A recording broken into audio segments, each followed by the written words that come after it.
Chapter 898. On the stage, Wu Yan, who has been paying attention to Nagisa, saw her reaction. He appeared to be interacting with the students normally, but inside, he was feeling helpless. Even though he had mastered all the tactics in the 103,000 books of witchcraft, he still couldn't think of a solution to this phobia of demons, which was similar to male phobia.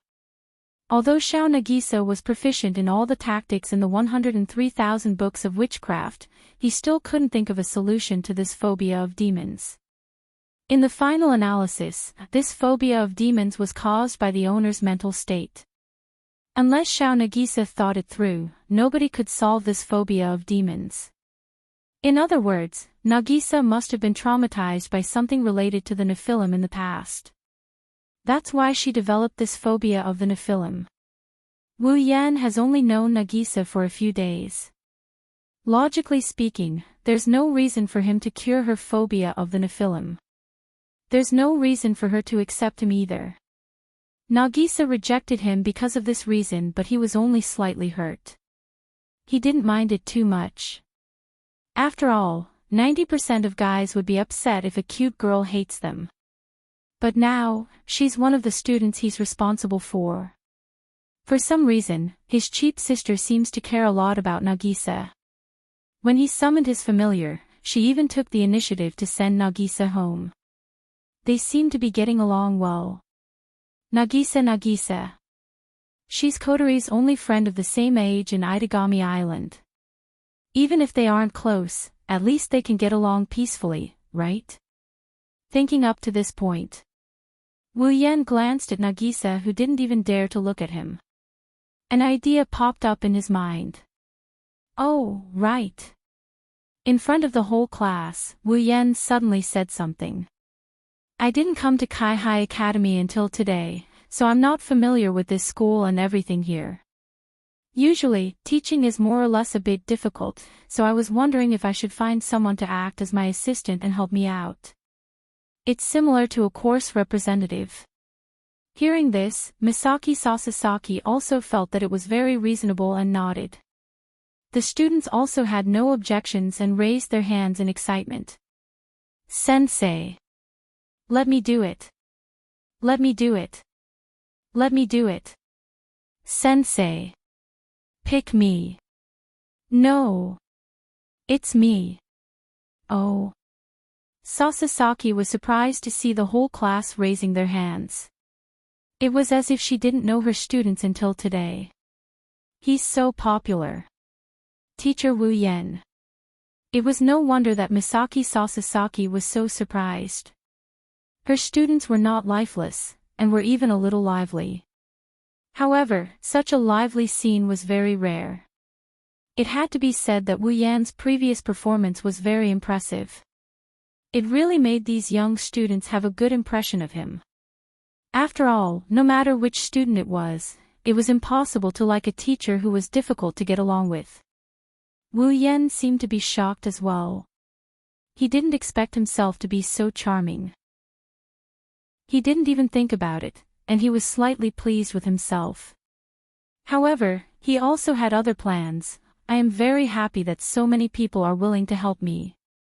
However, this is difficult. It is difficult to choose. He acted as if he was in a difficult situation. His wine-red eyes turned and he looked at Xiao Nagisa. He chuckled. That student over there, why aren't you raising your hand? Wu Yan's speech caused the entire class to look at the stunned Nagisa. They were all shocked and bewildered at the same time. Yeah, why isn't Akatsuki-san raising her hand? That's impossible. Akatsuki-san, she is Akatsuki-san. She is usually the most enthusiastic one at this time. Yeah, that's strange. Nagisa-chan. Yukaino was also surprised. What's going on? For some reason, Nagisa was the center of attention in the class. She didn't know how to react, but when she did, she shrunk her neck in embarrassment and hurriedly shook her head. No. It's not. Xiao Nagisa stuttered, she didn't know what to say. She didn't know how to explain. She couldn't tell everyone that she has a phobia of demons, and that the popular teacher in front of her is actually a demon that hasn't appeared yet. Xiao Nagisa didn't want to reveal that she has a phobia of demons, let alone the fact that her classmates might not believe her. Even though she was afraid of Wu Yan, she couldn't help but complain in her heart. Why did he have to drag her down with him? Akatsuki-san. Wu Yan tilted his head and narrowed his eyes with a smile. How about you be my class representative? Ha! Xiao Nagisa was stunned again. She exclaimed when she realized what was going on. What's wrong? Wu Yan had expected this reaction, but he still forced a smile. You don't want to. All of the students looked at one another in bewilderment. They were all confused by Xiao Nagisa's intense reaction. Why was the cheerful, easygoing, and warm-hearted Akatsuki acting so strange today? Sensing the strange gazes from the surrounding students, Xiao Nagisa started to panic. No. It's not like that. Xiao Nagisa was anxious because she didn't know how to explain herself. Wu Yan laughed and said to Xiao Nagisa, how about this, if you're willing to help me and be my class representative, I'll give you something good. Something good. The students' attention was drawn. Something good. Xiao Nagisa was stunned. Wu Yan smiled warmly at her. Out of nowhere, he pulled out a big box. Inside the box, there are some piping hot pastries. In the next moment, the aroma of the pastries began to reverberate throughout the entire classroom at an uncontrollable speed. It didn't take long for it to fill every corner of the classroom. When everyone smelled the rich aroma that made them salivate, their spirits were shaken, and their eyes lit up. Don't look at me like that, I'm actually very good at cooking. Wu Yan smirked when he saw everyone's reaction. If you're willing to help me, I'll treat you to some. It's really good. Listening to Wu Yan's words and actions that are akin to teasing a child, the crowd was speechless. He's not a kid, why would he bribe me with food? Yakena shook her head with a smile, but her eyes didn't move away from the pastries. The smell was too tempting. Xiao Nagisa's heart wavered as she stared at the fragrant pastries. Her sweet and adorable face was extremely conflicted. She wasn't a foodie. But she still liked good food. She was just a little girl. However, the other party was also a demon. If she agreed, wouldn't she have to deal with him often in the future? How was that possible? Xiao Nagisa's eyes never left the pastries. The delicious aroma and her curiosity towards Wu Yan overcame her fear. She nodded. Okay. Okay. Wu Yan smiled, he smiled happily. The rest of the students weren't happy. Teacher. You're biased. Yeah. We want some too. You guys. Wu Yan's smile turned bitter. Okay, I still have a lot. The group of students broke into smiles and cheered. Thank you, teacher. Teacher. You're a good person. Don't give me a card. After that, the delicious pastries were distributed to the students one by one. Even Sasasaki Misaki, who was watching from the side, was given some and started eating. Thus, some absurd scenes appeared in the classroom. After all, this is a school, a classroom. What kind of teacher would give food to the students during class? Admittedly, Wu Yan's delicious pastries won the hearts of the students. Yakina took a bite and let out a satisfied moan. She looked at the pastries in a different light. It's delicious. It's true. Sasasaki and the other students' eyes lit up. It's delicious. Nagisa chewed her desserts faster. At the same time, she snuck a peek at Wu Yan, who was distributing the desserts. Curiosity was the only thing left in her eyes. Chapter 899. Itagami Island, Saikai Academy, Middle School Division, Teacher's Office. Wu Yan shook his head and chuckled when he saw Yukaina and Nagisa hiding behind her awkwardly. What are you doing? Yukaina glanced at Nagisa on reflex when she heard Wu Yan's question. Nagisa immediately shook her head at Yukaina as if to say she won't come out. Yukaina had no choice but to explain herself. Wu Yan, sensei. Yukaina averted her eyes and carefully said to Wu Yan. Nagisa-chan seems to be afraid of you, so she doesn't dare to be alone with you. Wu Yan was taken aback.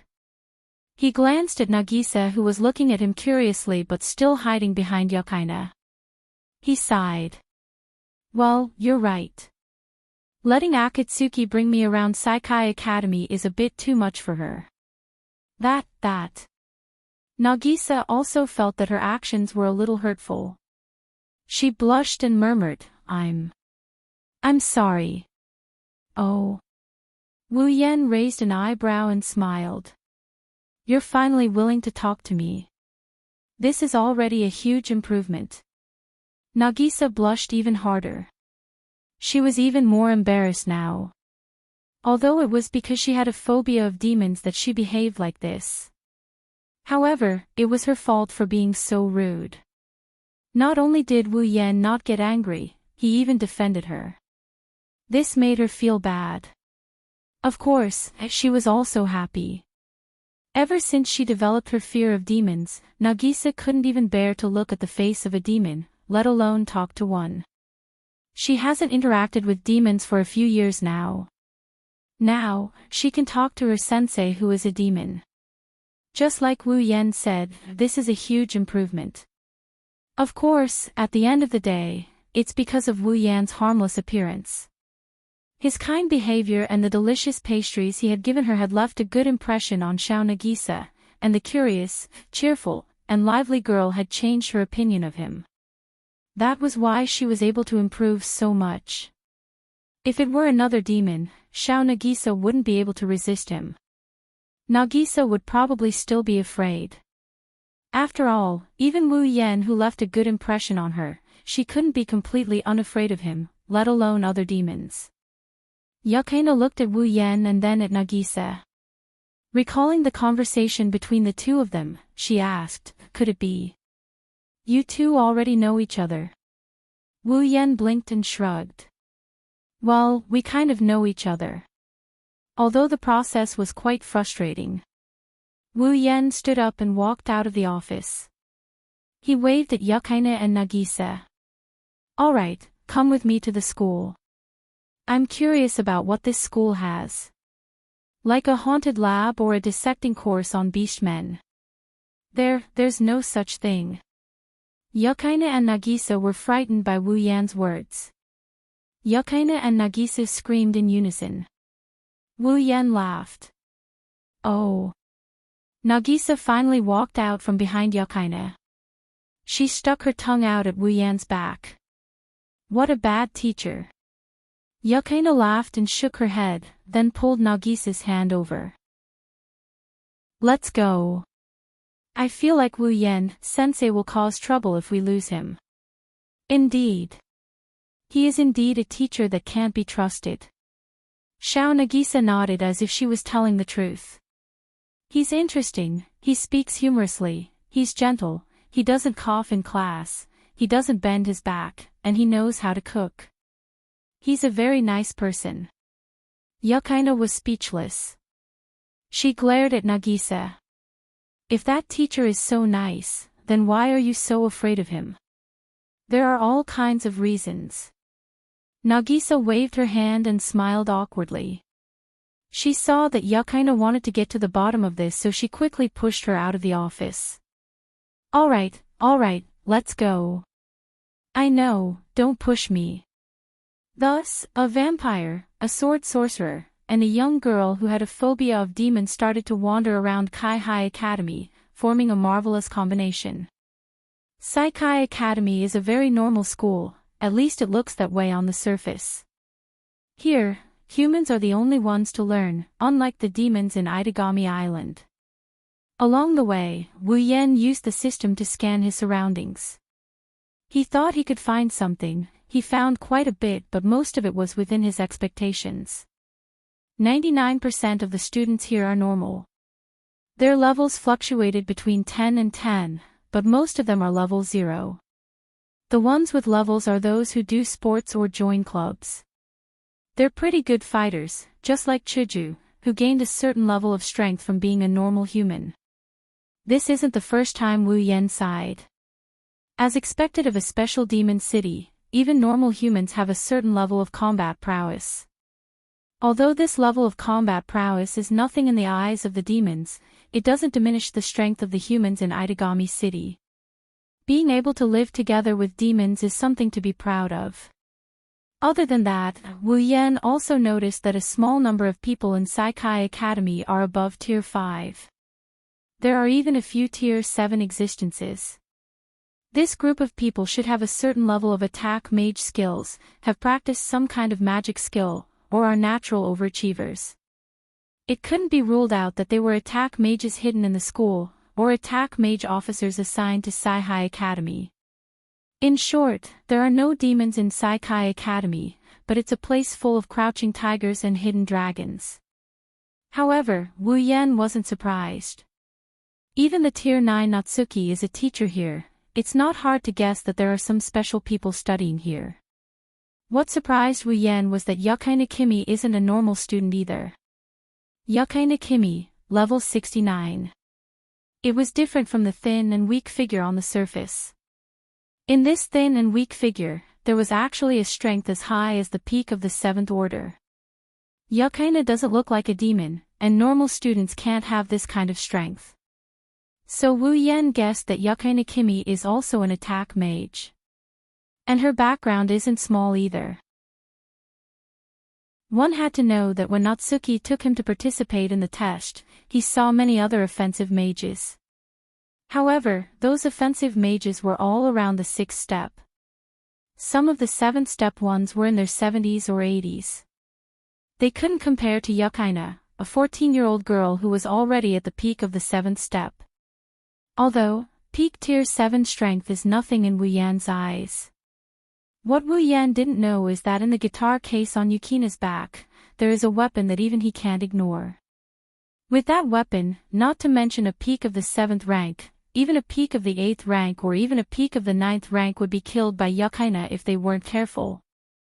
Soon, the three of them finished touring the junior high school building. Then, the three of them came to the senior high school building. High school section. Nagisa said excitedly. Nagisa, I rarely come to the high school section. Me too. Yukina's expression changed as she said, but senior should be here, right? Yeah. Nagisa nodded. Kojo-kun is here. Kojo-kun. Wu Yan paused and turned to look at Nagisa. Kojo-kun, is he Akatsuki Koju? Ah. Nagisa was startled by Wu Yan's sudden question. She shrunk back. Yes. Yes, Kojo-kun. He's my brother. Wu Yan blanked out for a moment before he cried out in surprise. You're Akatsuki Koju's sister? Yeah. Nagisa looked at Wu Yan with a bewildered look. Do you know Kojo-kun, teacher? Before Wu Yan could answer, another surprised voice came from behind them. Nagisa. Yukaina. Chapter 900. Akatsuki Koju. This isn't the first time Wu Yan heard this name. Even if he's not familiar with the plot, to the point where he's so unfamiliar with the plot that he can't even remember the main character's name, even if he doesn't remember his face. Also, while staying at Natsuki's place, Wu Yan heard her complain about having a troublesome student who could wipe the entire Saikai Academy off the map if he wasn't careful. That student is Akatsuki Koju. Of course, not many people in this world know the name Akatsuki Koju. However, when it comes to Akatsuki Koju's identity, everyone knows who he is. Only one of the 4 true ancestors existed in the legends. It was the 4th true ancestor, whose existence had only been confirmed recently. The 4th primogenitor, the strongest vampire in the world. Even though he's a primogenitor, he's much stronger than the other 3 primogenitors. He controls 12 disaster-level familiars. Any one of them has the power to destroy Itagami City. He's the most uncontrollable variable in the city. Because of this, Natsuki paid special attention to Akatsuki Koju. Not a day goes by when she doesn't talk about him. After all, Akatsuki Koju is an atomic bomb that could explode at any time. Once the city is gone, Natsuki has to pay attention to him. She also has a headache. Of course, Natsuki's headache has increased from 1 to 2 primogenitors. They're both super powerful vampires, they both have familiars that can destroy Itagami City, and they're both unclassified demons. Wu Yen and Akatsuki Koju are very similar. Natsuki doesn't even know that Wu Yen is also a primogenitor.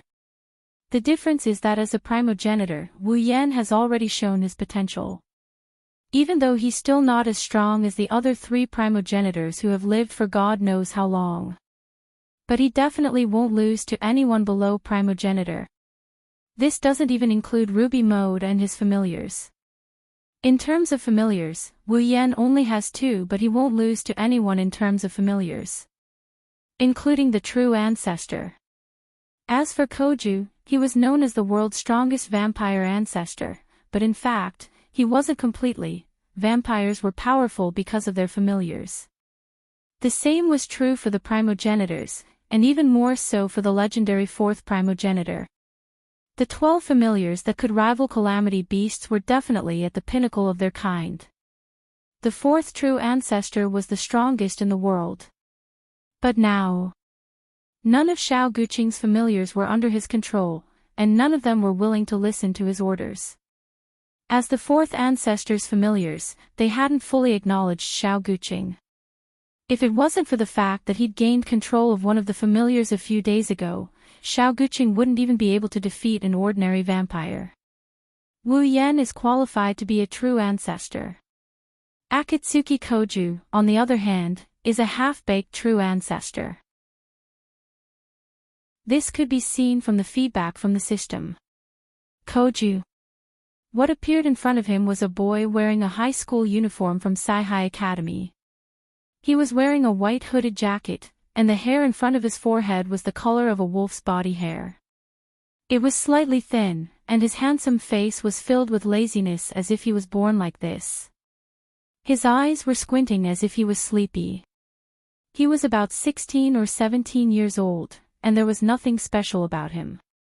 He was a high school student that could be seen everywhere. His eyes widened in surprise as if he was surprised to see Nagisa, Yukaina, and Yukaina here. He was even more surprised to see a boy with them. Wu Yen froze when he heard Koju's feedback. This is the first time he's seen someone's level displayed in. What's going on? System, what's with this message? Under Wu Yan's questioning, the system's voice echoed in his mind. User, the system's perception of the target's level is very unstable. It is unable to accurately assess the target's level. The system paused for a moment before continuing. According to the system's analysis, the target has 12 powerful familiars hidden within him, but they are not under the control of the host. If the host can further control these familiars, the target's level will gradually increase. The system cannot determine whether the target has familiars under his control, nor can it determine the number of familiars under his control.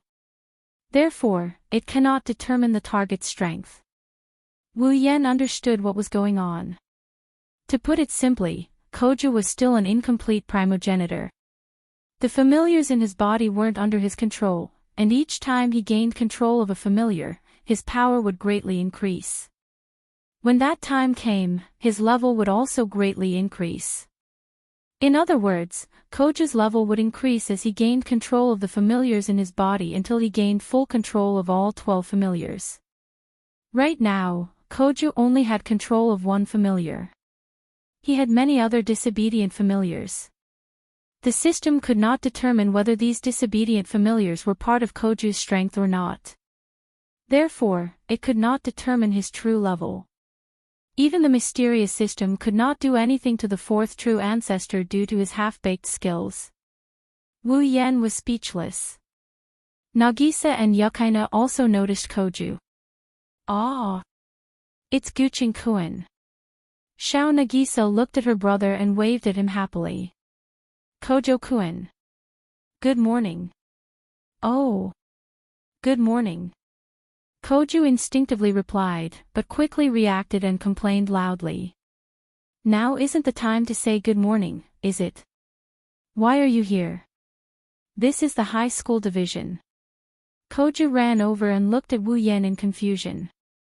You are Senpai. Yukaina walked up to Koju and introduced him. He's a new teacher in our class. We're here to show him around the school. I see. Koju nodded in realization. He turned to look at Wu Yan and met eyes with Wu Yan, who has been quietly observing him. Time seemed to have stopped as their gazes met. It was as if only the two of them were left in the world. Everything around them seemed to have disappeared. The two of them just stood there quietly, looking at each other. They had actually fallen into an unbelievable state. Koju had a strange feeling as he looked at the figure in front of him. This feeling was similar to when he was in a basketball game. Excitement, fear, joy, and a heavy heart. It's a combination of excitement and danger. It's an indescribable feeling of comfort and nervousness. Inside Koju's body, the blood of a true ancestor flowed faster. His nerves became exceptionally sharp. The terrifying familiars that resided in Koju's blood didn't come out one by one. Instead, they all came out at the same time. That's because the familiars sensed a powerful enemy. Moreover, this powerful enemy was nearby. Koju's heart throbbed more and more intensely as time passed. He could finally sense the strange feeling in his heart. It was the feeling of sensing that a powerful comrade was approaching. The ancestor blood in his body is telling him that there's another existence of the same level in front of him. The strong feeling awakened the familiars. Koju was caught off guard by the sudden ruckus. It was already too late by the time he realized what was going on. Stop, stop. Koju's body suddenly trembled. His expression became ferocious as his pupils slowly turned red. His fangs slowly protruded out and a terrifying demonic power erupted from his body. Ah, Koju! He screamed in pain. Chapter 901.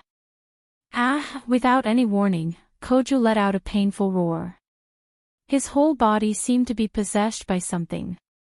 Even his muscles were faintly twitching. His face was distorted and filled with obvious discomfort. A surge of mana that made Wu Yan's pupils shrink suddenly surged out of Koju's body like a tidal wave. It exploded in all directions, and in just a short time, the mana on his body had expanded to the point where it could blow up the surrounding walls and windows. Wu Yan has never seen such a powerful mana on anyone other than himself. Wu Yan cursed when he saw the magic power spreading in all directions. The glass and walls around him started cracking. He immediately made his move. Pang! Following a firecracker-like sound, Wu Yan's mana was no weaker than Koju's.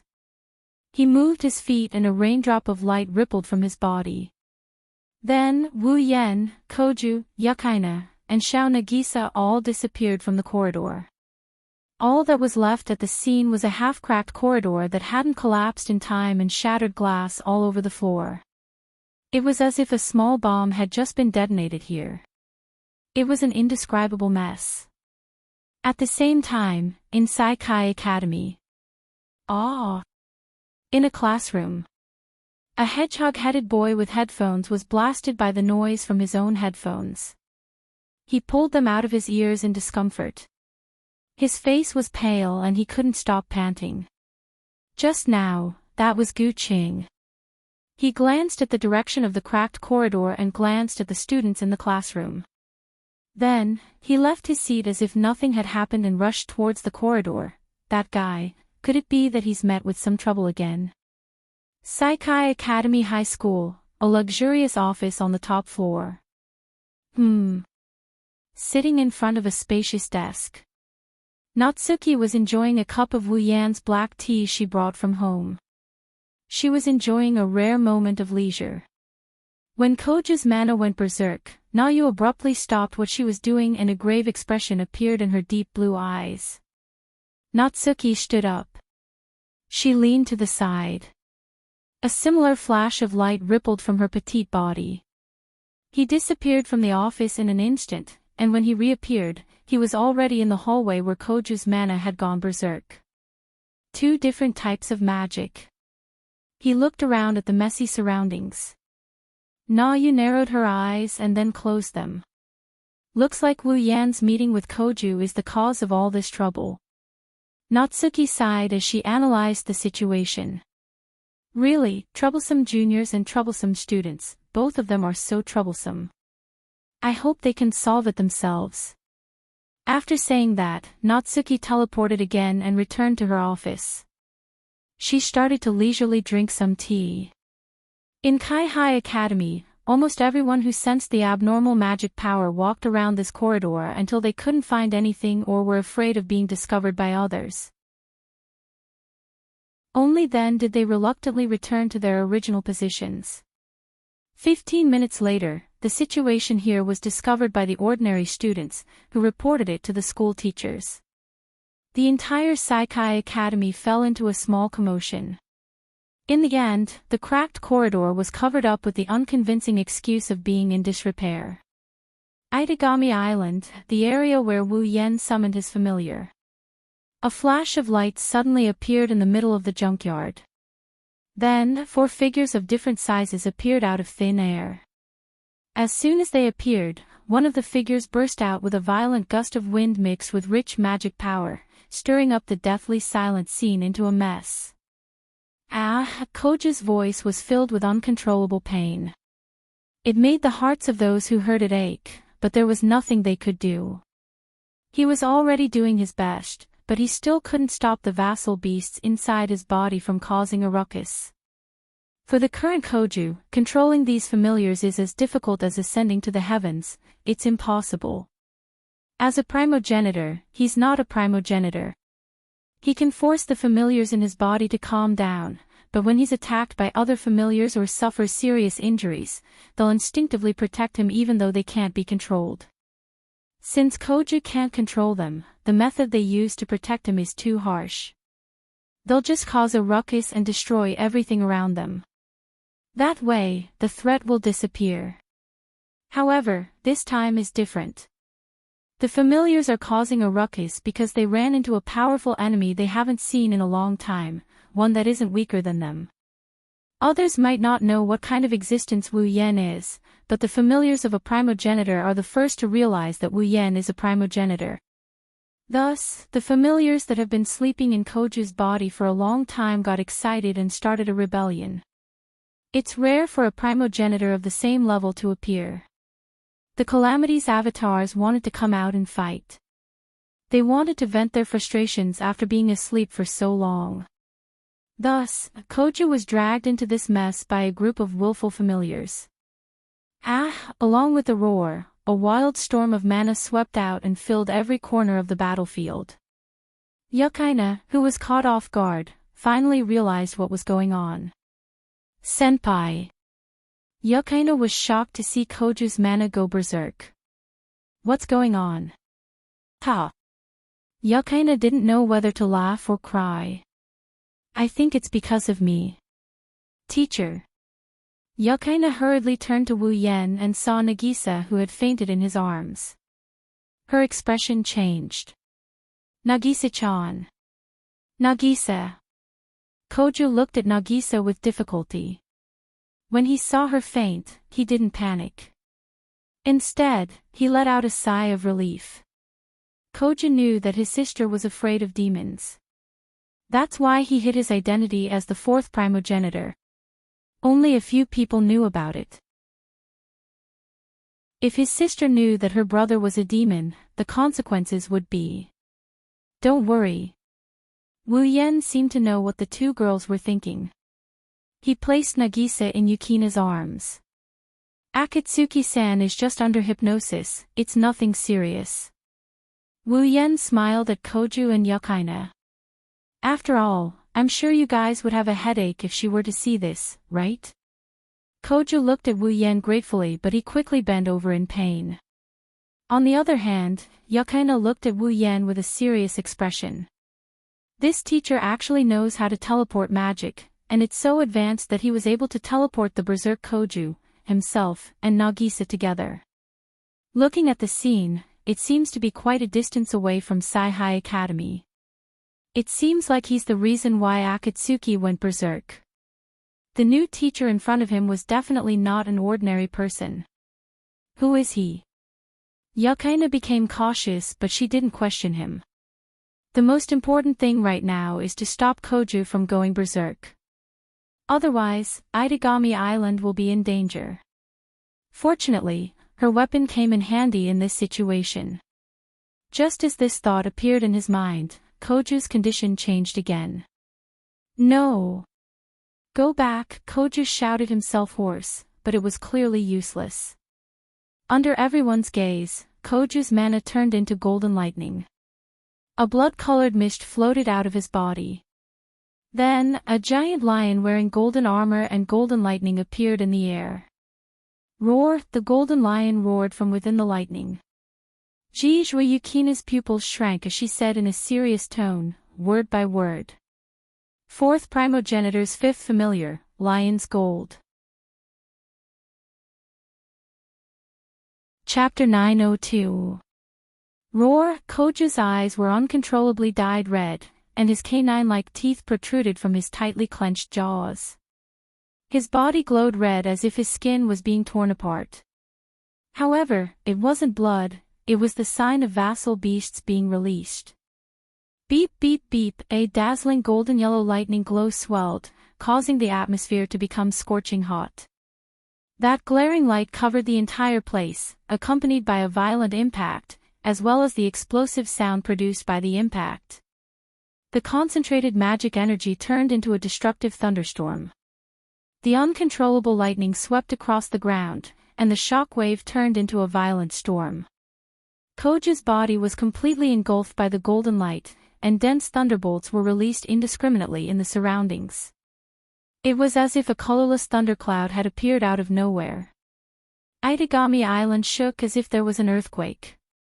The surrounding ocean also became tsunami-like. Blood, lightning, and indescribable heat and shock waves followed. The golden lightning lion was like the largest airship, its entire body glowing with golden light. Roar like thunder. The atmosphere shook. Roar! The scattered electric current spread out in all directions, and the surrounding rocks and rubbish were instantly sent flying. The ground emitted a kacha-kacha sound as it cracked open bit by bit. A real earthquake was nothing more than this.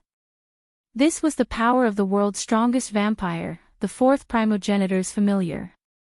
Even if Koju wasn't a primogenitor yet, the Lion's Gold's power couldn't be fully unleashed. However, the destructive power it displayed was enough to be called a primogenitor's familiar. It wasn't a match for a primogenitor's familiar. If Koju fully matured into the fourth primogenitor, it wasn't hard to imagine. Why was the fourth primogenitor the strongest in the world? Lion's Gold. Yukina was a bit confused as she shook her head helplessly. Why did the Lion's Gold go berserk? Wasn't it already under Senior's control? That's right, the Lion's Gold. It was the only familiar Koju could control. Because of this. That's why it could show itself. The other familiars. Because they weren't under Koju's control, they could only use Koju's body to release a portion of their power. However, they couldn't fully release their power. Only the Lion's Gold, which was under Koju's control, could use its host's mana to fully show itself. Wu Yan's wine-red eyes turned serious as he looked at the majestic lion roaring at the sky. He could clearly sense that the Lion's Gold's destructive power was at the peak of the 9th stage. In other words, the Lion's Gold before him could be considered a peak of the 9th stage's attack. Just the destructive power alone didn't mean that Koju was a powerhouse at the peak of the ninth step. Destructive power was destructive power, and strength was strength. The lion's gold could only be used as an all-out attack of a peak ninth step powerhouse. In terms of fighting power, an initial ninth step powerhouse wouldn't be in any danger. After all, as long as he didn't get hit, it was fine. This also means that Wu Yan can't afford to get hit by lion's gold. If he gets hit by the full power of a peak tier 9 fighter, he would be reduced to ashes. However, Wu Yan wasn't afraid at all. Instead, he was excited. As expected of the vassal beast of the world's strongest vampire. Wu Yan licked his lips in a bloodthirsty manner. He felt like he was about to explode with pride. One day, I will take the title of the world's strongest vampire. Amidst his emotional turmoil, Wu Yan took a deep breath and walked towards the terrifying lightning lion. Sensei! Yukaina exclaimed. It's dangerous here, let me. Don't worry. With his back facing Yukaina, Wu Yan's firm and resolute tone entered Yukina's ears. It's just an incomplete primogenitor's familiar. No matter how destructive it is, it can't hurt me. Ma. Sensei. Yukaina flinched, she was stunned by Wu Yan's bold words. Roar. Maybe it heard Wu Yan's disdainful words. Lion's gold roared in anger. It stomped on the air and its huge body turned into a deadly lightning bolt as it charged towards Wu Yan, who was on the ground. It shot out explosively. Shit! Yukaina gritted her teeth. Her face was pale. If the lion's gold landed on the ground, even if Itagami Island didn't sink, it would turn into an abandoned island. The ripples of magic power and lightning hit Wu Yan. Looking at the lion's gold charging towards him, Wu Yan's expression didn't change at all. However, his eyes flashed with a cold glint. If you were a complete primogenitor, I would have no choice but to release my familiar. Wu Yan closed his eyes, ignoring Yukaina, who was stunned by his words. But it's just an incomplete primogenitor. As soon as he finished speaking. Bang! White flames burst out from Wu Yan's body, bursting out from his body. The white flame didn't have the slightest temperature, but as it burned, the space around it started to distort. At the same time, a surge of mana and a sharp sonic boom could be heard. He gently raised his hand, and all the white flames on his body flowed into his hand, condensing into a ball. This level. Wu Yan mumbled as he looked at the lion's gold. That's enough. With a flash of golden light in his eyes, he waved his hand and the white flame turned into a small flame beam. With a trail of white flames, it silently flew past the lightning lion and collided head-on with the lightning lion that couldn't even compare to him. Bang! The flame streaked across the sky like a meteor, distorting the space around it. The white flame pierced the lion's gold between its eyebrows like a needle. Following that, an unbelievable scene appeared. Roar. The lion's gold abruptly stopped its dive and roared in pain. Between its brows, a white flame slowly burned, and in the blink of an eye, the flame enveloped the entire lion's gold body. The lightning disappeared, and the golden light dimmed. The golden thunder lion was dyed white, and the golden lightning on its body was replaced by a burning white flame. Under the slow burning of the flame, the lion's gold roared, and slowly disintegrated the lion's gold bit by bit, like a cage trapping a lion. The lion's gold turned into little sparks and gradually dissipated. No matter how hard it struggled, it was of no use. In the end, it completely disappeared along with the white flames. The entire scene returned to silence. Only the lion's roar that was still reverberating in the air was still lingering in the air, indicating what had just happened. Ha! Ha! Koju retracted all of his mana and laid on the ground, panting. He couldn't get up anymore. The moment the lion's gold disappeared, the other familiars in Koju's body retreated one by one as if they had seen something terrifying. Despite their reluctance, they understood that they were no match for this powerful enemy in their incomplete form. They couldn't even defeat the lion's gold when it was fully released, let alone the familiars who could only release a portion of its power. It's calmed down. Koju looked at his hand in relief. Then, he looked at Wu Yan in disbelief. My familiars, they were defeated by him in one hit. That fire. Yukina's fine hairs stood straight up as she trembled in fear. Too terrifying. Both of them looked at Wu Yan, who was bathing in the sunlight. Their hearts started to waver. Wu Yan. Who the hell is he? Chapter 903. Itagami Island, Minami and Atsuki's house.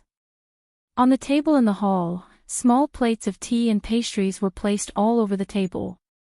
The plates of delicious food were like delicately carved ceramics. They were exquisite and pleasing to the eye.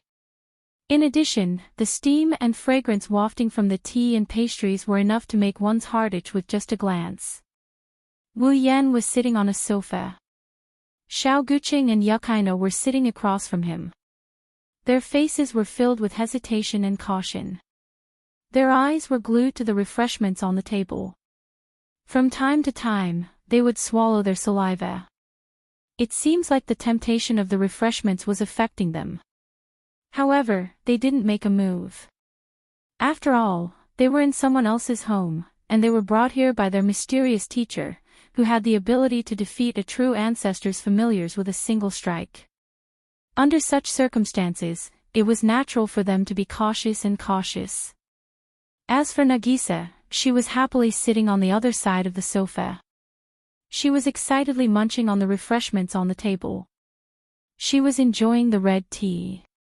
Kotori sat beside her and ate with Nagisa. She was used to Wu Yan's cooking, so she wasn't in a rush. The two ignored Wu Yan, Koju, Yukaina, who are stuck in a weird stalemate. They ate like there's no one else around them and they kept talking. Of course. Nagisa was the one talking and Kotori was the one listening. It seemed that in a short period of time, the relationship between the two had developed quite well. Kotori didn't mind Nagisa's nagging. According to her, compared to the boring meetings in Ratatoskr, Nagisa's words were child's play.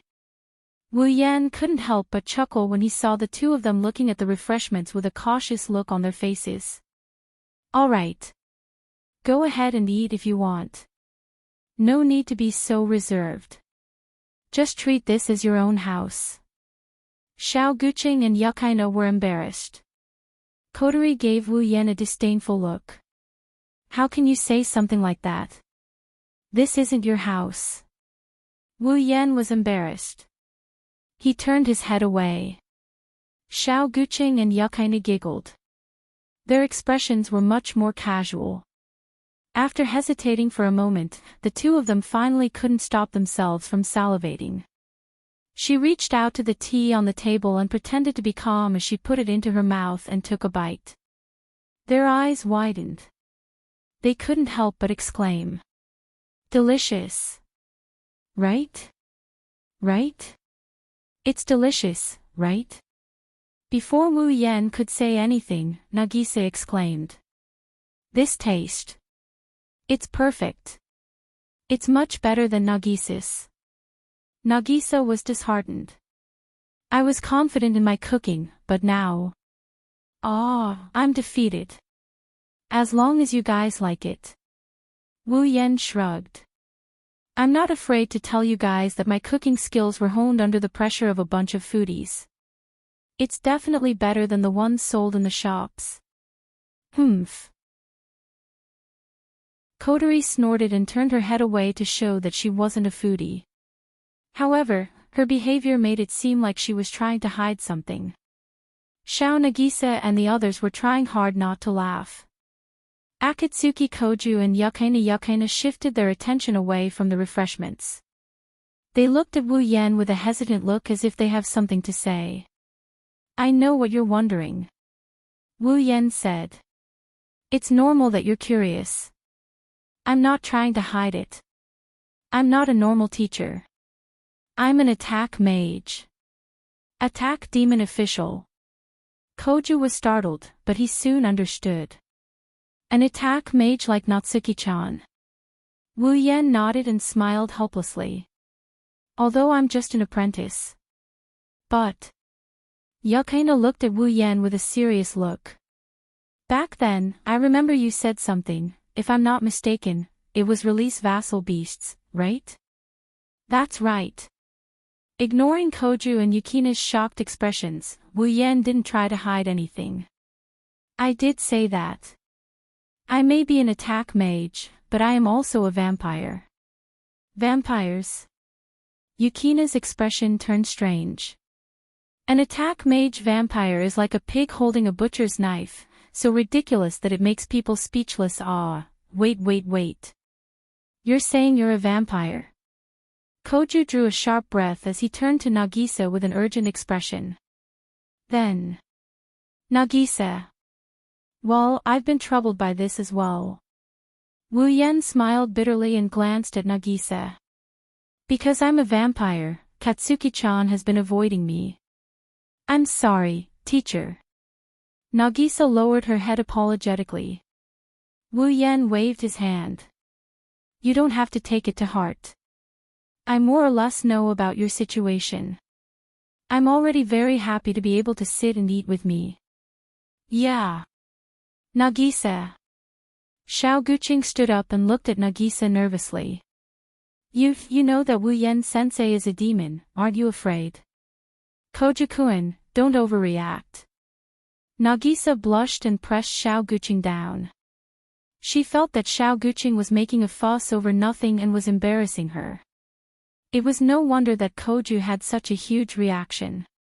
He was originally a human, but the former fourth primogenitor had willingly sacrificed himself and used the principle of cannibalism to transfer the fourth primogenitor's bloodline and familiars to him. That was how he became the new fourth primogenitor.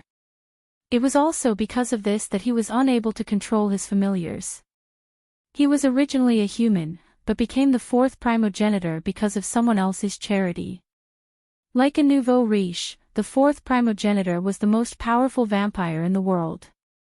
How could the prideful familiars of the fourth primogenitor acknowledge a nouveau riche as their master?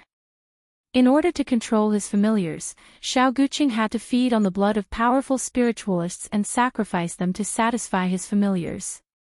That was the only way he could slowly gain control over them. But for Koju, familiars were secondary. His biggest headache was his sister. He was a vampire and a demon, but his sister had a phobia of demons. He was constantly worried that his identity would be exposed one day, and his sister would leave him because of it. But now, Nagisa didn't seem to be afraid of Wu Yen. How could he not be excited? Actually, I was very scared at first. I was so scared that I couldn't even stand seeing Sensei. Nagisa lowered her head and snuck a peek at Wu Yen. But, not only did Wu Yen sensei not blame me, he tolerated me in many ways. He treated me to delicious food and treated me so gently. It's hard to believe, but Nagisa isn't that scared anymore. Nagisa blushed. That's how she behaved when she said such embarrassing things to herself. I can't get too close to Sensei Wu Yen yet, but I'm no longer afraid of talking to him. That's already good enough. Wu Yen couldn't help but laugh. I believe that if we continue to interact with each other, Akatsuki will gradually get better. At that time, maybe your phobia of demons will be cured without the need for medication. Nagisa nodded resolutely and clenched her fists in excitement. Nagisa will work hard. Then, Nagisa. Koju gulped and asked impatiently, then, if I become a demon too? Of course not. Xiao Nagisa glared at Xiao Guqing in a coquettish manner. Right now, Nagisa can only stop being afraid of Sensei Wu Yen. If Guqing really becomes a demon, Nagisa will still be afraid. How can this be? Koju lowered his head like he was hurt. He continued with an envious tone. Then why does Wu Yen sensei get to treat him differently? That's why Nagisa doesn't know. Nagisa puffed up her cheeks. Plus, Wu Yen sensei is gentle, he talks funny, he's easy to get along with and he cooks delicious food. Kojo-kun, you need Nagisa to wake you up in the morning, you're so lazy, you can't even compare to Wu Yen sensei. Every time Nagisa spoke, Kojo's body would twitch. In the end, his body would twitch violently and collapse onto the sofa. Wu Yen turned away guiltily, no longer daring to look at Nagisa. He, too, loved to sleep in. Chapter 904. Itagami Island, Saikai Academy. When the bell rang, Wu Yen, who was lecturing in third-year C class, let out a sigh of relief. He gestured to the students. All right, that's all for today. Don't forget to memorize what you should when you get back. There's only one secret to being a liberal arts student, and that's memorization. Wu Yen sighed as he tidied up the books that were less than 2 centimeters thick. When he was studying in the past, his textbooks were thicker than dictionaries, and that was only one book. It was unlike now, where he could burn books one by one, and they might not last long. In comparison, the students here were blessed beyond belief. Perhaps out of indignation, Wu Yan's lips curled into a smirk. Oh right, there's a test tomorrow, remember to revise tonight. If you fail, I won't let you off so easily. Downstairs, a bunch of students screamed in shock before slumping down on their desks with dispirited expressions. Wu Yan was satisfied when he saw this. No matter where the students are from, exams are the most painful thing to do. This is undeniable.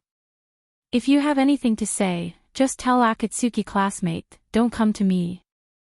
After saying this irresponsibly, Wu Yan walked out of the classroom. The students were furious. Ah! Wu Yan, sensei, you're so mean. Yeah, to think I thought he was a good person. Why don't we beg the sensei? Tell him not to take the test. But didn't the sensei tell us not to look for him? Then let's go talk to Akatsuki classmate. Good idea. Therefore, next to Nagisa's desk. Immediately, a large group of classmates rushed over to watch. Akatsuki classmate. Help us beg the sensei. Yeah. Tests and whatnot are the most annoying. Of course not. Nagisa was overjoyed to see her classmates crowding around her. She began to talk endlessly without even taking a breath. Tests are good too. They can help you understand your current level and where you're lacking. It can also help you learn better. That's right. I heard that testing can improve one's memory. Continuous testing will also help one's thinking. Furthermore, continuous testing can also improve one's writing speed. If one is more focused, one can even write more beautifully. There are so many benefits. Nagisa doesn't like tests, but I don't hate them either. Also, Wu Yan sensei is easy to talk to, but he's very stubborn in certain areas. Yesterday, in order to buy a phone, sensei walked to another street. The sun was so bright that I didn't dare to go out. Nagisa didn't know. Wu Yan walked to another street block. His real purpose wasn't to buy a phone. He wanted to buy a lollipop shop. He had no choice. He has a sister who loves to eat lollipops. Her lollipops are running out. Without lollipops to keep her company, she's capable of doing anything. That's not the most important thing.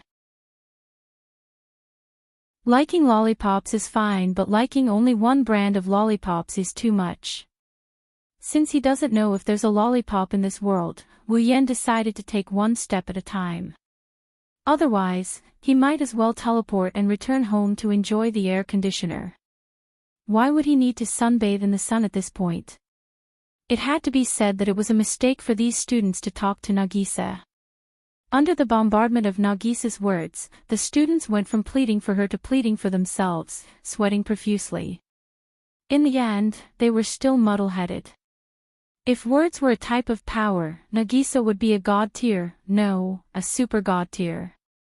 Nagisa was reluctant to leave the classroom, and Yukaina couldn't help but smile bitterly as she watched the students scramble out of the classroom. Nagisa-chan, let's go find Wu Yen, sensei, we still have to help him. Hearing this, Nagisa paused for a moment. Then, as if she remembered something, she jumped up with a cry. Oh right.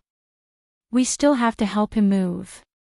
Before she could finish, Nagisa grabbed Yukina's hand and ran out of the classroom. Yukina-chan. Hurry up. It won't be good if we're late. I know. Yukina smiled bitterly and sighed. She could only let Nagisa drag her out. In a place not far from Kai-Hai Academy, there was an apartment. This was the apartment where Xiao Guqing, Xiao Nagisa, and Yukaina lived. Xiao Guqing and Xiao Nagisa lived in room 704, while Yukaina lived in room 705. This was not a coincidence, Yukaina had purposely arranged it. Yukaina was a sword shaman of Lion Organization. She came to Itagami City to keep an eye on the fourth primogenitor, Xiao Guqing. The power of a true ancestor was too great. As long as a true ancestor made a move and released a familiar to cause trouble, it would be no different from a disaster or even a war. Koju was a true ancestor, so the Lion King organization, which specialized in dealing with magical disasters, naturally had to keep an eye on him. At least, that was the reason on the surface. Since the first day she arrived at Itagami Island, Yukaina has turned into an unqualified stalker. She followed Koju around and lived in the same place as him. Today, someone they were familiar with would be staying here once again, sensei. Kotori-chan. Nagisa, Yukaina, and Koju saw Wu Yen and Kotori standing in front of the apartment building. The three of them hastened their steps as they ran over. Too slow, Nagisa. Kotori reprimanded. We've been waiting here for almost 30 minutes. Sorry. Nagisa put her palms together and apologized mischievously.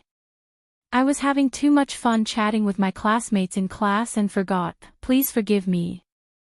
You didn't have to come here in person. Wu Yen shook his head helplessly. Even though we're moving, the furniture company will deliver it to us. We don't even need to move things, we can just use space magic, why go through so much trouble? No way. Of course not. Nagisa leaned forward with arms akimbo. Even if you don't need our help, we still want to go in with you.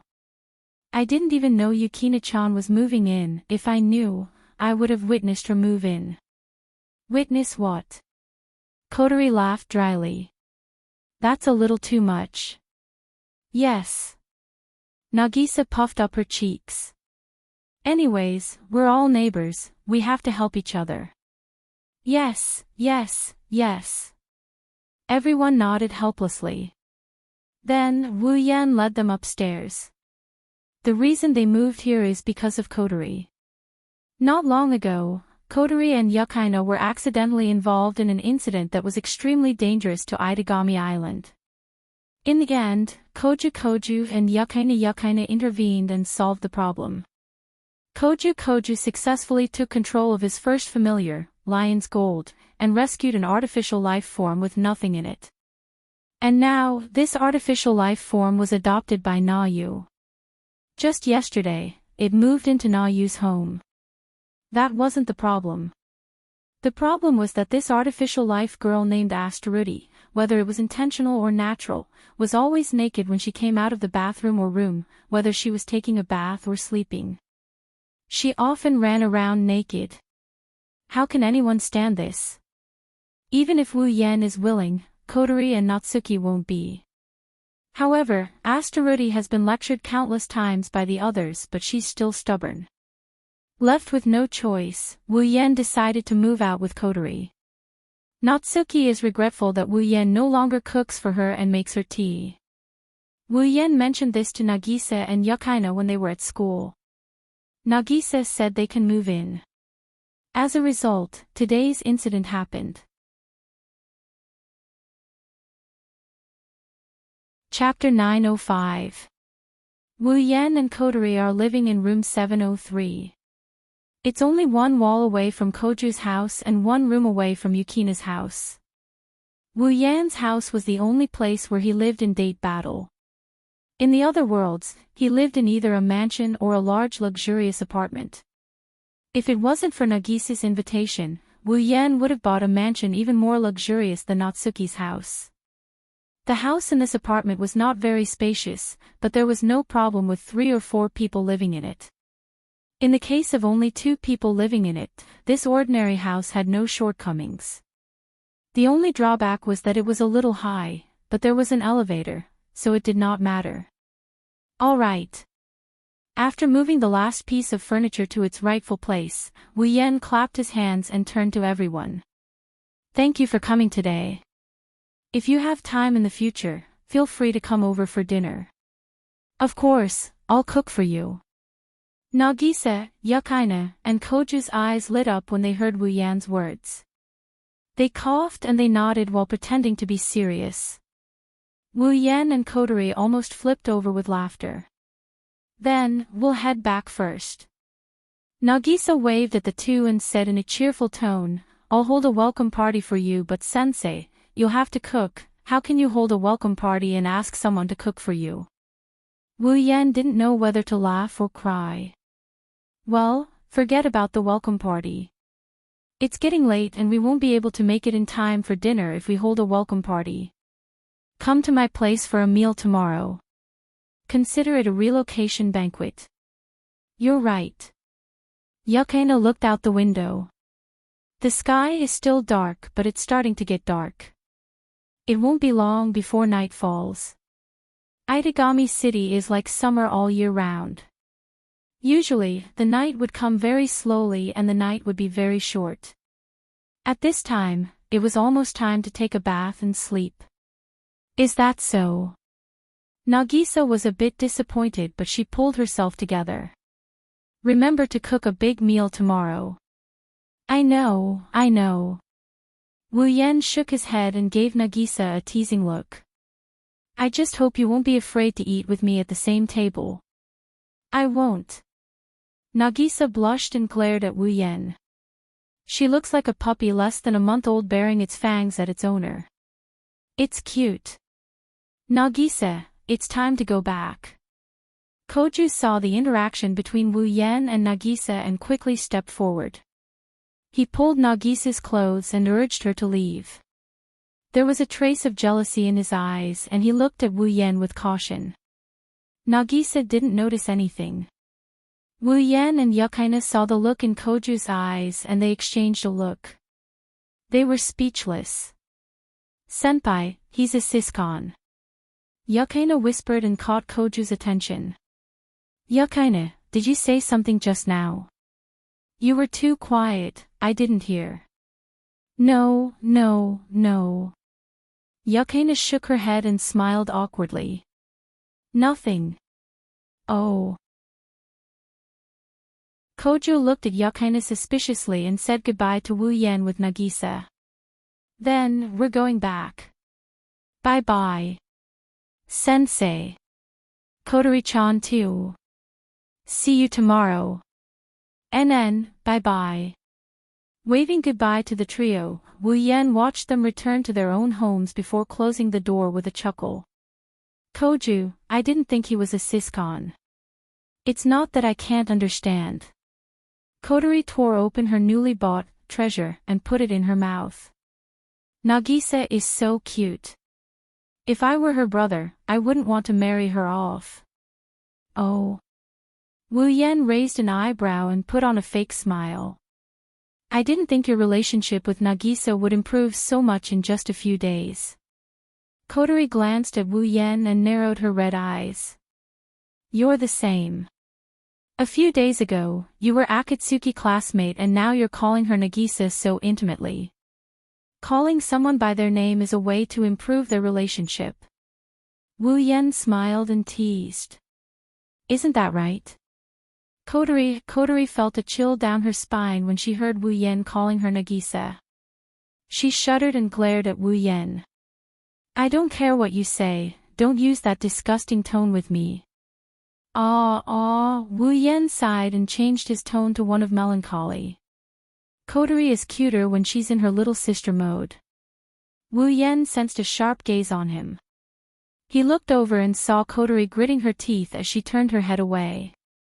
She's a tsundere little sister. Don't call her tsundere. Kotori glared at Wu Yen and stopped talking. She sat on the sofa and sulked. Wu Yen rolled his eyes in amusement.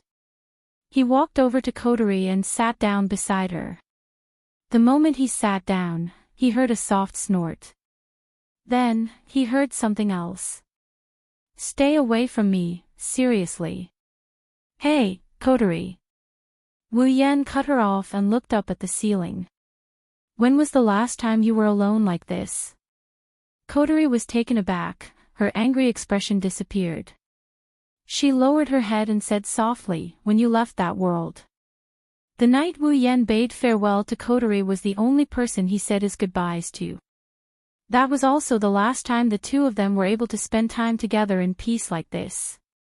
When I left that world. Wu Yan's pupils dilated as if he was reminiscing about the past.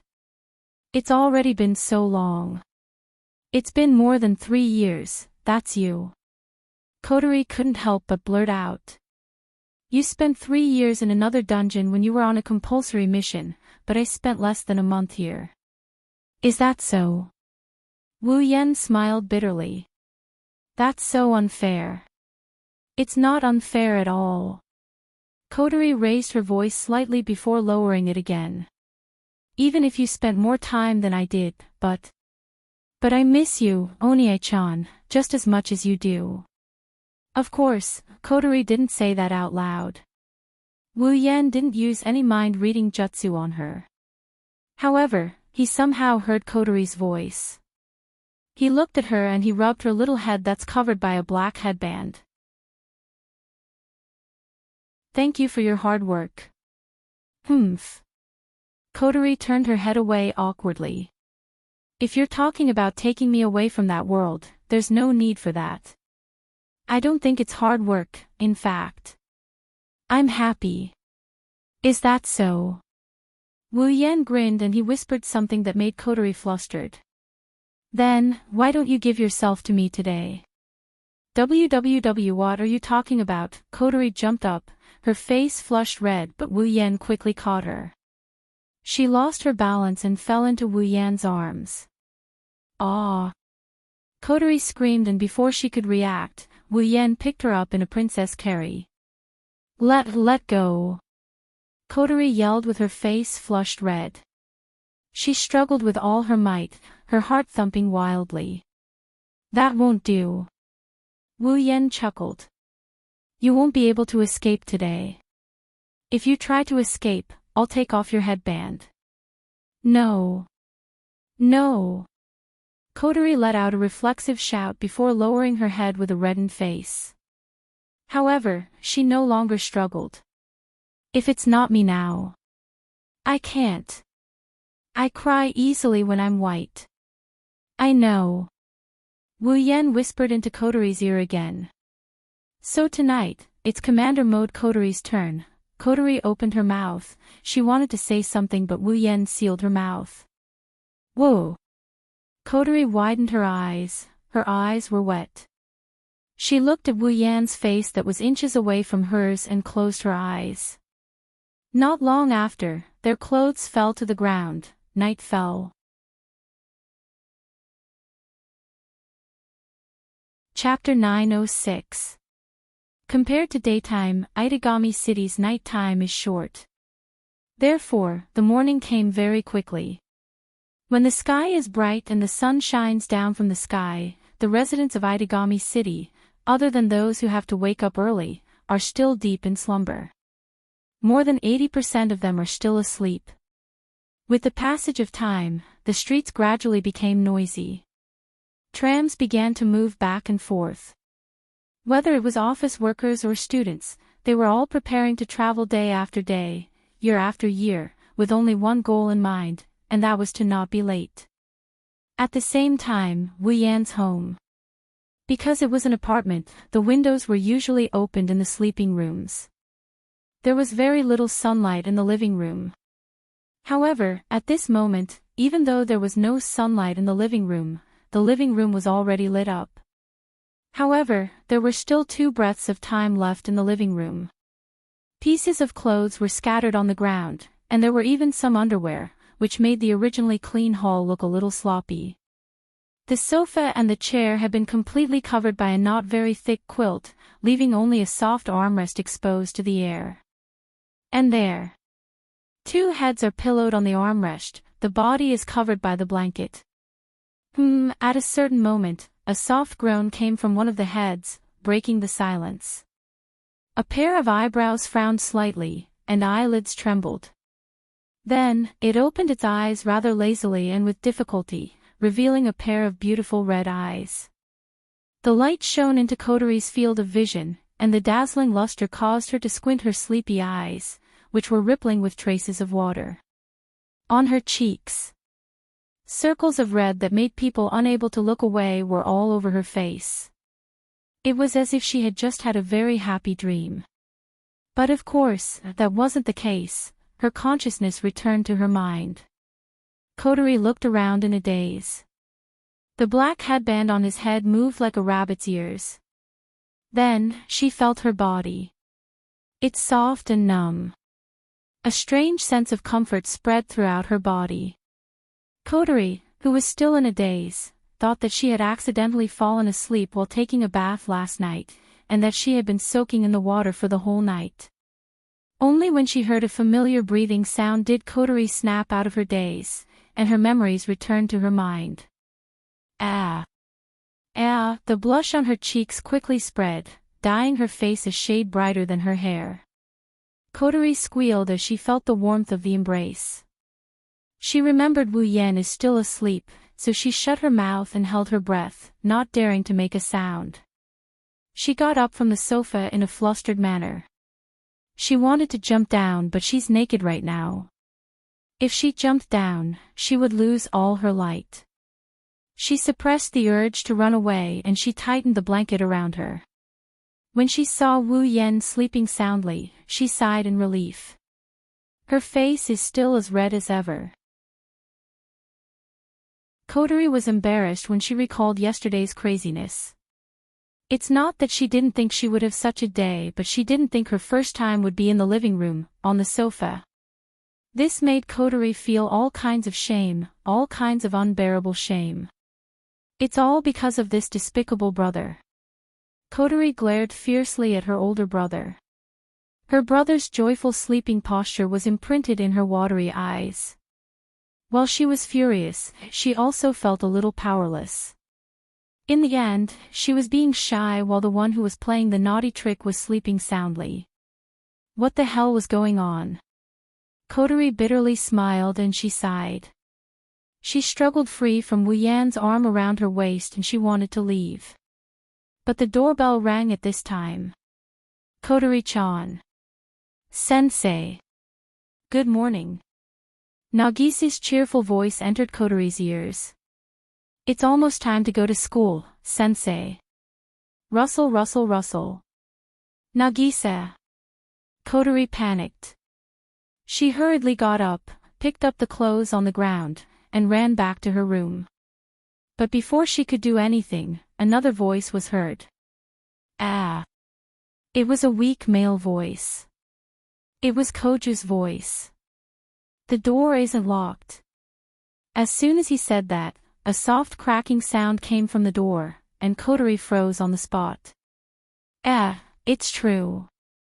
It was Yukina's voice. Why isn't the door locked? Well, Koju said casually. Who knows?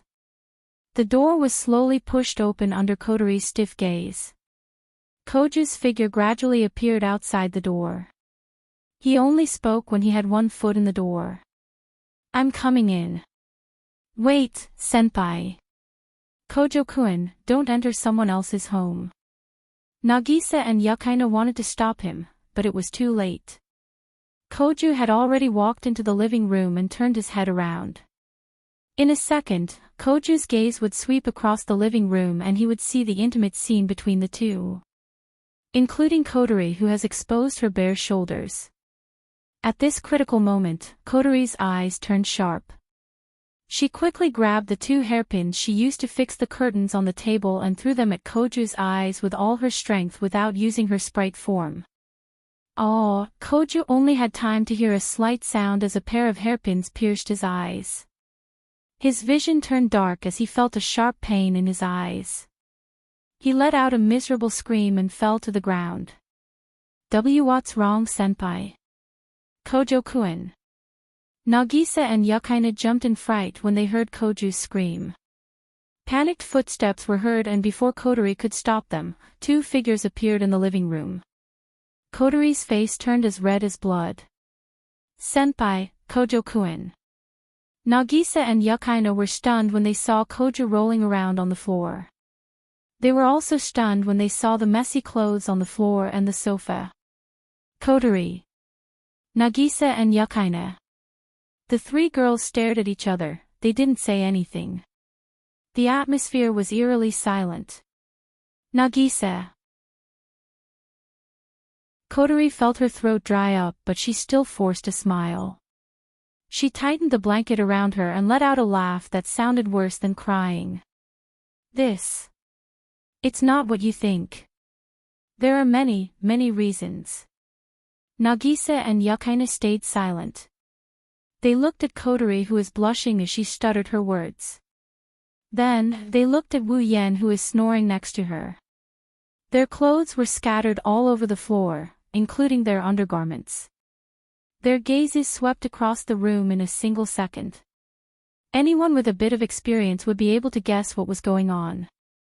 Unfortunately, Nagisa and Yukaina were only 14 or 15 years old, but they were at the age where they started to understand what was going on between a man and a woman. Their cute faces turned red, Nagisa and Yukina's eyes were filled with embarrassment and anger, then. Nagisa screamed and ran away without looking back. That. Jijui Yukaina was so embarrassed that she wanted to die. She hesitated for a while, then bowed to Kotori and yelled, "Excuse me." She grabbed Koju, who was still screaming and couldn't open his eyes, and ran out as well. She didn't care about the unconscious Koju, who was slamming his head against the wall and door. Not long after, from the apartment, a sorrowful cry soared into the sky, soaring up into the sky. It's not like that.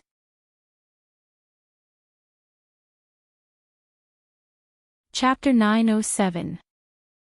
Inside the tram traveling at a constant speed, Wu Yen yawned loudly, looking like he didn't get enough sleep. He sighed as he looked out of the tram window at the bright noon sky. Itagami Island's mornings sure are different. In other places, this kind of light and temperature would only appear in the afternoon, right? His casual remark was meant to start a conversation, but after waiting for a long time, he didn't get anyone to talk to him. Wu Yen stopped yawning. He frowned and looked at the seats in front of him. Nagisa and Yukaina were sitting there. Unlike before, their cheeks were rosy and their heads were lowered. They didn't say a word. Wu Yen found it strange. Yukina's reaction was normal, she's not the talkative type. But Nagisa's reaction was strange. This child is unusually talkative. Perhaps in the past, Nagisa would be more reserved in front of him. Due to her fear of demons, she would subconsciously avoid him. But after spending some time together, even though Nagisa still doesn't dare to get too close to him, her words are no different from her usual self. Could it be that Nagisa had finally accepted him, only to revert back to her original state? He blinked his eyes. Wu Yen couldn't help but ask. "What's wrong with you two? You look weird." Nagisa and Yukaina tensed up when they heard Wu Yen's question. Their blush deepened. Wu Yen found it even more strange. "Are you feeling unwell? Cold? Or fever?" Puzzled, Wu Yan moved his head closer to the two girls. The two girls shrieked and they quickly left their seats. With a series of footsteps, they left Wu Yan. Wu Yan's mouth twitched. He couldn't stay calm. What are you two doing? Did I do something wrong? Wu Yan is certain that something happened between Nagisa and Yakaina. No, it should be more accurate to say that they discovered something. Otherwise, Yakaina wouldn't be the only one. Nagisa might have distanced herself from Wu Yu, but her reaction wouldn't have been this big. Wu Yu had been paying attention to not provoke Nagisa, and the distance just now was within Nagisa's acceptable range. What's wrong with you two? Nagisa and Yakaina lowered their heads in embarrassment. However, they didn't seem to have any intention of walking back. They still maintained a certain distance from Wu Yan. Then, two comments that Wu Yan couldn't accept came out of their mouths. Pervert. Pervert. Ha! Wu Yan opened his mouth wide in shock. Even his eyes couldn't help but stare blankly. Why? Humph. Yakaina snorted. She didn't explain herself. He found a seat to the side and sat down. Only Nagisa stood there and hesitated for a moment before asking, "What's the matter?" "Sensei, Nagisa wants to ask you a question. You must answer honestly." When she said this, Nagisa's face was solemn, but her cheeks were flushed, which made her look even cuter. Wu Yan felt weird about it, but he nodded anyway. "Ask away, I'll tell you everything I can." Nagisa was afraid Wu Yan would change his mind. She nodded vigorously. "You and Kotori-chan are siblings, right?" "Of course." Wu Yan nodded without hesitation. Then. Nagisa took a deep breath. This time, she looked nervous. "Are you biological siblings?" Yakaina perked up her ears at this question. Wu Yan looked confused, but he still answered honestly. "Not really, Kotori is kind of my little sister, my god-sister." Wu Yan chuckled in his heart. He added, "in various ways." However, Wu Yan's answer caused Nagisa's expression to crumble. Yukina's expression also looked much better. "What? So you're not biological siblings?" Wu Yan's head is full of question marks when he saw how relaxed the two are. "Why do you look relieved when we're not biological siblings? Why do you look like you can't accept it when we're biological siblings?" No. Nagisa and Yakaina quickly shook their heads. "Sensei, you're thinking too much." Yeah. After that, the two girls ignored Wu Yan, who is still scratching his head, and started chatting with each other. By the way, even if their performance returned to normal, they still didn't return to Wu Yan's side. Wu Yan raised an eyebrow, he's speechless. He turned to Koju, who is standing beside him. "What's going on with them?" "I don't know." Wu Yan isn't sure if it's just his imagination, but he felt like Koju's tone is filled with resentment. "I was attacked by an unknown force, and I'm still angry about it." "What are you talking about?" "Nothing." "Sigh, forget it. Why do you keep rubbing your eyes?" "I told you I don't know." And just like that, the trolley bus ride came to an end with Wu Yan scratching his head in confusion. Itagami Island, Saikai Academy. It was still early, and there was still some time before classes officially started. At the entrance of Kai-Hai Academy, uniformed students were walking on the road one after another. When they entered the school, the vitality that belonged to the students was very obvious here, making some teachers feel as if they had become much younger. Nagisa, Yakaina, and Koju entered the school together. Koju is in the high school division while Nagisa and Yakaina are in the middle school division.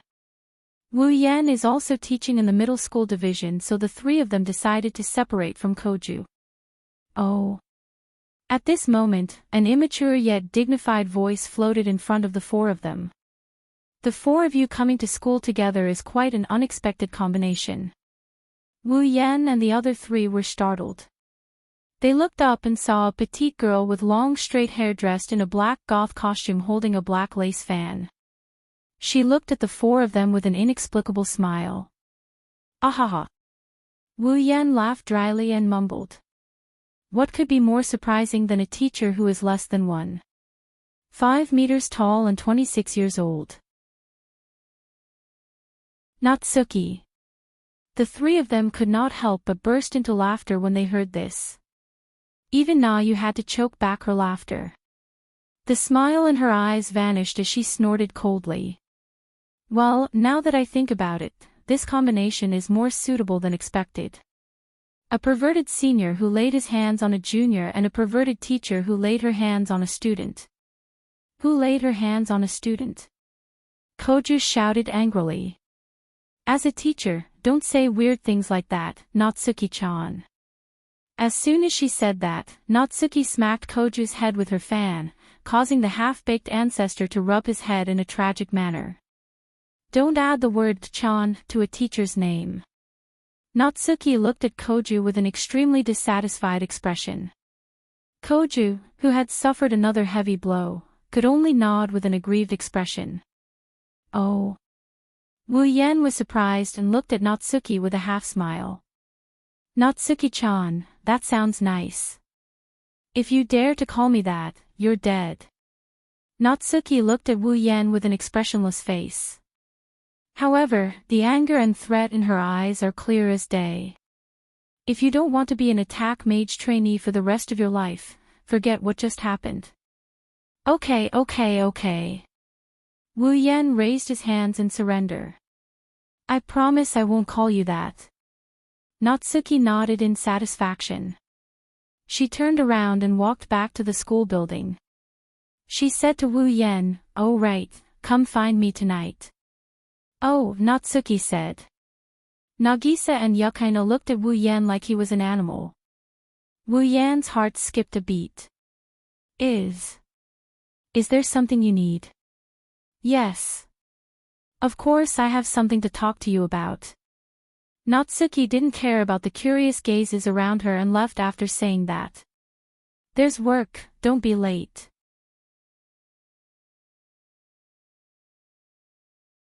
Chapter 908. Nighttime.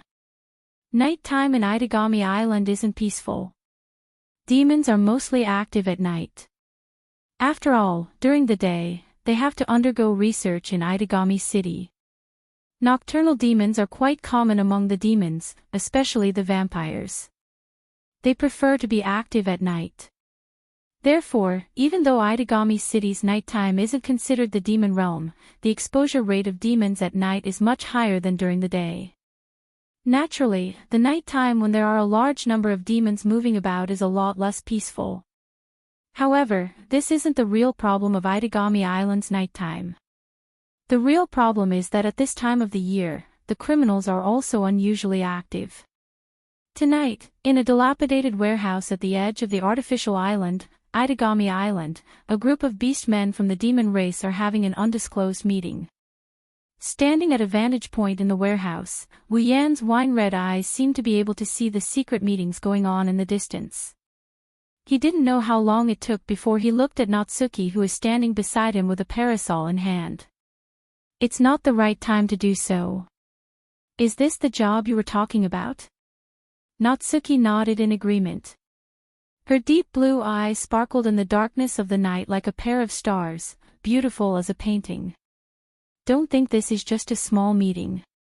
Natsuki glanced at Wu Yan with a gaze that could see through his thoughts. She spoke in a flat voice.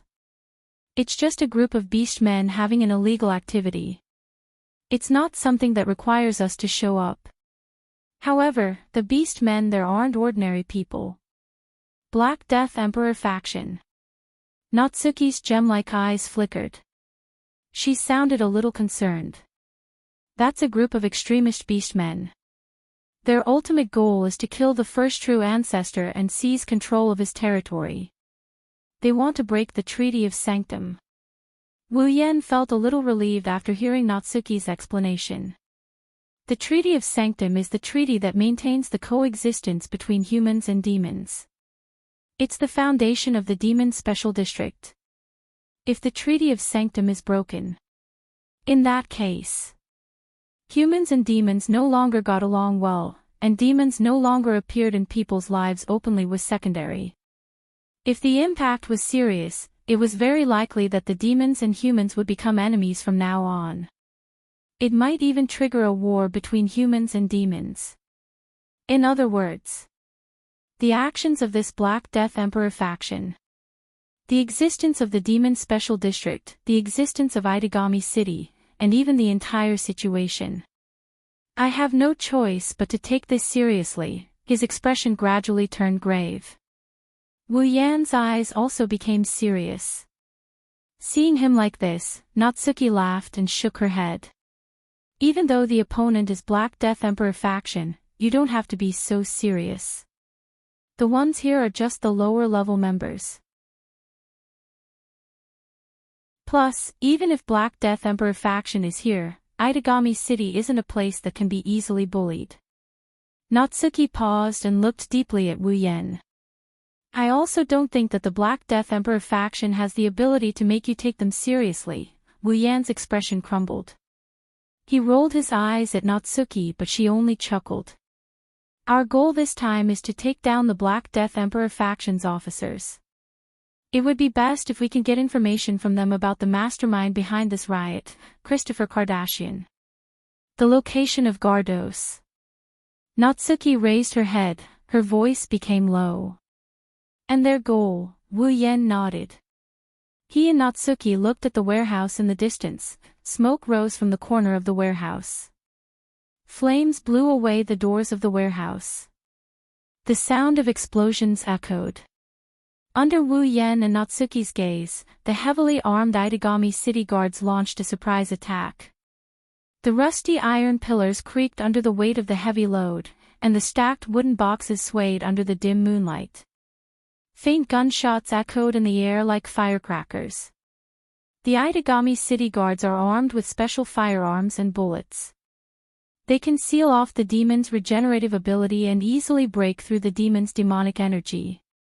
This time, they're using special bullets specifically designed to deal with beastmen. Normal beastmen can't possibly stand a chance against the guards armed with such weapons. The walls of the warehouse were destroyed one by one.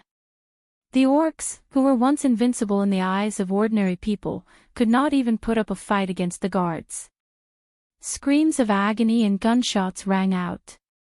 The battle was over in less than 2 minutes. After the smoke dissipated, orcs could be seen lying on the ground in layers in the distant warehouse.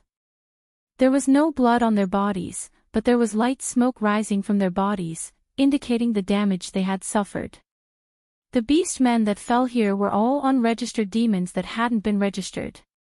Based on this point alone, the guards had enough reason to arrest them. Of course, they didn't die. The vitality of the orcs couldn't be compared to that of the vampires, but it was still much stronger than that of humans. It was impossible to kill them with just this level of damage. The guards could only immobilize them. At this point, the battle was basically over. The guards also started to wrap things up, intending to arrest all the orcs present. But at this moment, an uninjured leopard-headed orc with a robust body and neat black fur suddenly jumped out, roaring angrily as he escaped from the scene. Not good. We missed something. Chase him. A commotion broke out at the scene. Natsuki, who was standing at the top of the warehouse, exclaimed in surprise. Then, she started mocking him. I didn't think you'd have the ability to escape from a hail of bullets. Black Death Emperor faction, I'll give you some praise. Natsuki raised her parasol and said to Wu Yan. Let's go, we'll catch the fish that escaped the net. Wu Yan nodded lightly. Just as he was about to take a step forward, his body stopped abruptly. His eyes flashed with a hint of emotion as he turned his head to the side. What's wrong? Natsuki stopped when she saw Wu Yan's reaction. She turned around and followed Wu Yan's gaze. Natsuki was stunned by what she saw. In front of their eyes, a large yacht is slowly moving in the middle of the sea. The yacht is much larger than an average ship. It looks luxurious, like a noble on a cruise. The yacht is heading towards Itagami Island. That ship. Natsuki frowned, her expression changed for a split second. Wu Yan saw this and he asked her in a soft voice. Do you know that yacht? Natsuki stared at the yacht for a long time before she pursed her lips. Rather than saying I know the yacht, I know what's on it. Natsuki shifted her gaze to Wu Yan after she finished speaking. What? Are you interested? Well, you can say that. Wu Yan chuckled in an unreadable tone. There seems to be an incredible existence on that yacht. Indeed, that guy isn't simple. Natsuki didn't deny it and met Wu Yan's gaze. Don't tell me you want to meet him. Wu Yan pondered for a moment and shrugged with a smile.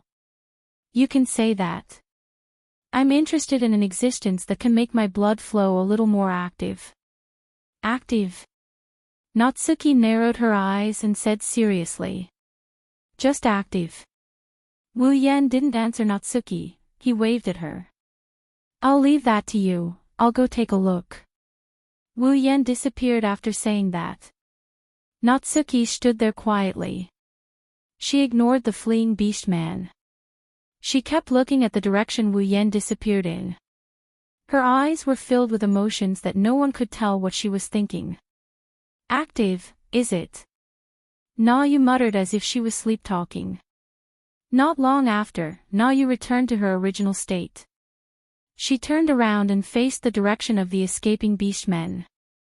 That guy is also a vampire, but he can only make your blood flow more active. Wu Yan, I'm getting more and more curious about what kind of existence you are. After all, he's said to be the closest existence to a true ancestor.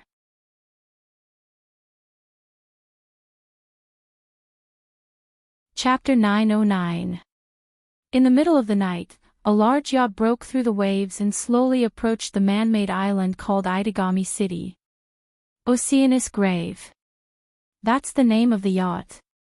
At this time, on the deck of the yacht, a Western-style handsome man wearing a white suit, with short blonde hair and a pair of blue pupils stood at the forefront. Looking at the gradually approaching coast, a strange smile appeared on his face. It's an excited and bloodthirsty smile. Is that the Demon Special District, Itagami City? The handsome man's lips curled up, greed flashed in his eyes. That's right, greed, as if he's thirsting for something. The fourth primogenitor, Akatsuki Koju, is on that island. After taking one last look at Itagami City, the handsome man shifted his gaze away. He didn't come here for the demon race, but for the existence known as the strongest vampire in the world. Itagami Island, in his eyes, without the fourth primogenitor, it doesn't matter whether it exists or not. Compared to his fief, Itagami City doesn't have much to show for it. The handsome man is the envoy of Europe's War King domain, the first primogenitor, the Forgotten War King, bestowed the title of Duke of Arudiaro. He's also a direct descendant of the first primogenitor. He's a pure-blood vampire. And a pure-blooded vampire from the old generation. Of course. His strength was much stronger than ordinary pure-blooded vampires of the old generation. This was because he was one of the very few vampires who possessed special abilities. It was also because of this special ability that he was extremely powerful. He even used this ability to devour two second-generation vampire elders. In terms of bloodline, he's second only to the primogenitor. In terms of strength, he's the closest to the primogenitor. No matter how you look at it, he's the number one vampire below the primogenitor. That's why he's the first primogenitor's most trusted aide. He's also the first primogenitor's trusted aide. Unfortunately, he didn't come to Itagami City on the orders of his king, he came for selfish reasons. Raise your hand. The handsome man swirled the wine in his hand. Inside. The scarlet red wine followed his movements and rose and fell with the waves under the yacht, creating circles of bloody ripples, as if indicating the arrival of a bloody storm. The atmosphere in the room is a little eerie. At a certain moment, the pretty boy's hand movements suddenly stopped. His originally calm eyes once again flashed with a trace of emotion. An interesting smile appeared on his face as he slowly turned around. Before he knew it, a figure had appeared in front of him. The pretty boy was absolutely certain that there hadn't been anything there at all a second ago. The figure appeared out of thin air and stared at him with a pair of wine-red eyes. There was not the slightest fluctuation on his face, but in his eyes, there was the same expression as the pretty boy.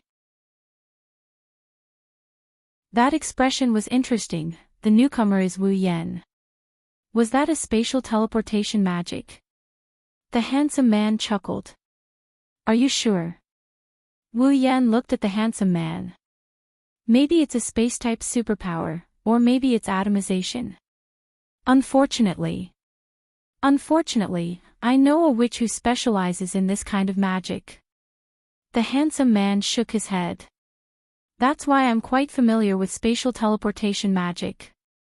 Wu Yan raised an eyebrow and shrugged, acknowledging the handsome man's words. The handsome man's interest was piqued. If I'm not mistaken, you're a vampire, right?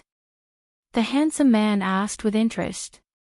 I've never heard of a vampire who can use spatial teleportation magic to such an extent. If you hear about it, I am going to have a headache. Wu Yan pursed his lips. I see. The handsome man didn't mind, he continued with a smile. Then you are. Wu Yan's lips curled into a mocking smile. As you said, I'm a vampire. Then, what's your purpose? Wu Yan crossed his arms in front of his chest. I'm just here to take a look. The handsome man narrowed his eyes. He stared at Wu Yan for a while. The interest in his eyes turned into displeasure. He didn't think he could get any information from Wu Yan. He waved his hand impatiently. His movements were quite elegant. If that's the case, it's about time for you to leave, nameless vampire. With that, a surge of mana surged from the handsome man's body. Then, a giant snake radiating purple light and a scorching heat came out of the magic vortex. It shot out like an arrow. Without any warning, it opened its huge jaws and bit at Wu Yan. Translator's thoughts: Noodletown, Noodletown, Noodletown, Noodletown, Noodletown, Noodletown. The serpent's level of magic was far from being a familiar of a pure-blooded vampire, let alone a familiar of a vampire that was close to a true ancestor. A familiar of this level is nothing more than a random item the handsome man released. However, even if it was a weaker vampire from the old generation, he would still be half dead after taking a hit from it.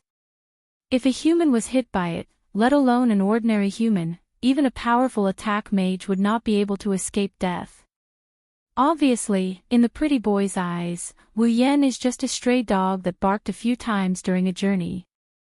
Since there's no way to interest him, then he's free to go. There's no need for the owner's approval. The reason he released his familiar is because he doesn't want to talk to Wu Yan anymore. He wants to chase him away, that's all.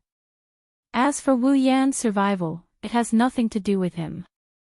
As the closest vampire to a primogenitor, the blood on his hands is enough to form a lake. Even if it's not enough to form an ocean, killing one or two of his kind is nothing to him. But this time, the handsome man miscalculated. The person in front of him did appear out of nowhere, but he's not a stray dog. In terms of bloodline, the handsome man is of a higher rank than the vampire closest to a primogenitor. That's because the handsome man is a true primogenitor. Looking at the menacing serpent coming at him with the momentum of a mountain, the mana ripples it emits are much stronger than a high-level magician's. But to the handsome man, it's nothing but trash. To Wu Yan, it's trash among trash. Wu Yan didn't even bother to look at the snake. He didn't even bother to move his hands. He stood there motionlessly. Wu Yan's mana was so dense that the pretty boy who was about to turn away froze in place. Wu Yan's mana burst out from his body and he rammed into the giant snake like a wall that collided with a wall. Boom! There was no stalemate, no collision. The serpent was crushed into pieces by the sheer amount of mana. Not even a trace of mana was left behind, it was crushed into nothingness. The handsome man's eyes widened when he saw this. His gaze landed on Wu Yan. This is the first time he's looking at the handsome man since Wu Yan appeared. Although the familiars were nothing to him, his opponent didn't even need to use them. Instead, he used his mana to neutralize the familiars. It was obvious who was stronger in this simple exchange of blows. You. Seeing that the pretty boy is finally looking at him in the eye, Wu Yan lost interest. He had only come here to see what kind of existence could make his blood throb a little. And now, he had seen this person, and from the beautiful man's words and Na Yu's words, he could guess that Na Yu definitely knew him. As for the rest, he'll just have to ask Natsuki when he gets back. With that in mind, Wu Yan didn't feel like staying any longer. What a rude way to send a guest off. Well, I've achieved my goal. I'll leave even if you don't send me off. With that, Wu Yan planned to leave. But this time, it's the handsome man who won't let him go. Please forgive my rudeness. The pretty boy said such a sentence without the slightest bit of apology. His tone was full of fanatical fighting spirit. Since you're here, why don't you stay and have some fun? Isn't it interesting?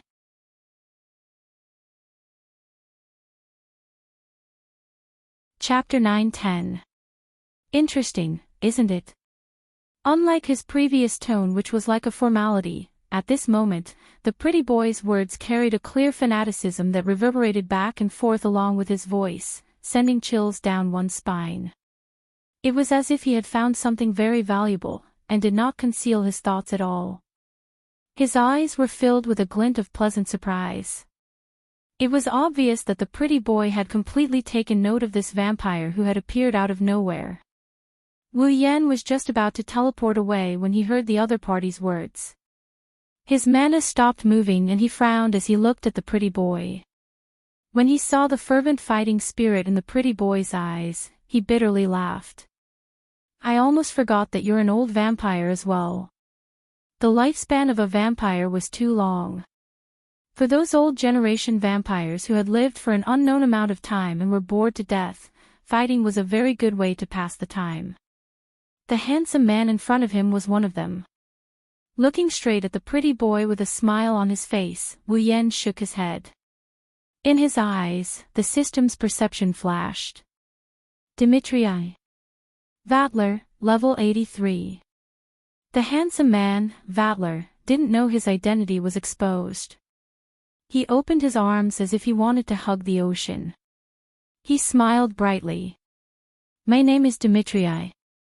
Vatler, I was fortunate enough to receive the title of Duke of Erudia from my ancestor, the Forgotten Warlord. Nice to meet you, unknown vampire. Vatler. You seem quite famous.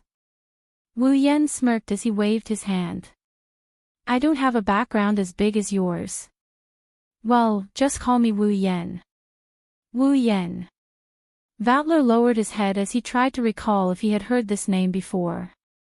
Of course, he couldn't remember anything about it. However, that didn't stop the fanaticism in his heart. It didn't matter if he was famous or not. He didn't mind if Vatler wanted the title of Duke. As long as Vatler had the power to make him happy, anything was fine. I'll remember your name for now. Vatler looked up. The golden bangs in front of his forehead drew an arc of light. His smile was full of excitement.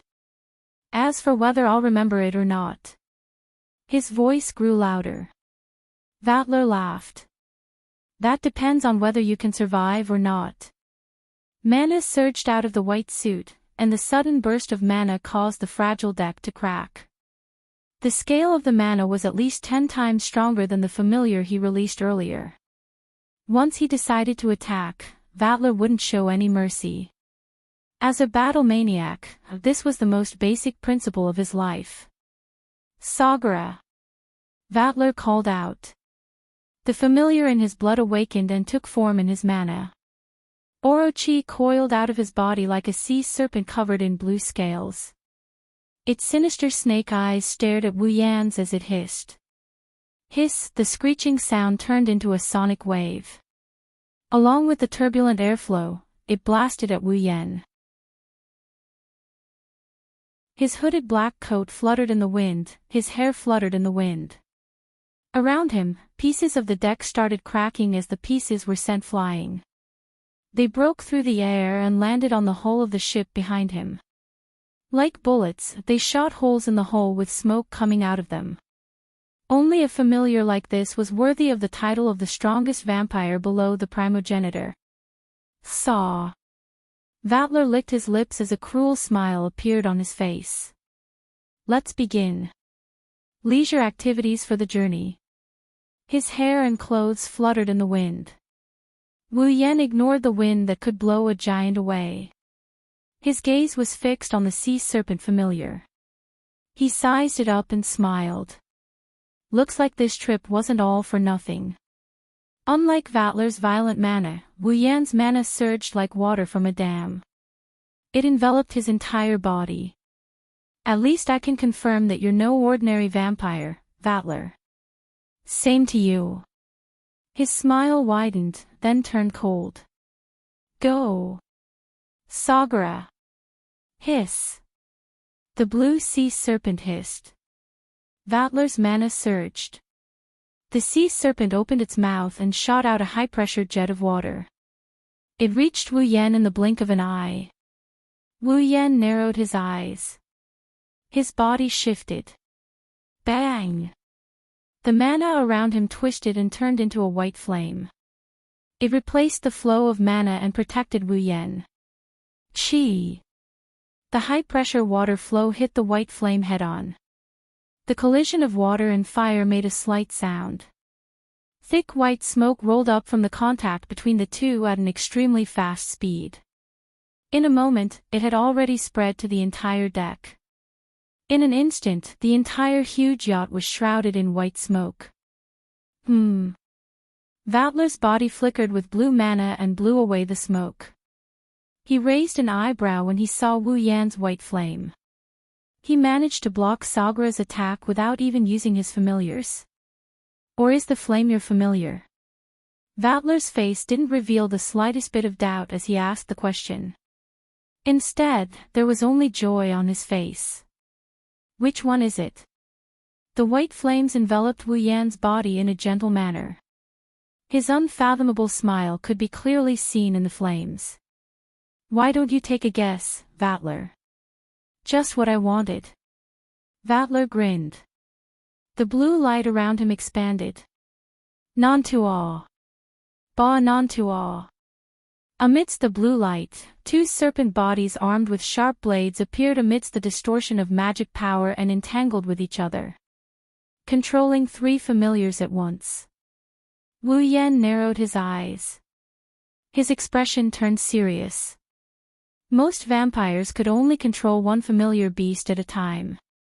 This was the same for older vampires. As the host grew, the familiar beasts would grow as well. Only a small number of powerful vampires could summon two familiar beasts at once.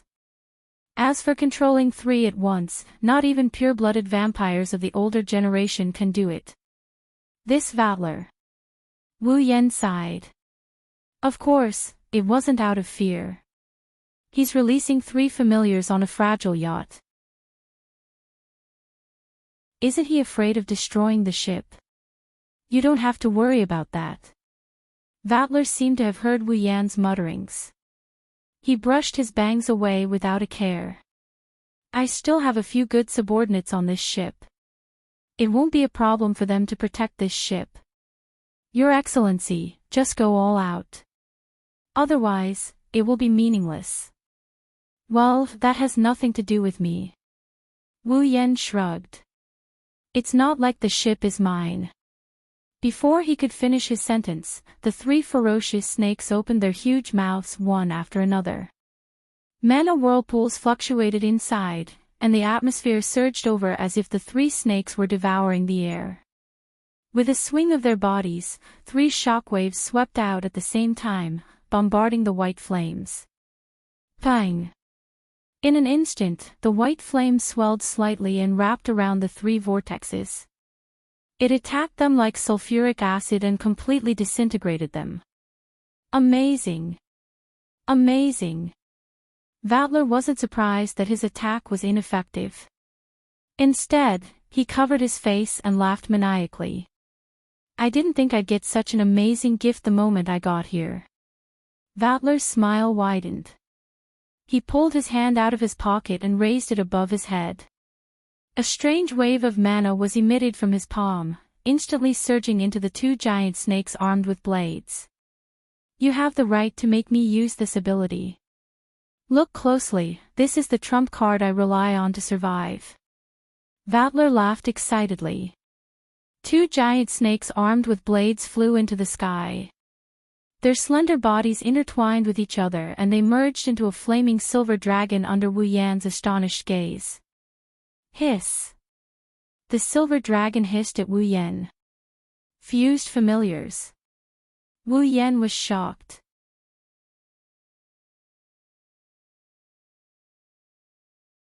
Chapter 9-11. On the rooftop deck of the huge luxury yacht, a silver dragon burning with flames and a sea serpent glowing with blue light lined up together. The lower end of their bodies coiled around the hull of the yacht, while the upper end swung back and forth. Their huge mouths opened and closed, letting out roars that shook the atmosphere. Wu Yan stared at the roaring silver dragon in front of him. He could feel a tremendous amount of mana coursing through the dragon's body. The sea around the yacht churned violently. The scale of the mana wasn't as great as that of a primogenitor, but it wasn't something a pure-blooded vampire of the old generation could possess. A familiar fusion. Wu Yan sighed. He finally understood why a vampire who wasn't a primogenitor could make his primogenitor blood throb.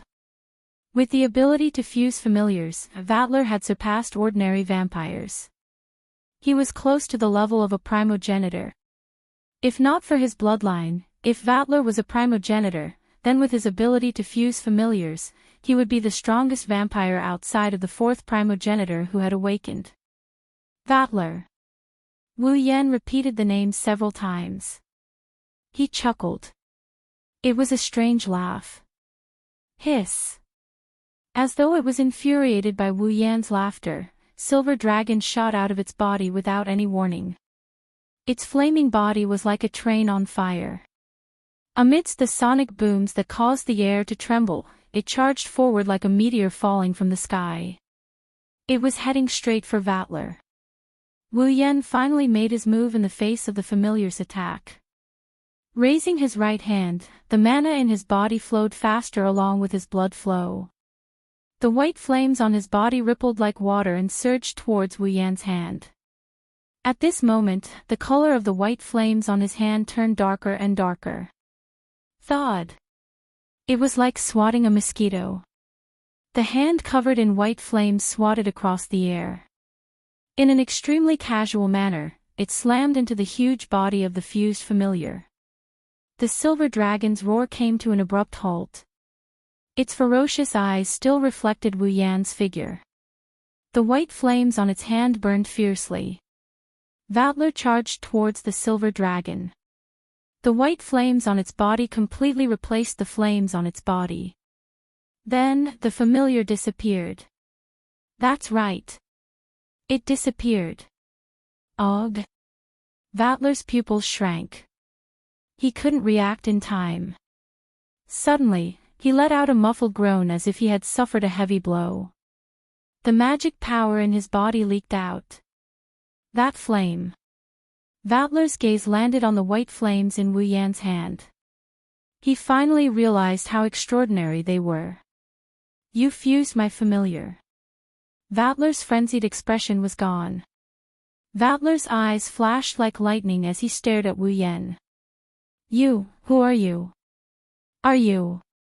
Vatler's unique ability was to fuse familiars. It was because of this ability that he was able to subdue 2 second-generation vampire elders with superior bloodlines. Otherwise, with the strict bloodline hierarchy of vampires, challenging someone with a superior bloodline was a death sentence. After all, blood was a vampire's power. Without this ability, vampires with lower bloodlines were no match for vampires with higher bloodlines. But now, Vatler had the highest bloodline below a true ancestor and had fused with familiars.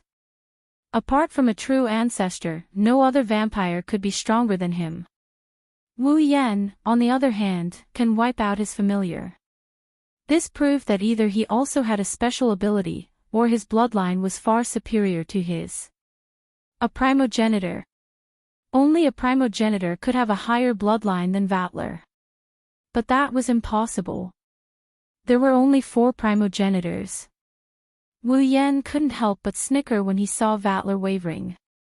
His snicker woke Vatler up. Vatler clenched his teeth, his expression turning cold. A surge of destructive mana, much stronger than when he fused with the familiar, gushed out of his body. Sagara. Nantuo. Benanchuo. Amidst the cold voice, the blue sea snake and the twin snakes armed with blades appeared out of thin air. They coiled around Vatler's violent magic flow and intertwined with each other. A dazzling light flashed, and the 3 giant snakes fused together. A 4-legged golden horned dragon slowly emerged from the light. Vatler had fused with 3 familiars. You win if you take it. Vatler declared coldly. It was as if he had removed all emotions from his voice, but at the same time, it seemed to contain some unknown emotion. If you can't take it, then die. There were only 4 primogenitors in this world. It was impossible for a 5th primogenitor to exist. However, it wasn't a problem for Vatler to find out who his opponent was. It didn't matter if the vampire in front of him was a primogenitor or not. If he really was a primogenitor, then he should be able to take on Vatler's 3 fused familiars at full power. If he wasn't, then he would die here. It was that simple. Vatler was confident that only a primogenitor could take on his fused familiars. If his opponent was a vampire with the same special ability as him, then he wouldn't be unharmed even if he took on the attack. At that time, the heavily injured opponent would have no choice but to allow himself to be killed. That was indeed the case. Wu Yan's expression changed when he sensed the violent mana from the golden dragon. A familiar of this level isn't far from a primogenitor's level. If he doesn't use his full power, it'll be as Vatler said. He'll die if he can't take on the attack. Though, as a primogenitor, he can't die. Fused familiars. Wu Yan shook his head and chuckled. The fusion of 3 familiars is already a lot stronger than Koju, who only has 1 familiar. Wu Yan can't afford to be careless. Well, that's fine too. The white flame on his hand slowly extinguished. Wu Yan lifted his head and he looked at the golden dragon that blocked his vision. A thick mist of blood rose from his body. Vatler's expression changed when he sensed a monstrous amount of mana. I've never released you before. Wu Yan closed his eyes as if he's talking to someone. Let's enjoy ourselves today. Wu Yan abruptly opened his eyes. Inside his eyes, his golden pupils burned with a radiant light like a torch. Descend. The sound, which was as thin as a drop of water, vibrated slightly and turned into an echo that spread out. On the yacht sailing in the dark sea, suddenly, a burst of white flames erupted like a tidal wave pouring down from the sky. Boom! The roar that shook the heavens and earth, with the yacht as the center, brought along a frenzied atmosphere and turned into an impact that could destroy everything. It landed on the entire ocean like thunder. In an instant, a circle of waves that were more than 10 meters high suddenly exploded and swept in all directions, causing the sea level to drop a little. It was like a volcanic eruption. After an unknown amount of time, the surface of the sea returned to calm. The turbulence in the atmosphere also subsided. The white flames disappeared, revealing the yacht within. Miraculously, the white flames did not burn the fragile yacht into nothingness. It wasn't that it couldn't do it, it just didn't want to. It was as if nothing had happened at all. On the deck of the yacht, Wu Yen is no longer there. Vatler is the only one left.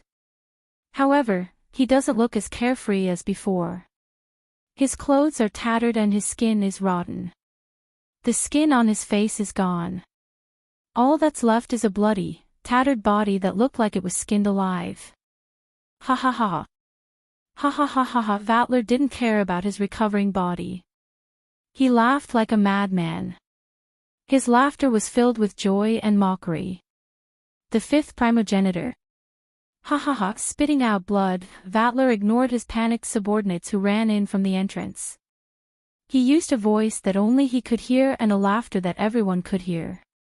He laid on the deck covered in blood and laughed like a madman.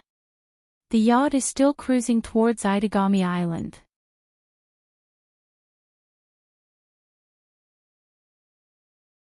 Chapter 9:12. Huge waves came crashing down on the streets of Itagami Island's harbor. The salty water washed away the heavy metal crates and washed away the smoke in the air. Then, the waves slowly receded and returned to the sea. Standing on top of a high-end metal box, Natsuki held a parasol and looked at the yacht that had just burst into flames with a familiar color. She watched as the yacht gradually sailed over, and her blue eyes flashed with an unpredictable light. Behind her, on top of a metal bridge, a leopard-shaped beast-man was locked in place by glowing purple chains. The chains swayed left and right like a pendulum. Don't think that it was just a glowing chain. It was a chain forged by the gods and was called the Chain of Discipline. It wasn't impossible to break free from it, but without strength equal to or above Nayu, it was almost impossible to break free, let alone an ordinary orc. Therefore, Nayu wasn't worried that the orc would escape. However, the reason she didn't pay attention to the captured beast man isn't because she believes in her chains of discipline. Compared to the beast man, what's happening in front of her is more important. Natsuki watched as the white flames dissipated. She tightened her grip on the parasol. Her eyes are calm but her brows are furrowed. Natsuki expected Wu Yen to fight with the snake charmer Vatler when he planned to board the yacht. However, the magical energy she sensed from the yacht still made her nervous. In terms of strength, Natsuki is definitely on the same level as Vatler. Vatler is an immortal, pure-blooded vampire from the old generation. Natsuki isn't a normal person either. She's a witch. She can form a contract with a demon and become their guardian. She can use the same abilities as the demon. As a human, she can gain magical energy that can rival a superior demon. His magic skills could even surpass the highest level of magicians. Natsuki is such an existence. She might really fight. Vatler, who confused with familiars, should be stronger than Natsuki. However, he won't be able to do anything to her. It was also because of this that Natsuki knew how strong Vatler was. If Wu Yen were to fight him, even if Natsuki saw Wu Yen summon two terrifying familiars, she can't say for sure that Wu Yen can beat Vatler. After all, Vatler is the strongest vampire below the level of a primogenitor. Wu Yen is also a vampire. It's not impossible for him to beat Vatler. However, Natsuki doesn't think it's possible unless he's a primogenitor. He has to be a complete primogenitor, unlike Koju who hasn't fully awakened. But is that possible? Nayu did not say a word. She simply stood there and looked at the yacht until a voice sounded from behind her. Oh. You're done. Too slow. Natsuki said without hesitation. Don't you know we still have work to do? Well. Wu Yen scratched his face. I didn't have a choice. You know that Vatler is no ordinary vampire. Natsuki snorted and turned around. She raised an eyebrow when she saw Wu Yan unharmed. Look at you, I don't see how much effort you put in. We should thank them for that.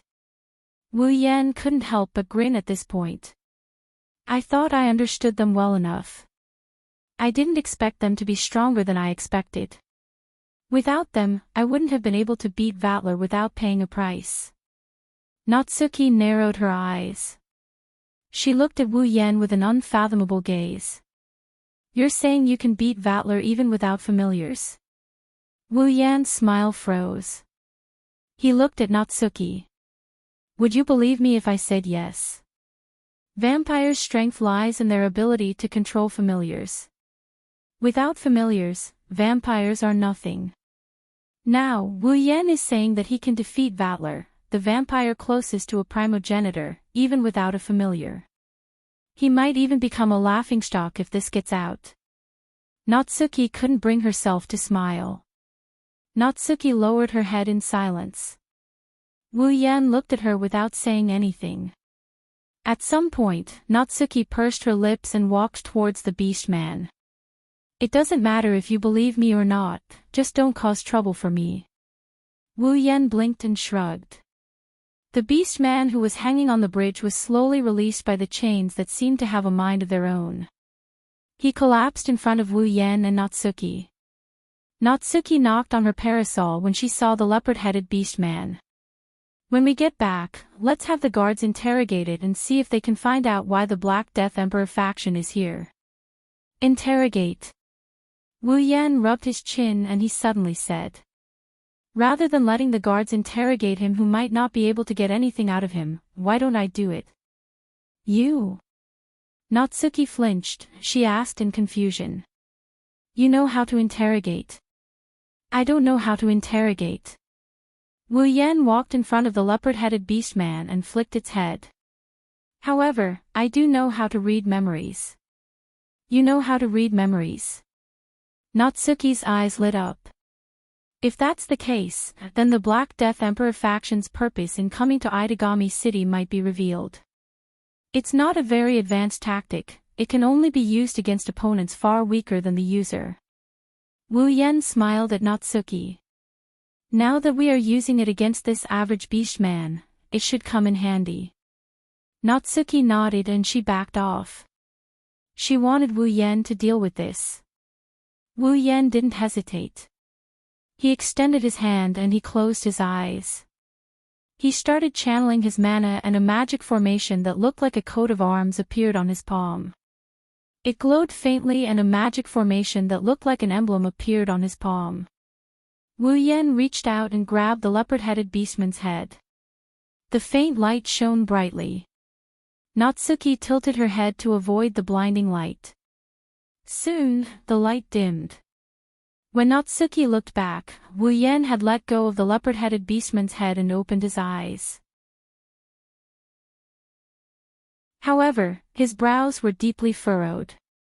Natsuki knew that Wu Yan must have gotten his hands on some useful information. What did you get? Yes. Wu Yan nodded and looked at Natsuki. The purpose of the Black Death Emperor faction, or rather, Christophe Garcia. The purpose of the Black Death Emperor faction is to obtain an ancient weapon called Nalakuvara. Wait. Natsuki interrupted Wu Yan. You said Nalakuvara. What? Wu Yan was surprised. Do you know about it? You can say that. Natsuki sounded a little concerned. It's a weapon from the age of the gods that has destroyed countless civilizations in the past. It's a very dangerous thing. However, it's understandable that a group of terrorists would want to get their hands on such a dangerous thing. The ancient weapon seems to be on this artificial island. Wu Yan said. The Black Death Emperor faction seems to have taken it away. They're trying to figure out how to control it. This beast man came here because of this. He cooperated with the people trying to figure out how to control it and launched a terrorist attack on Itagami Island to tell the people that the Black Death Emperor faction is still alive and well. What a terrorist. Natsuki shook her head. However, if the Black Death Emperor faction's goal is really Nalakuvara, then it's useless. The slate that records the control method is a piece of trash that even the linguists and magic organizations in the world can't decipher even if they gather together. Just in case, let's take care of those who try to decipher the method. You should be able to retrieve their memories, right? Wu Yen nodded. Under Natsuki's lead, he left with the beast man. Along the way, Wu Yen remained silent. He has a nagging feeling that something isn't right.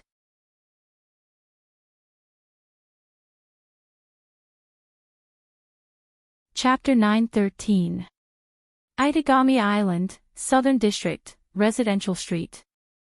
In an average-sized apartment, Kotori was standing by a window in thin pajamas, gazing at the scenery outside. The silver moonlight shone on her, highlighting her slender figure like a painting. Her delicate and adorable face was tinged with a hint of maturity that shouldn't have appeared on her innocent face. However, it didn't seem contradictory, as if she was born this way, which was quite puzzling. The sea breeze blew in through the open window. Kotori's long hair fluttered in the wind, reflecting the darkness of the night. Her mature aura seemed to have blended into the night, looking very beautiful. This scene lasted for 10 minutes before it was broken by a slightly breathtaking voice. Kotori-chan, you're so cute. Kotori's face fell. She looked at Nagisa, who was looking at her with excitement, and shook her head. Nagisa-chan is cute too. Hey, don't say that, it's embarrassing. Nagisa blushed, she made an embarrassed expression. Kotori laughed seductively.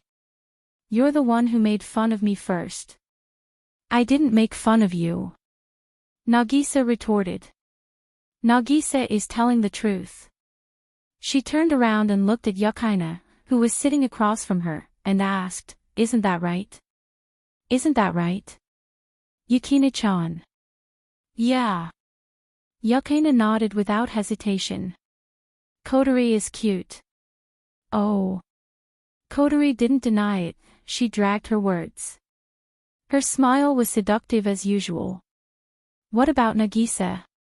Nagisa is cute too.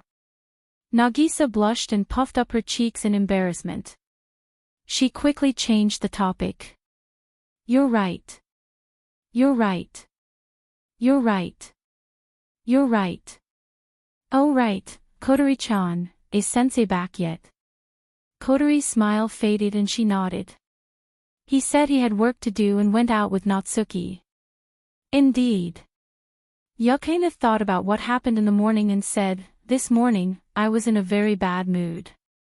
Earlier, Nagisa-sensei said he had work to do. He asked Wu Yen-sensei to look for him at night. It seems like it's something important. Being an attack mage is so hard. Nagisa slumped on the table listlessly. She waved her hand. Sensei is a vampire. Why did he become an attack mage? There must be a reason. Yukaina thought for a bit. Otherwise, the average demon wouldn't want to become an attack demon master. Nagisa nodded as if she understood. She asked Kotori. Even Kotori-chan doesn't know why Sensei became an attack mage. Who knows, maybe it's because vampires have too much free time. Maybe he became an attack mage to pass the time. Kotori gave an answer and sat down next to Nagisa. How old is Sensei? Nagisa stood up and asked excitedly, Aren't there many vampires who look young on the surface but have lived for a long, long time? Sensei too. Was it because he was very old? Is he older than the old sensei he replaced? Speaking of which, Sensei said he was 26 years old on the first day. Is that true? Don't make wild guesses. Seeing Nagisa asking questions at a rapid pace, even Kotori felt a headache coming on. Onie-san isn't young, but he's only in his 20s. He hasn't lived as long as you think. Oh, so he's really only in his 20s. Nagisa was disappointed. Kotori didn't know whether to laugh or cry. 26 years old isn't enough to satisfy you. 26 years old. Yukaina lowered her head, her eyes flashing. A 26-year-old vampire can stop Senpai's familiar in one hit. The fourth primogenitor's familiar. 26 years old is considered young among the vampires. Even a pureblood wouldn't be able to stop a primogenitor's familiar in one hit. Let alone one hit. Koju may be the fourth primogenitor, but he's still not a complete primogenitor. Even a pureblood wouldn't be a match for a young vampire. This sensei is mysterious in all aspects. Kotori-chan is 15 years old, Wu Yen, sensei is 26. Nagisa fiddled with her little finger and looked at Kotori with an odd expression. Then isn't there a 10-year age difference between the two of you? Yeah. Kotori tilted her head in confusion. Is there a problem? There's a huge problem. Nagisa jumped up in an exaggerated manner, her face turned red as she yelled. Kotori-chan is only 15 years old. 15 years old. How could sensei do something like that to you? Something like that. Kotori was taken aback at first. When she realized what Nagisa was talking about, her face immediately turned red. She jumped up like a cat whose tail had been stepped on.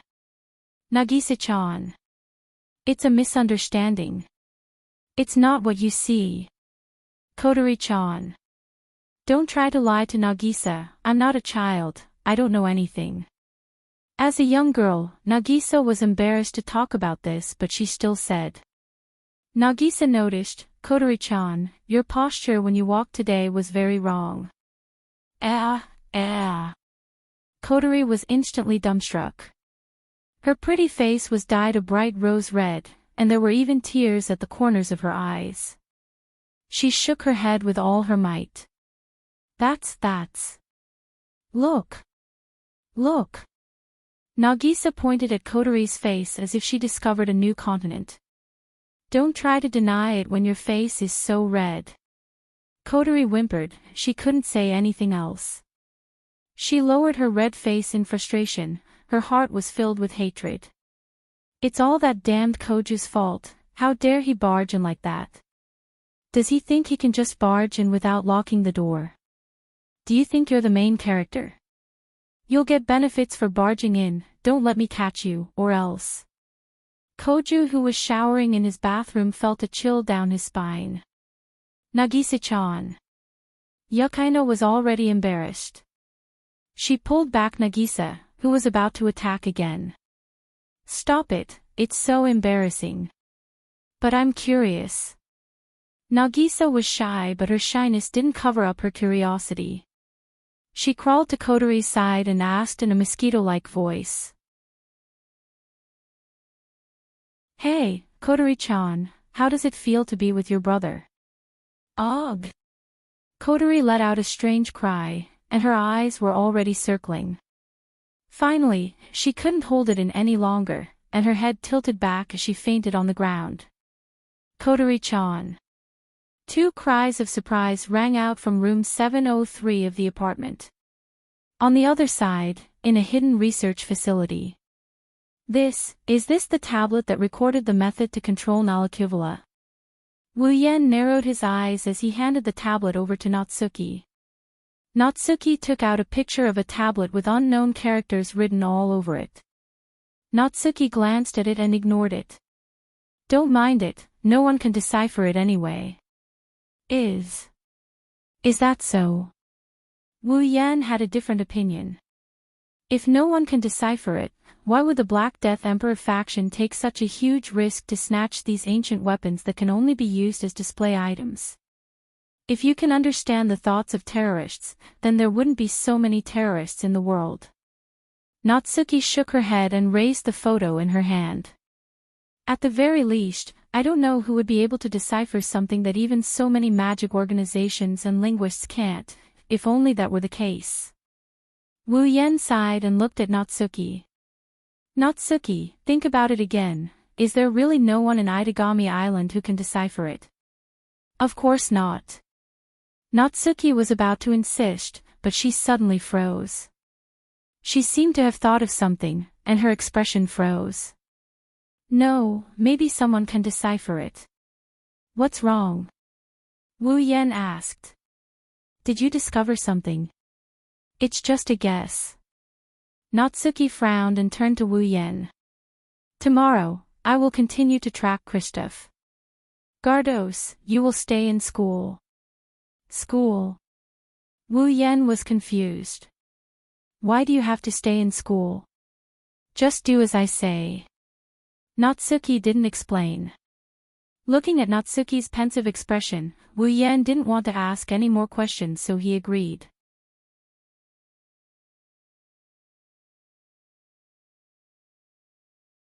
Chapter 9:14. Itagami Island, Saikai Academy. Walking towards the school gate, Wu Yan couldn't help but yawn so hard that tears came out of his eyes. His face is full of fatigue. How can you be so tired this early in the morning? Sensei. Nagisa, who was chatting with Yukaina, glared at Wu Yan.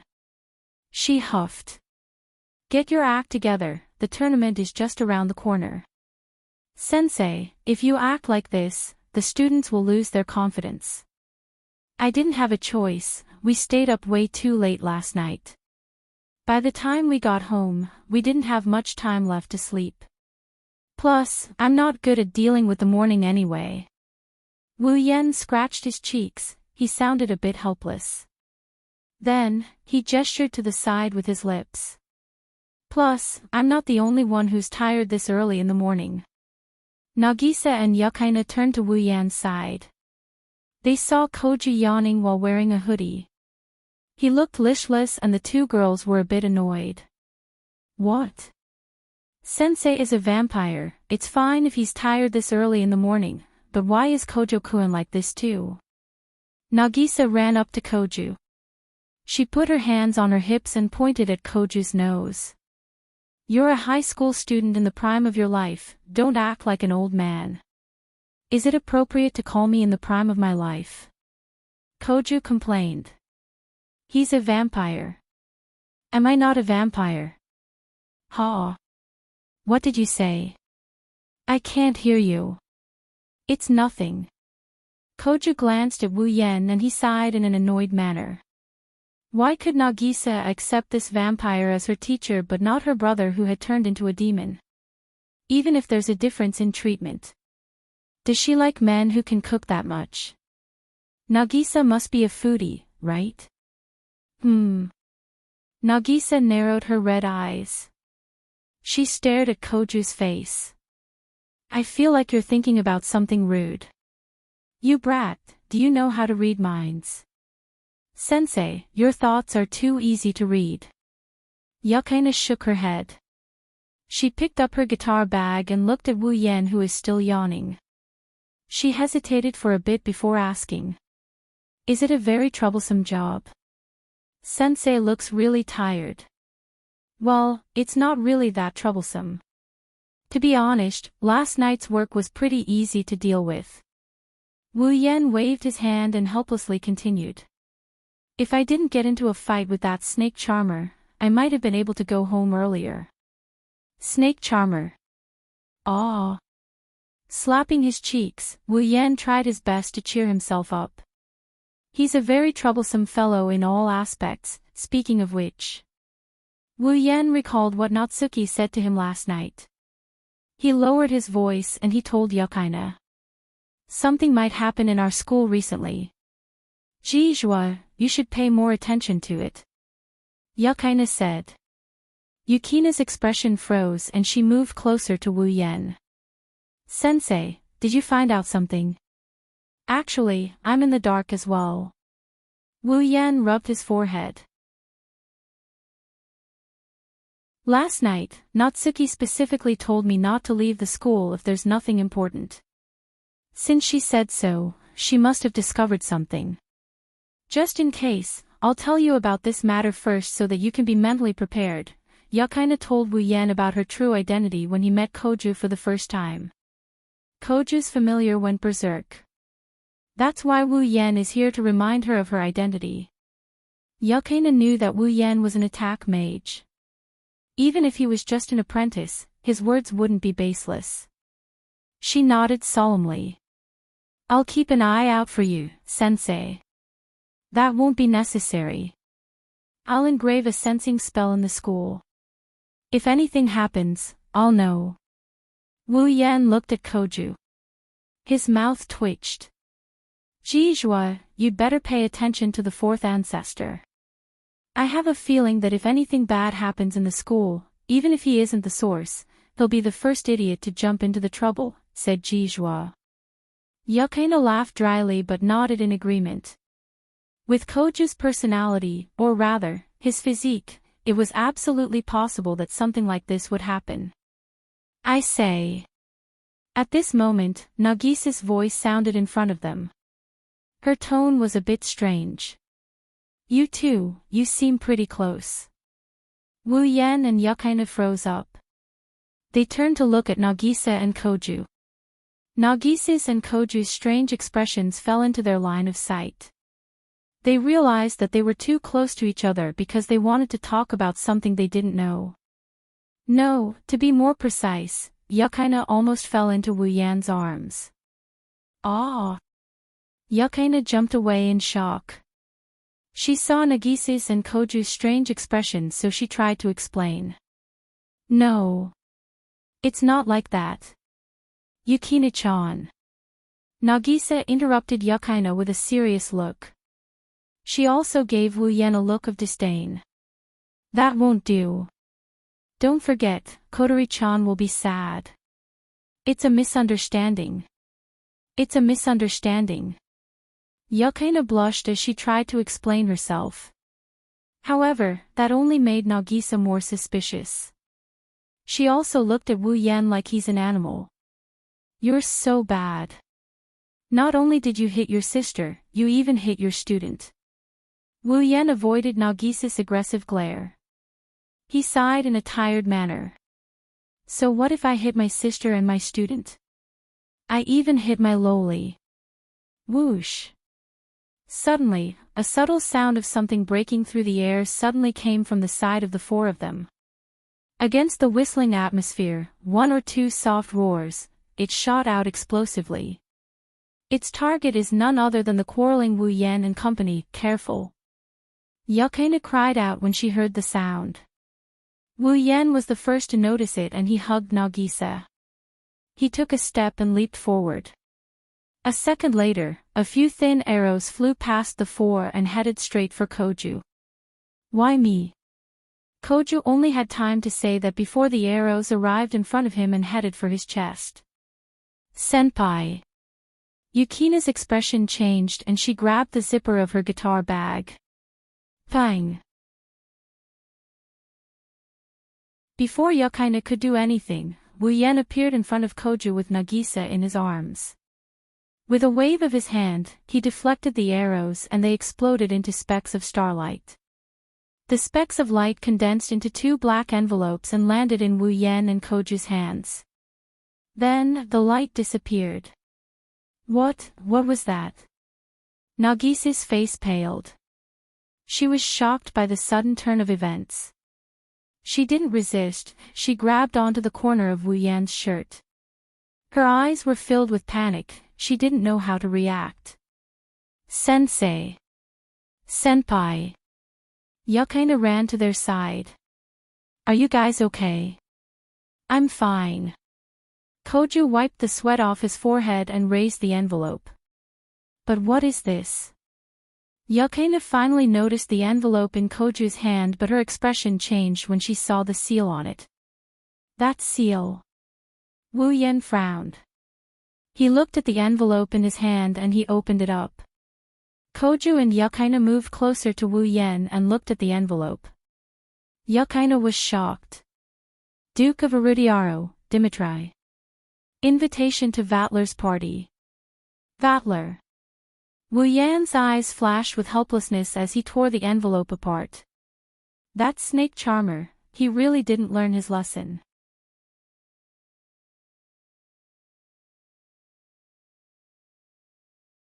Chapter 9:15. At night in the apartment. Kotori looked at the four luxurious suits on the table. She sorted out the information she just received and turned to Wu Yan. In other words, the noble called Vatler invited you to a banquet? Yes. Yeah. Wu Yan smirked as he patted the 2 men and 2 women's outfits on the table. I don't know what that snake charmer is thinking. Is he trying to get revenge? Yes. If he wanted revenge, he wouldn't have resorted to this method. After all, he's a vampire noble who has lived for a long time. Kotori said nonchalantly. She glanced at Wu Yan with an amused look. Speaking of which, you benefited a lot when you were invited to the banquet last time. Maybe this time, some vampire noble's daughter will come out and make a shocking declaration. Ahahaha. Wu Yan giggled and he changed the subject by pointing at the dress on the table. Speaking of which, this is really unfair. Why is it that Gu Qing and Ji Zhua's dresses are delivered to our doorstep, while ours have to be specially prepared? Yes. Of the 4 suits on the table, 2 of them were mailed to Koju's house for him to attend the banquet. It was said that the Lion King organization had prepared them. On the other hand, Wu Yan has nothing to do with the Lion King organization. They probably don't even know if he exists, let alone help him prepare the formal attire. Wu Yan asked Natsuki to prepare the suits for him. If you don't want to go. In that case, just don't go.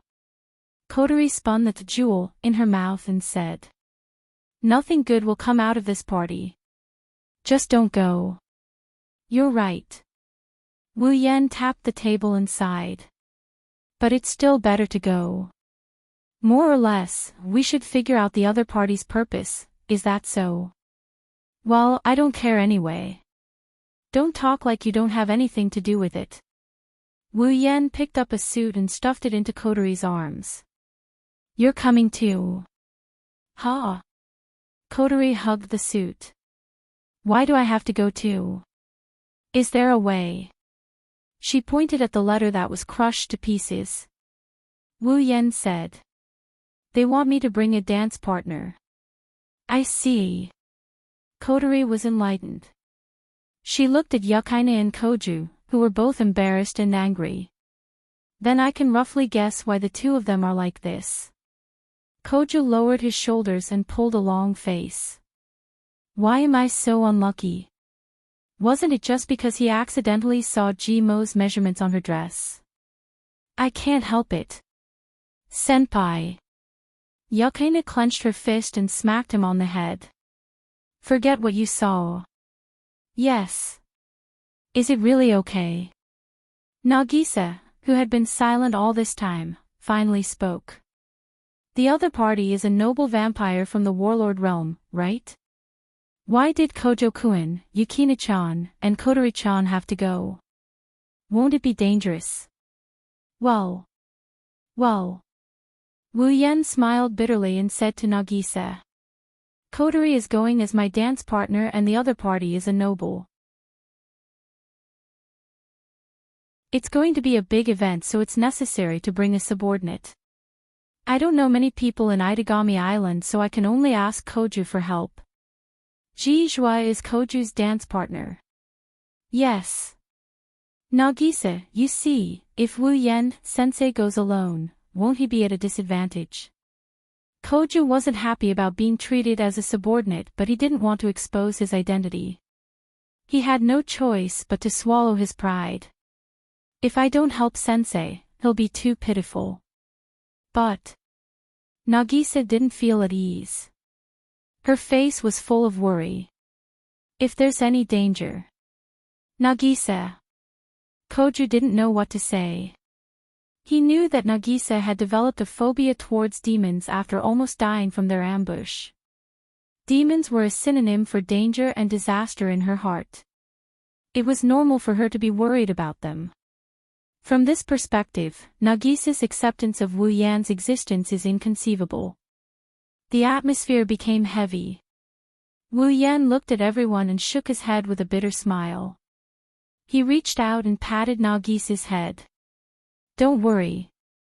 Wu Yan smiled warmly at Nagisa, who was stunned by his action. Sensei promises you that nothing will happen to anyone. Trust me. Nagisa blinked and looked at Wu Yan's gentle smile. She blushed and lowered her head. However, the worry on her face dissipated. You can't lie to me. Wu Yan chuckled when he heard Nagisa's soft mumbling. Koju and the others relaxed as well. It seems like they didn't want to worry Nagisa too much. Speaking of which, Nagisa, did you notice? Wu Yan smiled happily as he patted Nagisa's head. You don't resist my touch anymore. Hearing this, everyone at the scene came to their senses. Ah, really? Nagisa stared blankly at Wu Yan's hand on her head. Her face lit up and she placed a hand on her chest. Her face was filled with joy. My heart is beating fast, but I'm not afraid at all. Does this mean that Nagisa's fear of demons has been cured? Koju's eyes lit up when he heard Yukina's words. This. I don't know. Nagisa was confused. Kotori suggested. Why don't we let Nagisa try to interact with other demons? As soon as Kotori said this, Nagisa's face paled as if she had seen something terrifying. She shook her head furiously. No. No. Absolutely not. Why? Koju clutched his chest as if he was hurt. Nagisa didn't know why and said something that hurt him even more. I don't know why, but I don't want to. Such a strong reaction. Kotori frowned and sighed. It seems Nagisa can only accept one demon. Kotori narrowed her eyes and glanced at Wu Yan. You're still the same. Only in front of girls can you show off your incredible power. Ahaha. Wu Yan chuckled dryly, he didn't know what to say. He messed up Nagisa's hair to vent his frustrations. Nagisa started grumbling in response. It's about time to go, right? Koju forced a smile when he saw how intimate the two were. Apart from Nagisa, 3 pairs of eyes turned to Koju at the same time. Pervert. Siscon. Pervert. Shut the hell up. Koju exploded. Itagami Island, harbor. With spotlights on, a large yacht as gorgeous as a palace floated on the shallow water near the ground. Waves would hit it from time to time, but it did not affect the yacht at all. Although it was floating on the sea, the yacht was very stable, making people feel inexplicably uneasy. This is the banquet venue. Koju's expression became uneasy as he sighed in disgust. I feel so uneasy. Normally, it would. Wu Yan shook his head. No matter how luxurious it is, the name, Poseidon's Tomb, gives people the impression that it will sink sooner or later. Kotori, Yukina, and Koju nodded, they were speechless. Wu Yan and Koju are wearing black suits. Under the influence of the night, they look like aristocrats. Kotori is wearing a pink gown that exposed her smooth shoulders. Yukina is wearing an eye-catching outfit that exposed her chest and above. Yukina is wearing an eye-catching outfit with her chest exposed. The 2 beautiful girls were completely exposed from their shoulders to their backs. Their skirts only covered the base of their thighs.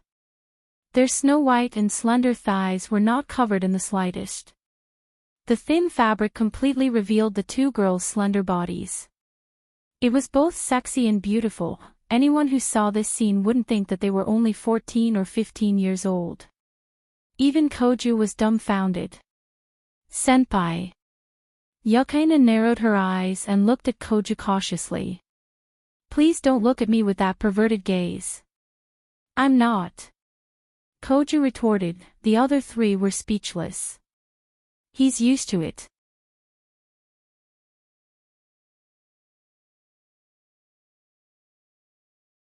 Chapter 9:16. The deck was bathed in the darkness of the night. The dazzling lights dispelled the darkness. This place was very spacious.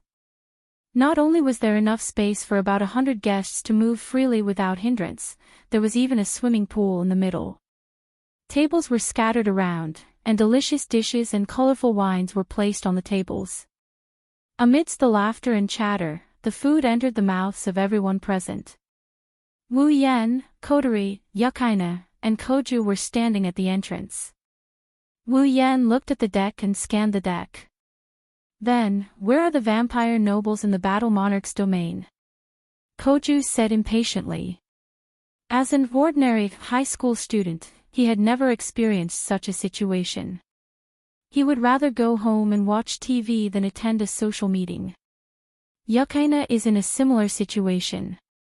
Even though she pretends to be calm, she's only 14 or 15 years old. Before coming to Itagami Island, she lived in the Lion King organization and was still a little girl. Because of this, Yukaina looks much younger than Kotori. After all, Kotori is the commander of Ratatoskr and has seen her fair share of big events. You're invited, but you still have to look for the master. It was rare for Kotori to not have a single pearl in her mouth. It was unknown whether she was annoyed or impatient. Damn it. There's nothing worse than this. Wu Yan mocked Kotori. That snake charmer. These guests are probably invited by him to fill up the atmosphere. Kotori turned around and said to Wu Yan. Didn't you just meet him yesterday? Why do you look like you know him well? If a fight counts as knowing him, then yes. Wu Yan crossed his arms in front of his chest. It's just a feeling, I don't know him well.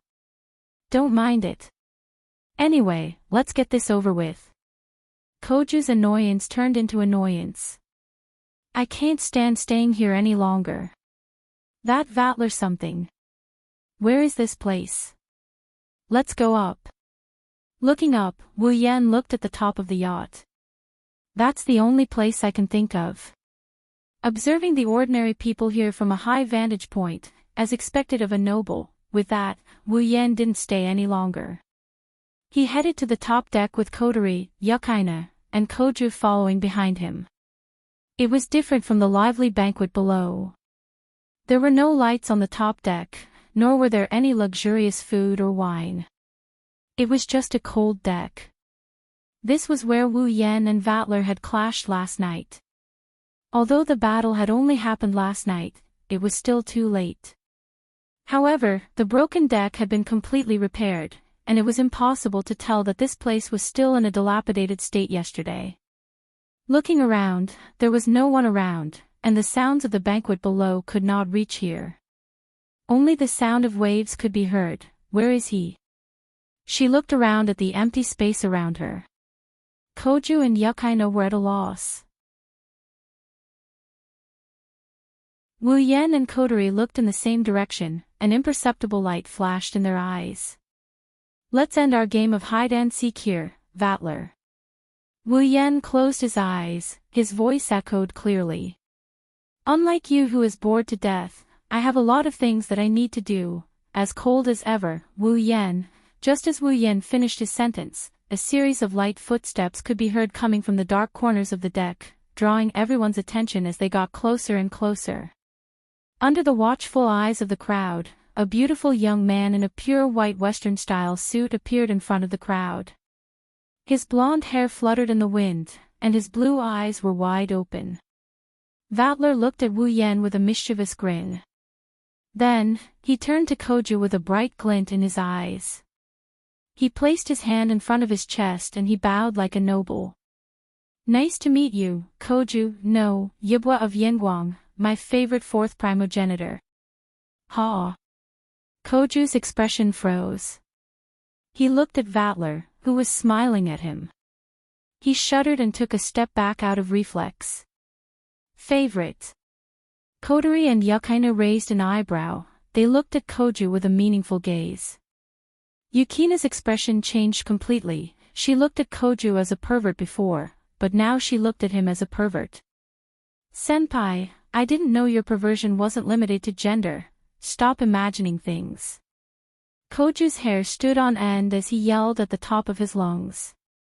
It's just that guy talking to himself. No, Koju, you're wrong. Vatler closed one eye and gave Koju a flying kiss. I came here to find you.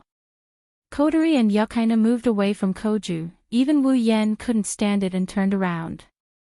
Koju's veins popped out, he said something that shocked everyone. My sexual orientation is normal.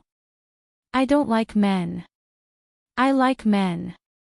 I'm a big sister. Akatsuki. Koju's roar reverberated in the air. Wu Yen, Kotori, and Yukaina were all stunned. They couldn't react in time. Vatler was the only one who guffawed. So you like that type of woman, Koju? No problem, I don't mind. Mind my ass. Who needs your attention? Koju seemed to be completely broken. He pointed at Vatler and continued to shout. Don't cause me unnecessary trouble, bastard. Unfortunately, Koju's argument only made Vatler laugh. It seems like he's right.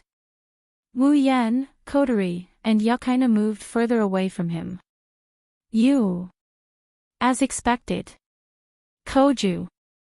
Yukaina is the most dangerous thing to do. Suddenly, a sharp, steady, and sweet voice rang out beside Vatler. The voice contained traces of hatred. Then, a figure flashed out and stood in front of Vatler. It was a young girl. She had long, dark chestnut hair tied into a ponytail. She had a beautiful face, snow-white skin, and a slender figure that matched the cheongsam she was wearing. However, her height was not ordinary. She was at least 1.7 meters, and she looked to be only 16 or 17 years old. At this age, having such a height was considered quite tall. It's you. Yukaina was shocked when she saw the girl. Sayaka. The moment Yukina's voice fell, the girl called Sayaka's beautiful face lit up as if she had seen something beautiful. Her face bloomed with a bright smile, and the hatred in her eyes when she looked at Koju turned into love. Yukaina. She cheered like a child, jumped up, and hugged Yukaina. Her long ponytail swayed like a tail. Anyone could see that she was in a good mood. Long time no see. Yukaina. Ah, yes. Yukaina seemed to have only just reacted. She responded to Sha Yahua's call. Sha Yahua hugged her neck tightly, causing her to feel a little pain. However, compared to this, there was more joy on her face. Is she Jijua's friend? Koju blinked and asked in confusion. Yes, senpai, Sayaka is my childhood friend. Yukaina struggled to break free from Sayaka's embrace and said to Koju. Oh. I didn't know you were that close. Vatler raised an eyebrow and looked at Koju. Then, Gu Ching, let's have a good time together. Love each other my ass. Get away from me. Wu Yan and Kotori were speechless when they saw Yukaina and Sayaka hugging each other and Vatler approaching Koju. Both sides are the same. Kotori stated the truth. No matter which side it is, they both have sexual orientation issues. Of course not. Akatsuki. Koju and Yukina's roars echoed from the shore.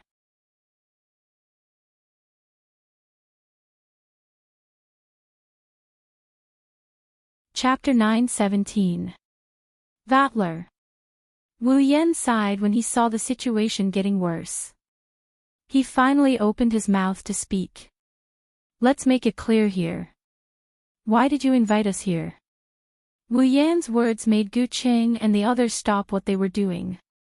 The rowdy atmosphere started to turn serious. Vatler chuckled and closed his eyes. He stuffed his hands into his pockets, and the flirtatious aura around him changed, becoming sharp and incisive. This was how the real Vatler should be. Koju and Yukaina sensed the change in Vatler's aura. They came to Wu Yan's side and the four of them stood in a line facing Vatler. They looked like they were ready to attack at any moment. Don't make such a scary face. Vatler shrugged when he saw Koju and Yukina's tense faces. He tried to lighten the atmosphere. As the ambassador of the warlord's domain, I should pay a visit to the fourth primogenitor's territory, no? I told you, don't act on your own. Koju clenched his fists. I've never said that I'm going to occupy this island. But according to legend, the world's strongest vampire is on this island. Vatler's tone changed when he mentioned the strongest vampire in the world. It's like he's excited. At least the fourth primogenitor is here. In other people's eyes, this island is the fourth primogenitor's territory, including the people on this island. Koju paused. Wu Yan guessed correctly. Unlike the other three primogenitors who ruled over an entire empire and a large number of vampires, the fourth primogenitor had never led a vampire compatriot or ruled over a territory. Instead, he had 12 disaster-like familiars. He brings fear and darkness to people.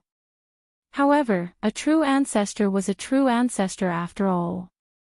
They were at the peak of the vampires and had the highest level of fighting power in the world. They were regarded by the world as having the same fighting power as a country, and they had such strength in this world.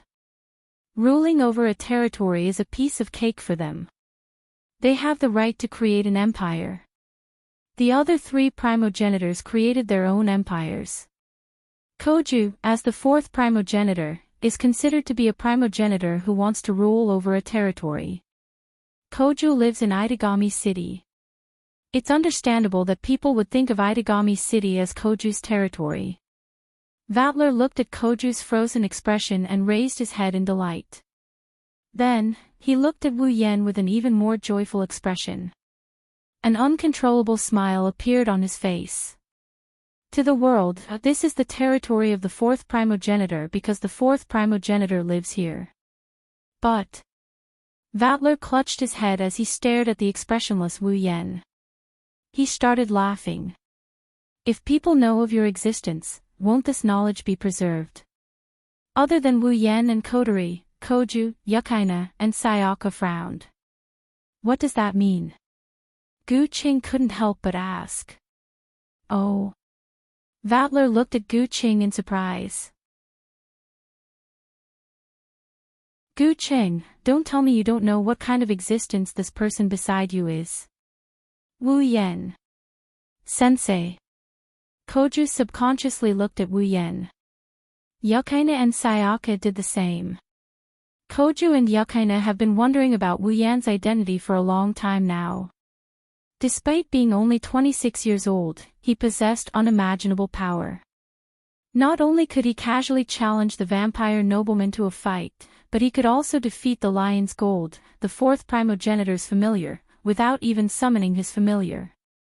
Even if the Lion's Gold's power isn't complete, how can a 26-year-old vampire defeat it in one hit without summoning his familiar? The answer was obvious even if one used their knees to think. However, Wu Yan didn't explain and Koju and Yukaina didn't ask. Plus, Wu Yan gave them a good impression. He doesn't look like a bad guy or an enemy, so they didn't probe further. Koju and Yukaina didn't have the opportunity to know Wu Yan's identity, so they reacted when Vatler brought it up. Vatler saw their reactions and knew the answer he wanted to know. Unfortunately, he didn't give them an answer. If that's the case, Koju, you'd better be careful. Vatler said with a wicked smile. He didn't want to give up until he was shocked to death. The person beside you might be even more terrifying than the strongest vampire in this world. Koju and Yukina's expressions froze. Their eyes widened as they looked at Wu Yan with disbelief. Glancing at the two of them, Wu Yan shook his head and sighed. Is that all you want to say? Vatler. Oh. Are you angry? Vatler pretended to take a step back but his face was full of smiles. No matter what, I'm just a diplomat, a noble coming to a man-made island to be a diplomat. Kotori suddenly interrupted Vatler. Compared to Itagami City, the first primogenitor's Empire of Darkness should have some territories that are more valuable than Itagami City, right? Even if it's a diplomatic mission, there's no need to send a direct descendant unless there's no one left in Warlord's territory. Vatler opened his eyes and looked at Kotori in surprise. It was as if he hadn't noticed her existence until now. You are. Me. Me. Coterie raised her head with a wicked smile on her face.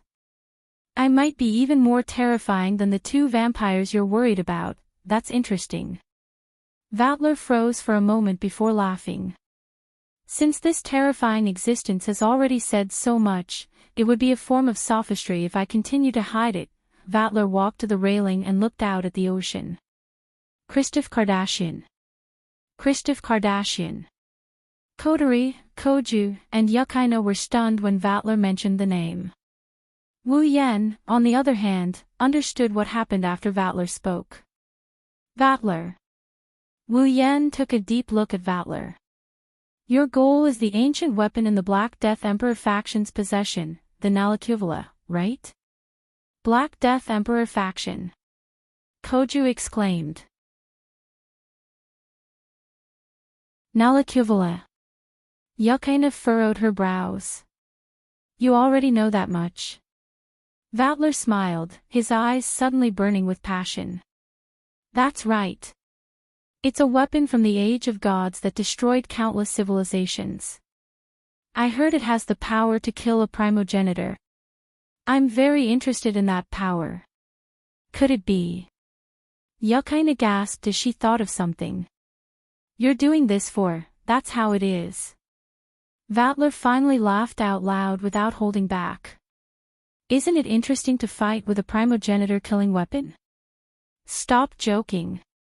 Koju roared. That Nalakuvula has the power to kill primogenitors. It must be very dangerous. What will happen to the island if you fight? The familiars of the old generation vampires were not to be trifled with. Any one of them could easily raze a small village to the ground. Koju didn't know what level of vampire LoveLore is, but if he's a noble in the warlord's territory, he's no weaker than an old generation vampire. If he unleashes his vassal beasts to fight that terrifying weapon in Itagami City, it wouldn't be strange if the entire island was destroyed. That's why I'm here, Koju. LoveLore used a tone that could pierce through Koju's heart. I'm here to greet you, in case you don't forgive my rudeness. You bastard. Koju was furious, he wanted to do something but Wu Yan grabbed his shoulder and smiled. If you can do it, then give it a try.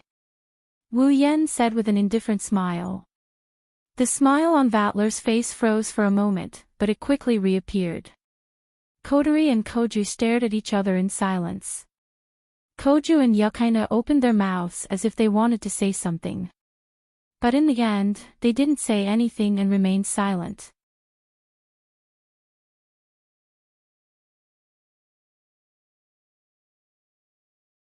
Chapter 9:18.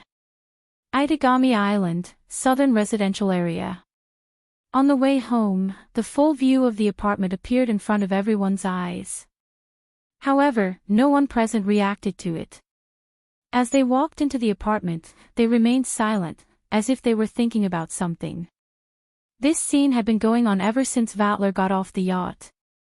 Aside from Coterie, Wu Yan, Yukaina, and Koju had heavy expressions on their faces. To be more precise, Yukaina and Koju had heavy expressions on their faces. Wu Yan muttered to himself. His wine-red eyes flashed with a hint of contemplation. It's clear that he's lost in his thoughts. The four of them entered the elevator in silence.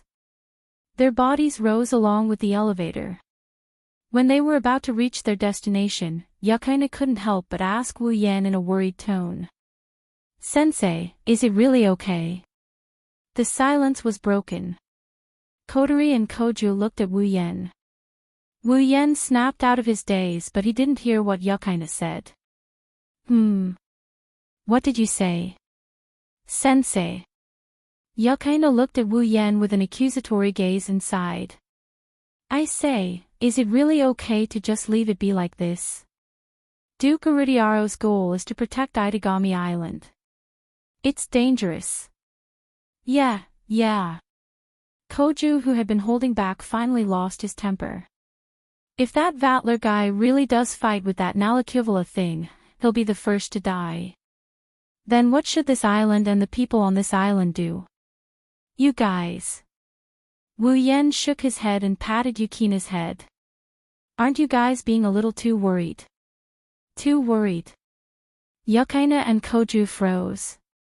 Isn't that right? Wu Yan smiled. Then let's take a step back. Even if we don't leave Vatler alone, what can you guys do? We can arrest Christopher Garza first. Capture Gardos. Yukina said without hesitation. If that's the case, Duke Iridiaro won't have a reason to start a war, right? You can think of it. Can't the others think of it as well?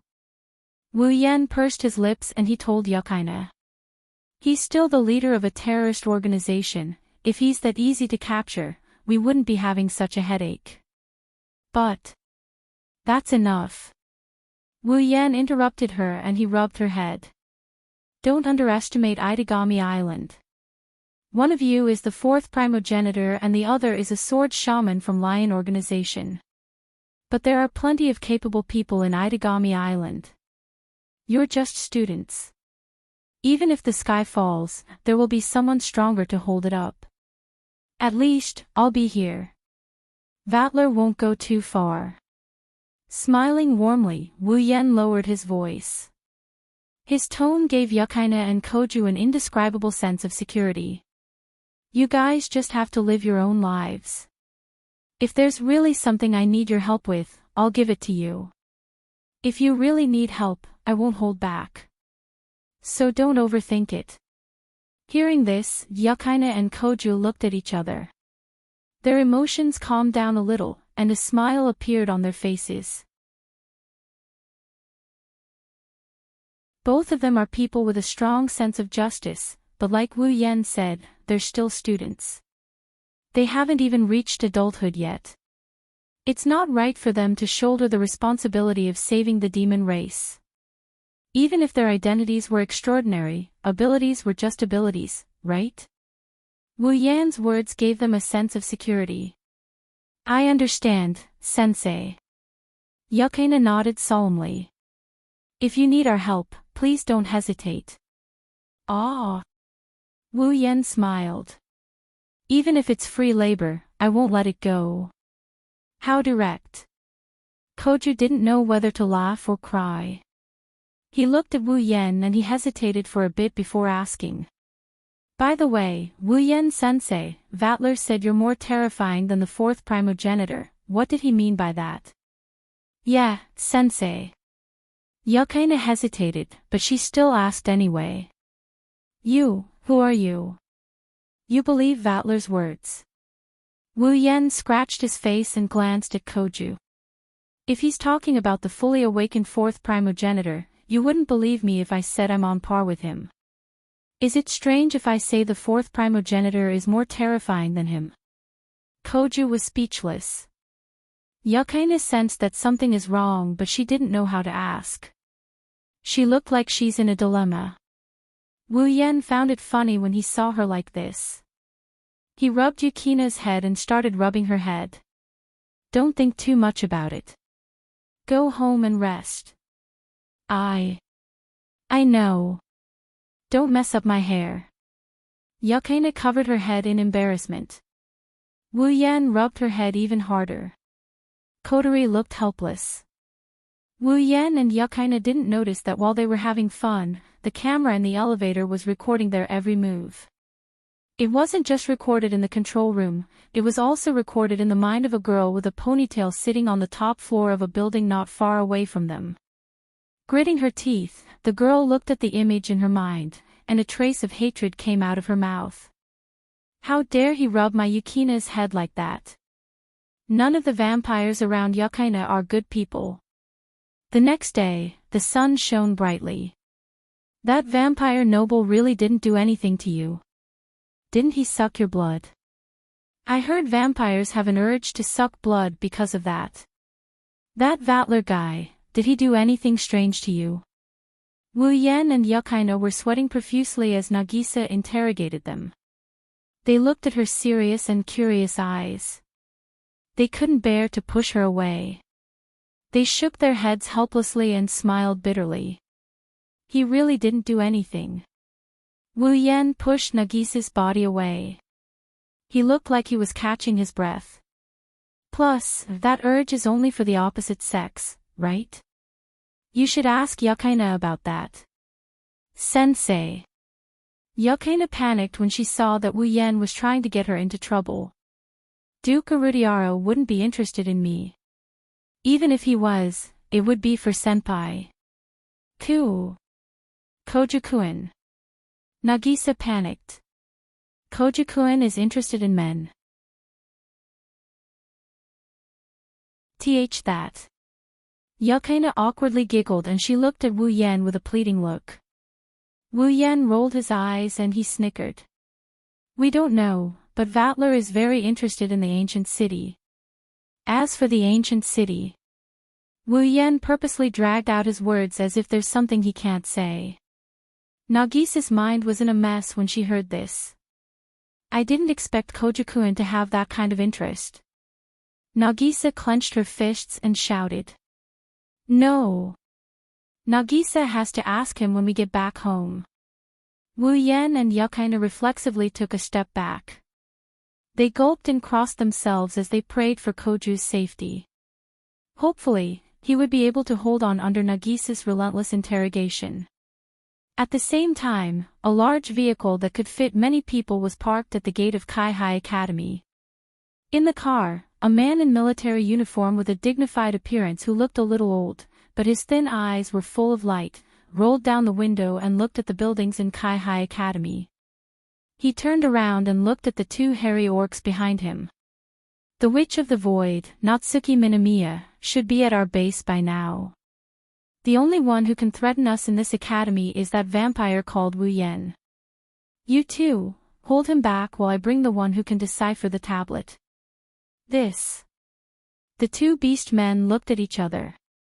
Is this okay? Won't we be discovered? If I don't transform, I'll look like an old visitor. I won't be discovered. Go ahead and buy me as much time as you can. Yes, sir.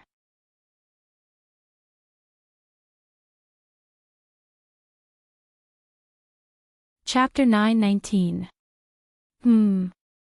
Two beast men broke into Saikai Academy and charged towards the middle school building. Wu Yan, who was playing with Yukaina and Nagisa, froze. His face darkened. Sensei. Nagisa called out to Wu Yan, but Yukaina grabbed her wrist. She looked at Wu Yan with a serious expression. Sensei, what happened? Yes. Wu Yan narrowed his eyes and nodded. The sensing tactic I've engraved in the school has reacted. Two beast men have arrived at the school. Beast men. Yukaina lowered her body. She was on high alert. Black Death Emperor faction. If I'm not mistaken, that should be it. Wu Yan stood up. Yukaina also stood up. She tilted her head in confusion. But why would Black Death Emperor faction send people to school? Wu Yan lowered his head. He mused for a bit before abruptly raising his head again. I once asked Natsuki if no one could decipher Nalakuvula. At that time, Natsuki was very certain, but I don't know what she thought of, but she hesitated. She even told me to stay in school if I had nothing to do. Yukaina froze for a moment before her expression changed. You mean? That's right. Wu Yan nodded and sneered. The Black Death Emperor faction came to Itagami Island for a reason. Other than to cause panic and prove to the world that they are still alive, their main goal is the ancient weapon Nalakuvura. Considering their goal and Natsuki's words, I'm guessing there must be someone in Saikai Academy who can decipher the Nalakuvura's control method. Wah! Yukaina sucked in a cold breath. In other words, the Black Death Emperor faction might be using the Nalakuvura. That should be it. Wu Yan sighed. Are these two beast men here to capture someone who can decipher the Nalakuvura? Yukaina grabbed her guitar bag. She walked towards Wu Yan. Sensei. Let's stop them. Wait. Wu Yan stopped her with a frown. Those two beast men are coming our way. Our way. Yukaina was shocked. Why us? I don't know. Wu Yan gritted his teeth and looked at Yukaina. Anyway. Yukaina. First, take all the students here to take refuge. Sensei. Yukaina knew this was not the time to be confused. Sensei. If the two beastmen's destination was here and they started fighting here, it would affect the students, and it would be terrible. Yukaina. She ran over to the students and tried to persuade them to leave. The students were confused, but Yukaina was with Wu Yan, so they thought it was their teacher's idea. They didn't object and they followed Yukaina out of the scene with their heads full of questions. Wu Yan nodded. He closed his eyes and expanded his senses to observe the movements of the two beastmen. Wu Yan, who was paying attention to the beastmen, didn't notice the man in military uniform walking slowly into the school as if he was here for a tour. Not long after, the two beastmen arrived near the classroom. Wu Yan wanted to make a move, but a hand grabbed the corner of his shirt from behind. No. No way. A familiar voice filled with fear rang in Wu Yan's ears. Wu Yan was stunned.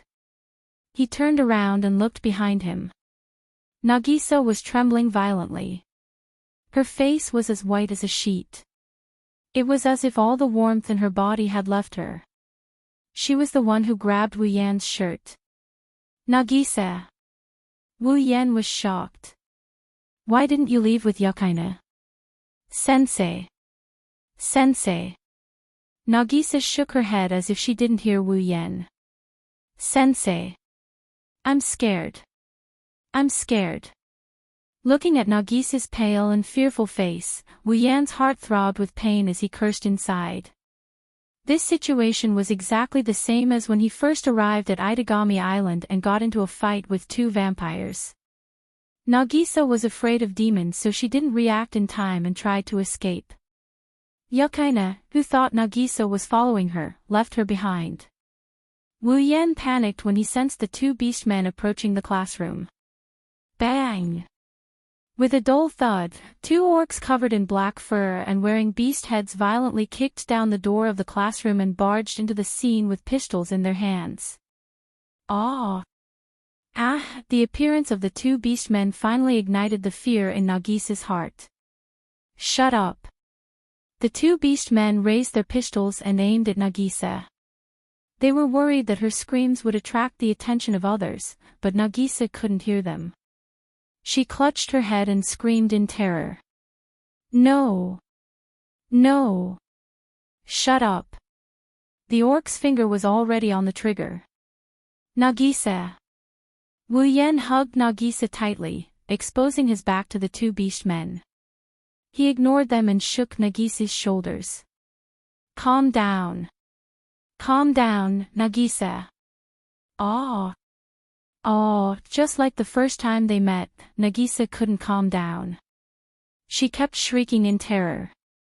Judging by her expression, Wu Yan's words didn't register in her mind. Nagisa. Nagisa. No matter how much Wu Yan shouted, Nagisa continued to scream. Wu Yan pursed his lips and pulled Nagisa closer to him. He lowered his head and kissed Nagisa's lips. Ugh! The screams came to an abrupt halt. Nagisa's eyes widened to their widest extent. The fear that had been enough to shatter her nerves had turned into shock and disbelief. She slowly regained consciousness. The two orcs seemed to be shocked by the scene in front of them. Their mouths were wide open, and their fingers that were about to pull the trigger froze. For a moment, they were stunned on the spot. Her bright eyes reflected Wu Yan's face. Nagisa stared at him blankly, her mind went blank. She couldn't believe her eyes when she felt the warmth on her lips. Her first kiss was actually taken away by her own teacher. Not long after, Wu Yan let go of Nagisa's lips. He bitterly smiled when he saw her dazed expression. He tightened his grip on her petite frame. Don't be afraid, I'm here. Nagisa regained her senses when she heard Wu Yan's words. Her pale face flushed red as she turned her head around in a daze.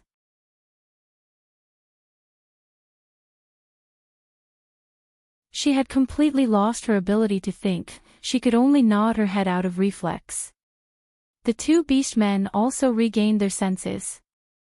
They raised their guns and pulled the trigger without hesitation. Bang bang bang bang. A series of gunshots rang out, accompanied by sparks and smoke. Metal bullets shot out and tore through the air towards Wu Yan's back. Upon closer inspection, the bullets were wrapped in strands of mana. Even an orc would fall after being shot by such a bullet. It was the same for vampires before they recovered. The sound of air being torn through came from behind. Wu Yan's eyes turned cold. He didn't even turn his head. Behind him, crimson spatial ripples rippled and protected Wu Yan and Nagisa. Whoosh whoosh whoosh whoosh. The mana-infused bullets shot into the crimson space ripples, creating even more intense ripples. However, the bullets disappeared into thin air, they didn't hit Wu Yan. What? The two beast men were shocked. What kind of magic is that? A magic trick that will take your life. The cold voice reverberated in the ears of the two beast men. Their expressions changed drastically. Then, their vision was filled with flashing iron sand swords. Bang bang bang. Ah, the walls of the classroom shattered. The iron sand swords continued to fly forward and disappeared into thin air. The two beast men lay on the ground covered in wounds. Their bodies were bleeding and their auras were barely discernible.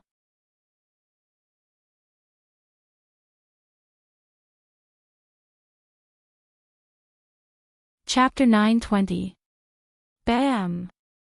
Under the attack of the iron sand swords, the two orcs crashed through the walls of the classroom and were buried in a pile of rocks. They groaned for a while and couldn't get up again. Humph! Wu Yan waved his hand and he put away the gate of Babylon in front of him. At this moment, a figure ran out from the shattered wall of the classroom. Aya, it's over. Looking at the rubble and the two beast men on the ground, this person's first reaction was to laugh out loud. Wu Yan was stunned when he saw this person. Sasasaki-senpai. This is a little too much. Sasasaki-senpai shook her head and sighed at Wu Yan. How am I going to explain this to the principal? Well, I'll explain it to the principal myself if it's bothering me. Ahaha, there's no need. Sasasaki-senpai scratched her head and stuck out her tongue. These two orcs are from the Black Death Emperor's faction, right? You're just carrying out your duties. There shouldn't be any problems. Plus, you're a junior, how can I let you take responsibility? Wu Yan smiled bitterly, but his smile froze on his face not long after. In his senses, a man in military uniform suddenly knocked out a student and quickly transformed into a fur-covered beast man. He then carried the student on his shoulder. And this will. The beast man used his superior physique to break open the nearest window.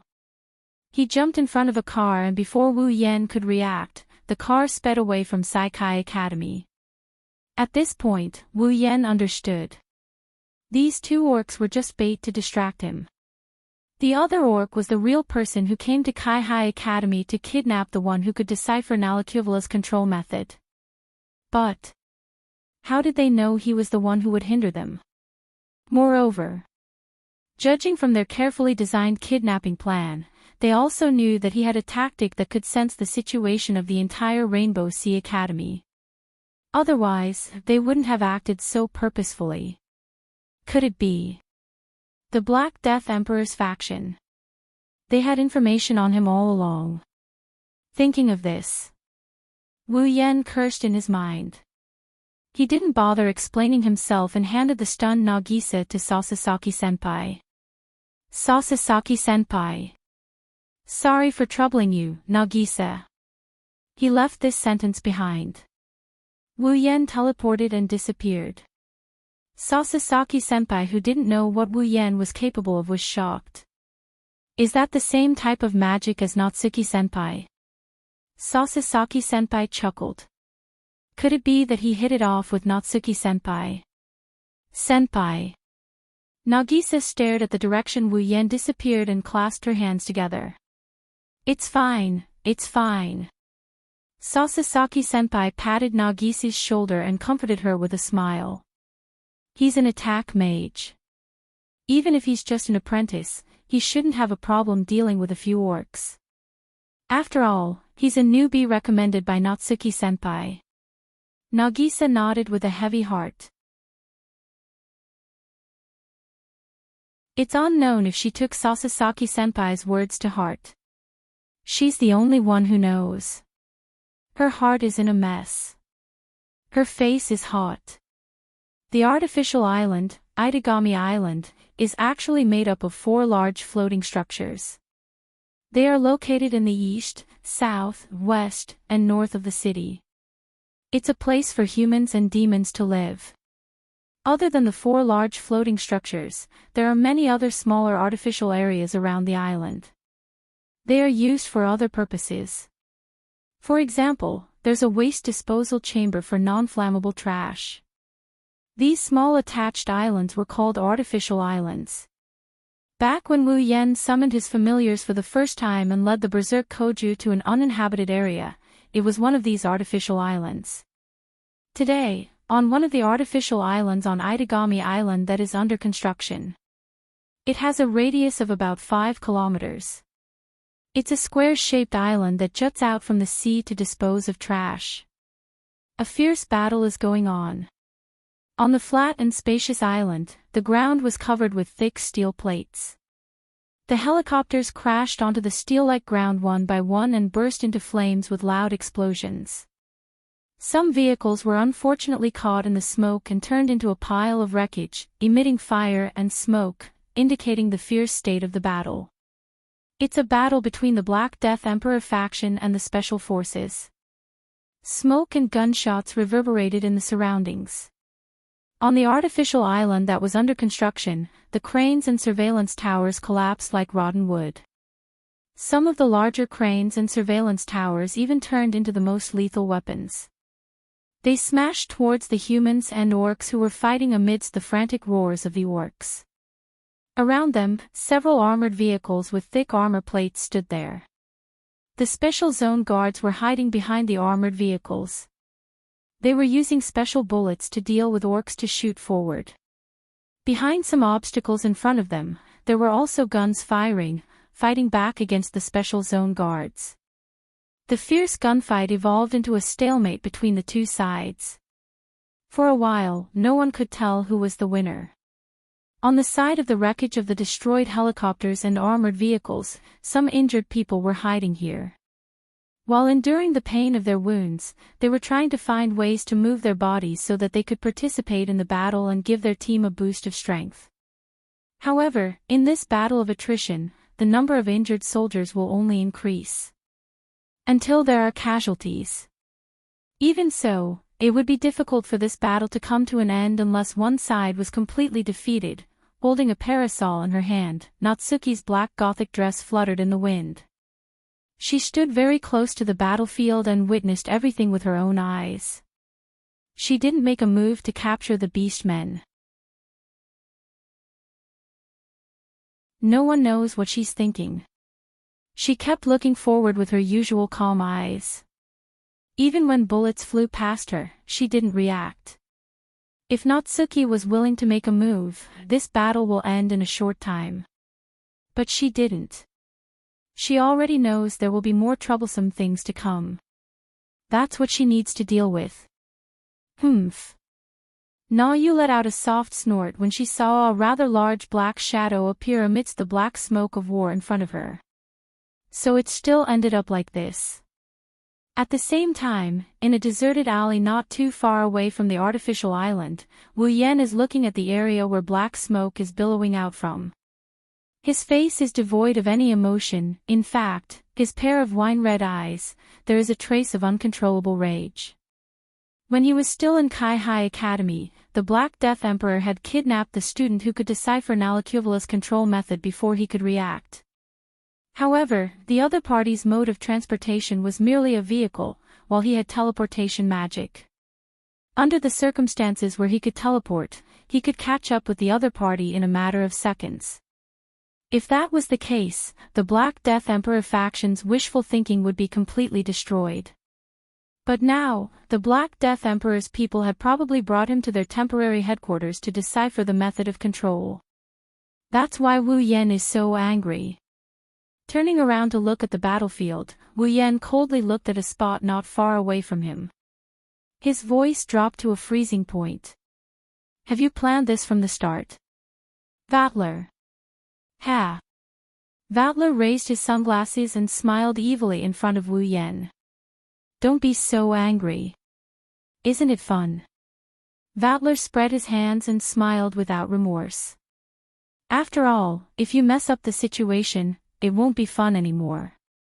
You like to play, don't you? Wu Yen took in a deep breath. Magic power surged out of his body, and along with his rage, the flames of rage started to burn within him. Then I'll play with you.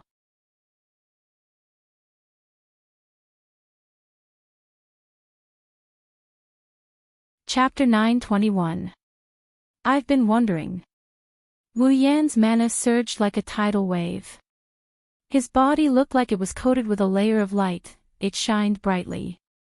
Why was the Black Death Emperor faction able to infiltrate Itagami Island so stealthily? Why was it so hard to find a hiding place when they obtained the ancient weapon Nalacuvala?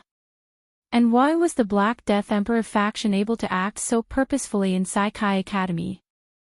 They even knew that I was the real obstacle and sent people to restrain me. Zhang Che thought to himself.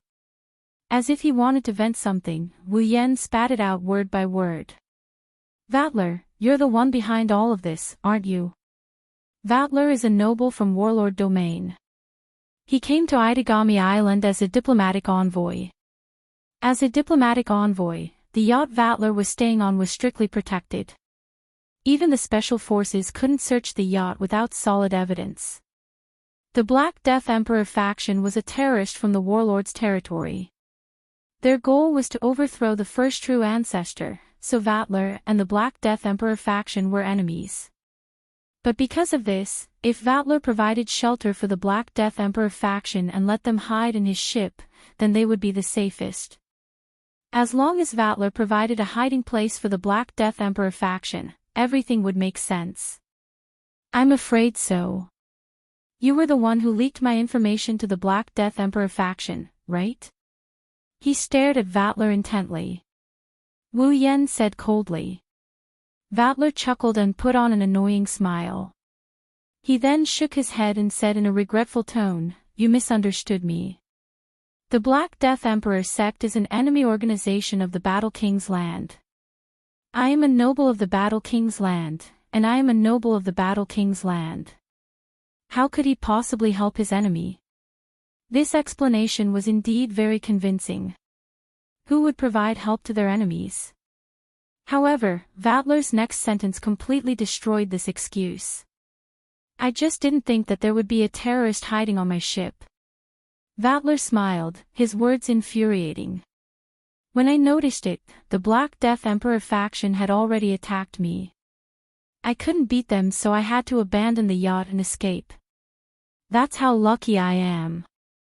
He didn't expect there to be a terrorist on his yacht. Couldn't beat them. Abandoned the yacht and escaped. Escaped with his life. A 9th-grade noble vampire managed to survive in the hands of a group of terrorists who hadn't even reached 8th grade. Why did they come here to stop him? Very good. His heart calmed down. Wu Yan looked at the smiling Vatler. Suddenly, a crimson spatial ripple appeared under Wu Yan's right hand. I hope so. You can continue to be lucky. Ha. Ha ha ha. Ha ha ha ha. Vatler covered his face as his body trembled. A burst of uncontrollable laughter escaped from the gaps of his fingers. Along with the ferocious swirling of mana, the laughter reverberated around Vatler's body. 3 python-like fluorescent serpents formed from Vatler's magic power. They coiled their bodies and flew up. They collided in mid-air and merged like water. Then, a light dragon with spikes on its back, missing its horns and limbs, and covered in black scales appeared and circled around Vatler. Finally, I can fight with you again. The mysterious 5th primogenitor. Like a fanatical believer, Vatler suppressed the wild excitement in his heart as his voice reverberated through the air. Compared to an ancient weapon that can kill a primogenitor, I would much rather fight a primogenitor. Don't you think so? Don't you think so? His blue eyes turned crimson red. Vatler ripped off his sunglasses and crushed them.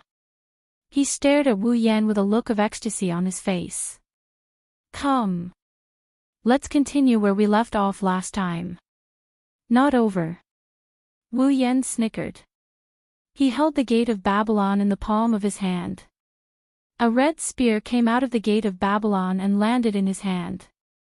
You're wrong, Vatler. The last battle ended with my victory. This time, you'll lose even faster.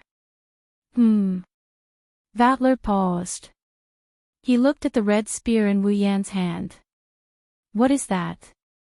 You will find out soon enough. Wu Yan's magic power abruptly shrunk after he said that. Vatler's expression stiffened. He manipulated his familiar and threw a mana vortex behind him. Hiss! The glowing light dragon swung its body like a whip. Under the guidance of its host, the heavily armored body of the light dragon transformed into the most direct form of a savage beast. Withstanding the ferocious force that caused the space to tremble, the light dragon charged forward and crashed into Vatler's back. Wu Yan appeared out of thin air with a red spear in his hand. His expression didn't change at all when he saw the vassal beast charging at him. Pang! Stomping on the air, Wu Yan charged forward with his tiny body that is incomparable to Guanglong's. Leaping into the air, the spear in his hand thrusted forward with a ferocious momentum. It's as if he's aiming at an iron rod, he thrusted forward with all his might. Vatler almost smiled mockingly at the sight of this. Vassal beasts were a collection of mana. To deal with a vassal beast, one had to use mana that was even more powerful than the vassal beast's mana to neutralize the vassal beast's mana.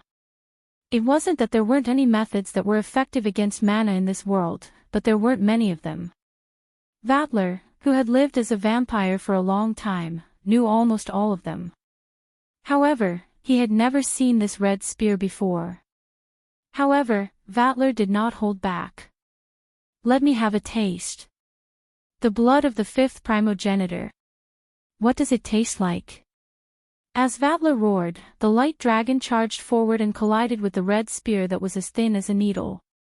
But in the next moment, an unbelievable scene occurred. Ding! The red spear pierced through the massive body of the familiar, accurately landing on its forehead. At the point of impact, a ripple of energy rippled outwards, followed by a crisp sound that reverberated through the small alleyway. Then, bang! Guanglong's familiar was powerful enough to turn the entire Itagami Island into rubble. Guang!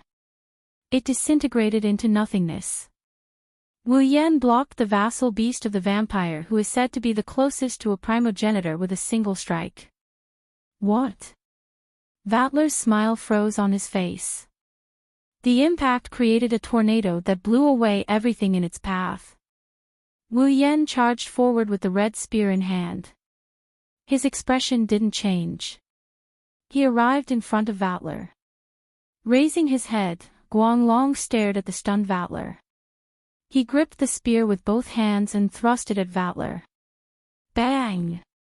Vatler looked like he had been hit by an invisible meteorite. He howled in pain as he was sent flying backwards. Bam! His perfectly proportioned body was like an arrow that had left the bow. With a burst of air-piercing sounds, he flew out at an extremely fast speed and crashed into the wall at the end of the alley. He broke through layer after layer of hard rocks and smashed onto the ground, creating a 2-meter-deep pit and dense smoke and dust. The broken rocks did not even have the chance to land on Vatler as they were blown away by the violent impact. Not long after, only Vatler's grotesquely twisted body was left lying in the crater. His spine had been completely broken. Less than 10 seconds have passed since the start of the battle. In 10 seconds, Vatler, the closest vampires to a primogenitor, has been defeated. Ugh! Vatler opened his mouth and spat out a mouthful of scarlet blood. His pupils were dilated and his lips were slightly opened. In the air, 3 words filled with disbelief were spat out by him with difficulty. Impossible.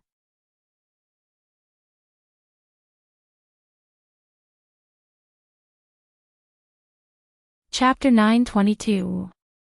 Impossible. The pain from his waist didn't cover up the shock in Vatler's heart. Lying in the hole full of cracks, he still hadn't realized that he had lost the battle. It's not like Vatler hasn't tried losing before. A few days ago, he lost to Wu Yan as well. He lost just as badly as he did this time. Back then, Wu Yan did summon vassal beasts that vampires rely on to survive. Vatler didn't feel dejected when he lost, in fact, he was very happy. He's confident in his own power, but compared to having someone to kill time with, he would much rather have someone to kill time with. But this time, Vatler could no longer maintain his composure. He had lost without even knowing why. Vatler allowed his broken ribs to slowly heal as he struggled to lift his head. He looked at Wu Yan, who was standing in front of him with a spear in hand. He asked in a hoarse voice. "That spear?" Wu Yan watched as Vatler's handsome face was ruined by the blood he spat out. Wu Yan looked down at him for a bit. He raised the red spear in his hand. "It's called the Fantasy Killer." "Fantasy Killer.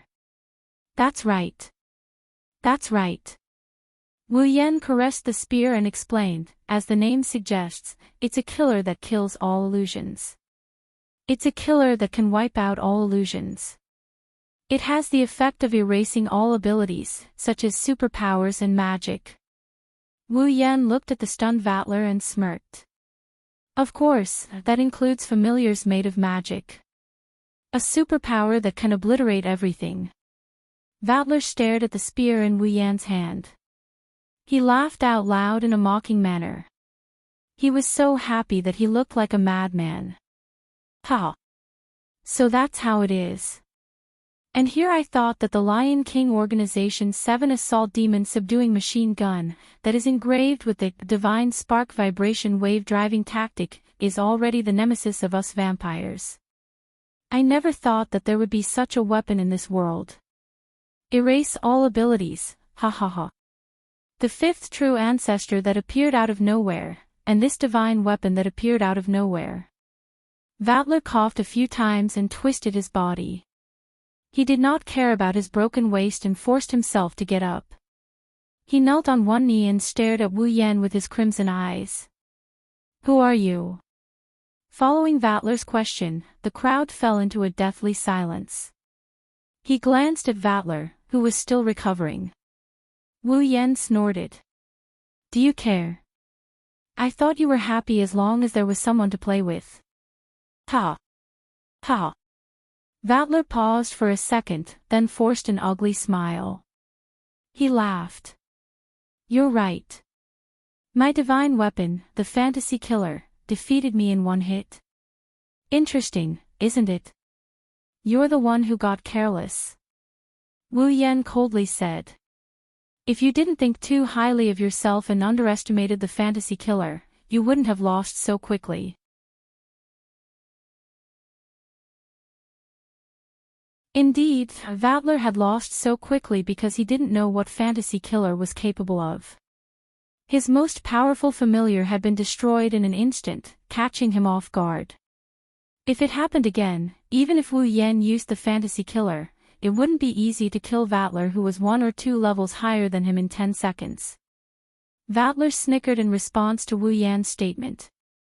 He looked very ferocious. Who knows? But thanks to you, I've really enjoyed myself to the fullest this time. Vatler turned his head to look at the artificial island and smiled happily. Since I've had a lot of fun, you can have Nalakivola, Wu Yen. As expected, compared to the incomplete fourth primogenitor, your blood is more worth devouring. With that, Vatler supported his body, which had yet to fully recover, and used the special ability of a vampire. He instantly turned into a golden mist and disappeared on the spot. Bam! A second after Vatler left, a muffled sound rang out and the area he was in collapsed. The ground was crushed into powder and the crater almost doubled in size. Tisk. Wu Yen put away Fantasy Killer and he confirmed that Vatler's aura is no longer here. He smacked his lips in annoyance and he tossed the spear away. Fantasy Killer returned to the gate of Babylon with a burst of crimson spatial ripples. Damn you, Vatler. You've wasted my time. I won't be so lucky next time. With that, Wu Yen looked at the man-made island that was still emitting black smoke. He turned around and disappeared from where he stood. Kaboom! A roar similar to an explosion reverberated throughout the artificial island, rolling up bursts of fire and exploding flames. Black smoke filled the air, and screams reverberated in the space. The ground shook violently, as if an earthquake had occurred. Flying iron pieces scattered like raindrops, smashing into the bodies of the Special Administrative Region Garrison team members, causing many to be injured. Flames engulfed many areas of the battlefield. What's going on? As soon as he arrived here, the hellish scene that looked like it was bombarded by landmines came into his view. Wu Yen jumped in fright. Is the battle this intense? Just as Wu Yen finished his sentence, as if to answer his question, a delicate yet authoritative voice came from behind him. Before you even arrived, the battle had already escalated.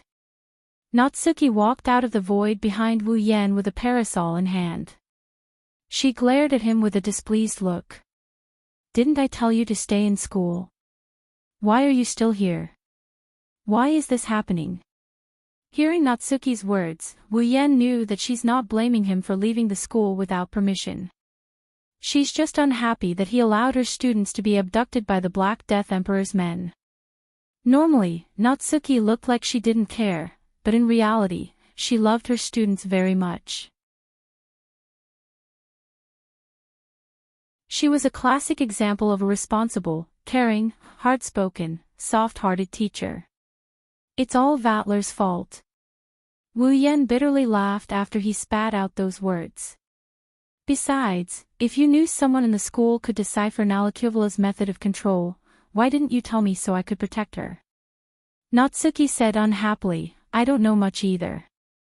I just know a little bit. How can I explain it to you?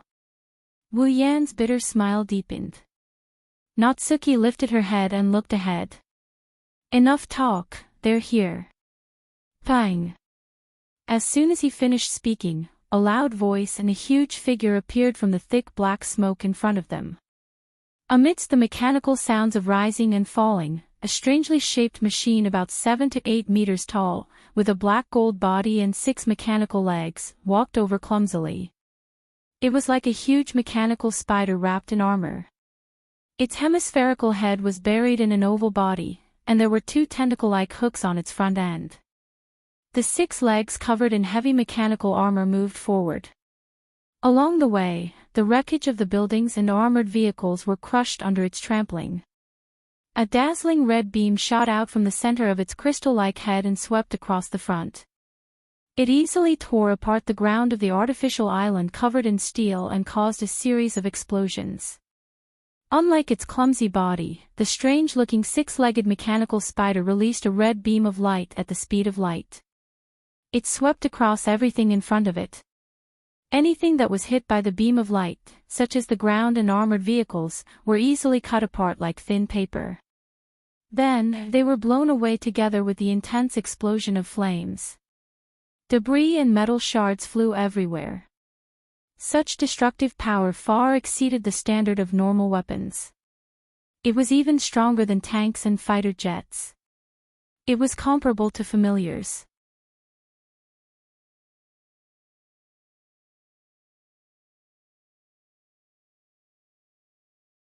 Chapter 923. That's Nalakuvara. Wu Yan asked Natsuki in a doubtful tone. Are you sure that's a weapon made in ancient times and not something made with advanced technology? Wu Yan asked Natsuki. Are you sure that's a weapon made in ancient times and not something made with advanced technology? What do you think ancient weapons are like? Do you think they're like unevolved apes holding stone tools? Natsuki tilted her head and looked at the mechanical spider, which was Nalakuvara. Before the human era, there are still many things that we can't understand. Let's not talk about its appearance, just look at its power. Do you think it's something that can be made with modern technology? That's true. That's true. Wu Yan sighed. Then, he started doubting himself. But this isn't enough to call it a weapon that can kill a primogenitor and destroy countless civilizations, right? Do you think I haven't thought about this before? Natsuki's expression became slightly more serious. Nalakuvara's current power is indeed incomparable to the rumors. It feels like the rumors have been exaggerated. But I've already tested it, that piece of junk. It can learn from external attacks and evolve its own capabilities. It's immune to all previous attacks. Immune to all previous attacks. Wu Yan frowned. If that's all, it's fine. If we kill it in one go, no matter how much it evolves, it's useless. Natsuki seemed to have a headache. But I didn't expect it to be able to transform the surrounding material elements after being damaged, thereby automatically repairing its own functions. Auto-repair. This time, Wu Yan finally took it seriously. Then, if it's immune to all previous attacks. Ah. Natsuki nodded, she lowered her voice. Then it's an unbreakable weapon. It's a weapon that can get stronger as it fights. This. Wu Yan didn't know what to say, he shook his head. How troublesome. Not necessarily. Natsuki denied Wu Yan's claim out of the ordinary. She looked at Wu Yan's face with a meaningful look. Nalakuvara is troublesome, but it shouldn't be difficult for you to deal with it. Doesn't either of your familiars have the ability to make it disappear completely? Ha! Wu Yan looked at Natsuki in surprise. Do you know what kind of ability my familiars have? Well, who knows? Natsuki turned her head away. She said in an irresponsible tone. He smiled and said, I have more or less guessed it, that's impressive. Wu Yan complimented, Natsuki only snorted. If that's the case, hurry up and take care of it. You really know how to order your juniors around. Wu Yan didn't know whether to laugh or cry, but he quickly smiled and looked at Nalakuvara. A glint flashed in his eyes. Unfortunately, you're going to be disappointed. Natsuki said. Natsuki was stunned. Not only can it repair itself, but it can also nullify the damage it received once. Wu Yan licked his lips as if he was tempted. Nalakuvara, huh? I'm a little interested too. What do you mean? Natsuki turned around to look at him. You want to? Well. Wu Yan didn't explain, he just smiled. You just need to stay here and watch. Wu Yan ignored Natsuki, who was looking at him with a confused expression, and teleported behind Nalakuvara. Wu Yan looked at Nalakuvara, who was destroying everything around it like a headless fly. He found it funny. Then, he extended his hand towards Nalakuvara. Clang! Just as Wu Yan's hand was about to touch Nalakuvara's body, a wave of light flashed from Nalakuvara's body. Wu Yan's hand stopped about 10 centimeters away from Nalakuvara. It's as if he got blocked by a thick wall, he couldn't go any further. Wu Yan's hand couldn't go any further. Wu Yan's hand stopped in mid-air about 10 centimeters away from Nalakuvara. It's as if he got blocked by a thick wall, he couldn't advance any further. Is that the barrier? Wu Yan was stunned for a moment. Nalakuvara took advantage of this moment to move its body. It changed its clumsy way of moving and moved its 6 limbs quickly and nimbly. It turned around and faced Wu Yan. Then, on its semicircular head, a red dot that seemed to act as an eye flashed and stared at Wu Yan. As if it had seen it, Nalakuvala's pair of tentacle-like hooks suddenly flashed with red light. Not long after, 2 red light beams shot out from the tips of the hooks, brushing past the evaporated atmosphere and shooting straight towards Shi Yan with a scorching heat. Humph. Wu Yan narrowed his eyes. His body flashed and disappeared from the spot. The 2 red light beams pierced through the afterimage he left behind and swept towards the back without slowing down. Like a flame from a flamethrower, the intense heat plowed 2 charred trenches on the ground. They flashed into the distance and ended the attack with an explosion. Very troublesome indeed. Wu Yan was standing on Nalakuvara's back. He looked at the ripples on the barrier under his feet and curled his lips. Looks like I have to deal with this barrier first. Before Wu Yan could finish his sentence, Nalakuvara swung its body and flung him away. Wu Yan stopped in midair. He waved his hand and a crimson ripple appeared in the air. A sword hilt emitting a scorching aura came out of the ripple and landed in Wu Yan's hand. Burn until nothing is left. Accompanied by this soft whisper that sounded like a call and also like a declaration, the flames of the red lotus roared and expanded from the blade of Niandian Shana. The fire grew fiercer and fiercer. In the end, the entire sky above the artificial island was enveloped in a sea of fire. The blue sky turned into the color of a red lotus at dusk. Scorching air currents rolled wildly. Shortly after, the sea of fire suddenly shrank and swept towards the center like a whirlpool. Like a thundercloud formed by flames, a red lotus fire pillar shot down from the center of the whirlpool and shot towards Nalakuvala like a thunderbolt. Bang! In an instant, the flames spread out in all directions like a ring. All the buildings collapsed in an instant, turning into broken rubble that was carried away by the flaming tornado and violently swept away. The artificial island was left in ruins. That idiot! Natsuki's figure flashed at the edge of the artificial island. She couldn't help but curse as she looked at the ruins that were burning in a sea of fire. He went overboard. No matter how much Natsuki grumbled, this artificial island will have to be rebuilt even if it doesn't sink. In a corner of the sea of fire, Nalakuvala was like a moth that had jumped into a fire. He swung his huge body and kept struggling. The more he struggled, the weaker his strength became. It's not that it can't hold on any longer. It's just that it's starting to become immune to the red lotus flames. It won't be long before it won't feel any discomfort when moving through the red lotus flames. However, the barrier that had been guarding against external attacks had completely disappeared. Wu Yan grabbed Shauna and moved to Nalakuvara's side. He reached out his hand and placed it on Nalakuvara's body. Buzz! In the next second, an invisible wave came from Wu Yan's hand. On the back of his hand, a sword-shaped mark made of red dots appeared. A red light enveloped Nalakuvara's body. Then, the red light turned into red veins that covered Nalakuvara's body. Nalakuvala seemed to have sensed some danger. His body began to struggle violently. However, it didn't take long for his struggles to subside at a speed visible to the naked eye. Eventually, he completely stopped moving and stood still on the spot. Wu Yan smiled when he saw this. Relic transformation. Done.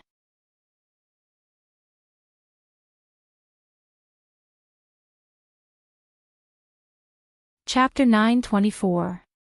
The large luxurious yacht, Oceanus Grave, was currently pacing back and forth on the surface of the sea not far from the artificial island at an extremely slow speed, as if it was patrolling and observing something. The front of the bow of the yacht was facing the artificial island that was emitting flames, constantly rising and falling. In the deepest part of the ocean grave is the cargo hold. The space that should be enough to fill a few trucks is now filled to the brim with machines covered in thick armor. Other than the empty space in front of the ship, there's only a gap the size of a person between the machines. One can imagine how big they are. And their appearance was even more unforgettable. They have 6 mechanical legs that look like giant nails, 2 tentacles that look like spiders, and red glowing eyes on their heads. The machines here are all Nalakuveras. However, from the looks of it, these Nalakuveras are still in hibernation. They haven't been activated. Upon closer inspection, one could see that there were a total of 5 Nalakuveras here. Each of them was the same size as the one that was causing a ruckus outside.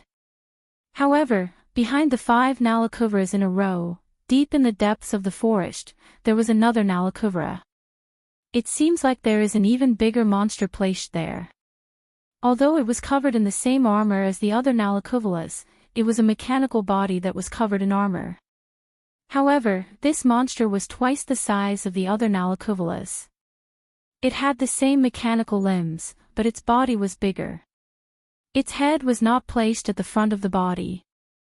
Instead, it was placed at the top of the body like a 3-pronged crown. On top of it, there was a long and slender gun barrel that looked like a launcher. If someone who doesn't know the situation were to see this, they would be shocked. They would be in for a shock. One Nalakuvera almost destroyed the artificial island. If it was allowed to enter Itagami City, the city would be destroyed as well.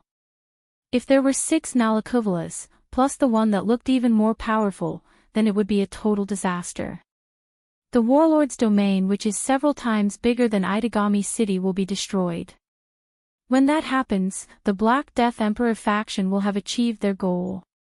From this, the rumor of the Nalakuveras destroying countless civilizations isn't an exaggeration.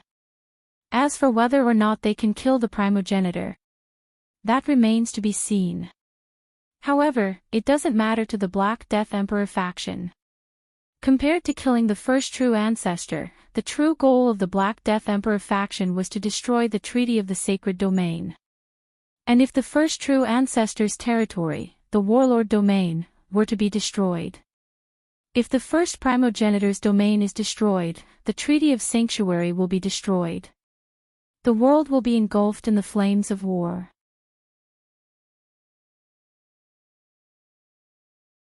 In other words, whether it was the Orc Doctrine or the Vampire Commander, these were only secondary issues. The Black Death Emperor faction only wanted to stir up a war. At least, that was the current Black Death Emperor faction. At the top of Nalakuvera's head, a man in military uniform stood there. His face was scarred, and his hair was almost white. He looked at the ancient weapon below with a burning gaze.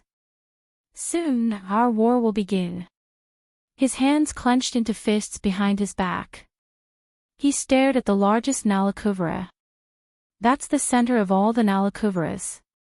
It's the commander of the Nalakuveras.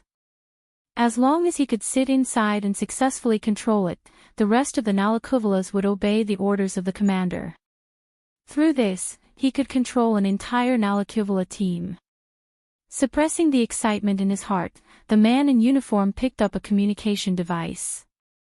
How's the decoding of the command coming along? It won't be long before they're all done. A powerful voice came from the communication device. The man in military uniform couldn't help but smile evilly. What about the Nalakuveras outside? They were making a ruckus just now. The voice on the other side of the communicator seemed to be a little excited. It was obvious that he was also a militant. But now, the artificial island has been covered by a sea of fire. I can't see the situation inside. They should still be making a ruckus. Sea of fire. Contrary to the other party's excitement, the man's expression froze and he frowned. Why would a sea of fire appear? Well, we're a little far from there, so we can't see it clearly. Maybe some large flammable items were affected. Hearing the other party's words, the man in military uniform didn't seem relieved at all. Instead, his brows were tightly knitted together as a bad premonition surfaced in his heart. No. Something is not right. Following the ominous premonition in his heart, the man in the military uniform said to the communicator, "You guys go to the artificial island and check out the situation." As soon as the man in the military uniform said that, a mocking voice was suddenly heard from below. "Don't bother. Who is it?" The man in the military uniform narrowed his eyes and looked down. On the open space in front of the Nalakuvalas, who were lined up in a row, a figure appeared out of nowhere. He was looking up at him with a pair of wine-red eyes that contained a smile. A faint smile hung on his face, causing the man in the military uniform to feel a chill in his heart. When did this person get here? He didn't notice at all. "So you're Christopher. You're Gardosius, right?" The man in the military uniform, Christopher Gardosius, looked shocked. Wu Yan grinned when he saw how shocked Gardos was. "I can't believe you hid so well. It took me a lot of time to find you." Gardosius regained his composure and his expression gradually returned to normal. "Who are you?" "Attack officer." Wu Yan stopped smiling and shrugged. "Although I'm only an apprentice, I see." Gardosius raised his eyebrows. "You found this place. I didn't expect an attack officer from Itagami Island to violate the treaty and trespass on a legally protected ship." "You can sue me," Wu Yan said. "I don't mind." "That won't do." Gardos sneered as he grabbed a military dagger from his back and roared loudly. "Because we're terrorists." As he roared, Gardonio's body began to swell, as if something was drilling out of his body. In just a moment, his whole body was covered in fur, and his slightly aged head turned into a ferocious beast's head. "Ha!" With a loud shout, Gardos leaped up like a bullet and arrived in front of Wu Yan. He swung his military dagger towards Wu Yan's head with bulging veins on his arm. He's going for the kill. However, Wu Yan kept a smile on his face. He leaned to the side and Gardosius's dagger grazed his shoulder with a sonic boom. "You're pretty strong, you're pretty fast too. You're pretty good with your dagger too, as expected of a soldier from the War King's domain." Wu Yan danced around like he was dancing. He placed his hand on Gardo's shoulder and Gardo's hair stood on end. "Too bad you're only peak tier 7, not tier 8. You're still too early to be my opponent." "What's peak tier 7? Before Gardosius could finish his question, a series of crackling electric sounds entered his ears. Then, a violent blue and white electric light filled his entire vision and flashed on his body. "Ah!" Along with the sound of electricity, Gardos howled in pain. When the electric light dimmed, his whole body was charred black. His eyes rolled back and he fell to the ground with a loud thud. Wu Yan clapped his hands and pursed his lips. "I thought the beastman's body could hold on for a while longer. How fragile." He turned around and looked at the 5 Nalakuvalas and the commander. Wu Yan giggled. "Well, but I'll accept your results without hesitation."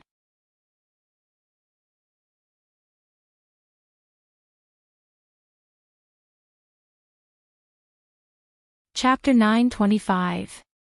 On the artificial island, a lot of special region guards were busy working there. They are trying to extinguish the sea of fire. The fully armed guards have turned into firefighters. They are carrying heavy hoses and bottles of fire extinguishers. With the help of the surrounding fire trucks, they are approaching the center of the sea of fire. They are trying to put out the flames on the artificial island. The size of the artificial island may not be as big as Itagami Island, but it's not small either. It wouldn't be easy to extinguish all the fire here, of course, compared to the previous life and death battle. Although the work of extinguishing the fire was much heavier and more tiring, it was a lot easier for them. After all, there would not be any danger. It was believed that compared to a life and death battle, no one would dislike this tiring and heavy work. Bang! Wu Yan tossed Gardos to the ground. He turned to Natsuki and asked, What should we do with this guy? Gardos was a terrorist from Battle Monarch's domain and the current leader of Black Death Emperor faction. Black Death Emperor faction was quite famous in Battle Monarch's domain. Of course, the people of Battle Monarch's domain wouldn't let Itagami City deal with such a serious criminal. Natsuki sighed and said helplessly. Lock him up for now. No matter what, he has caused us a lot of trouble. Wu Yan nodded nonchalantly.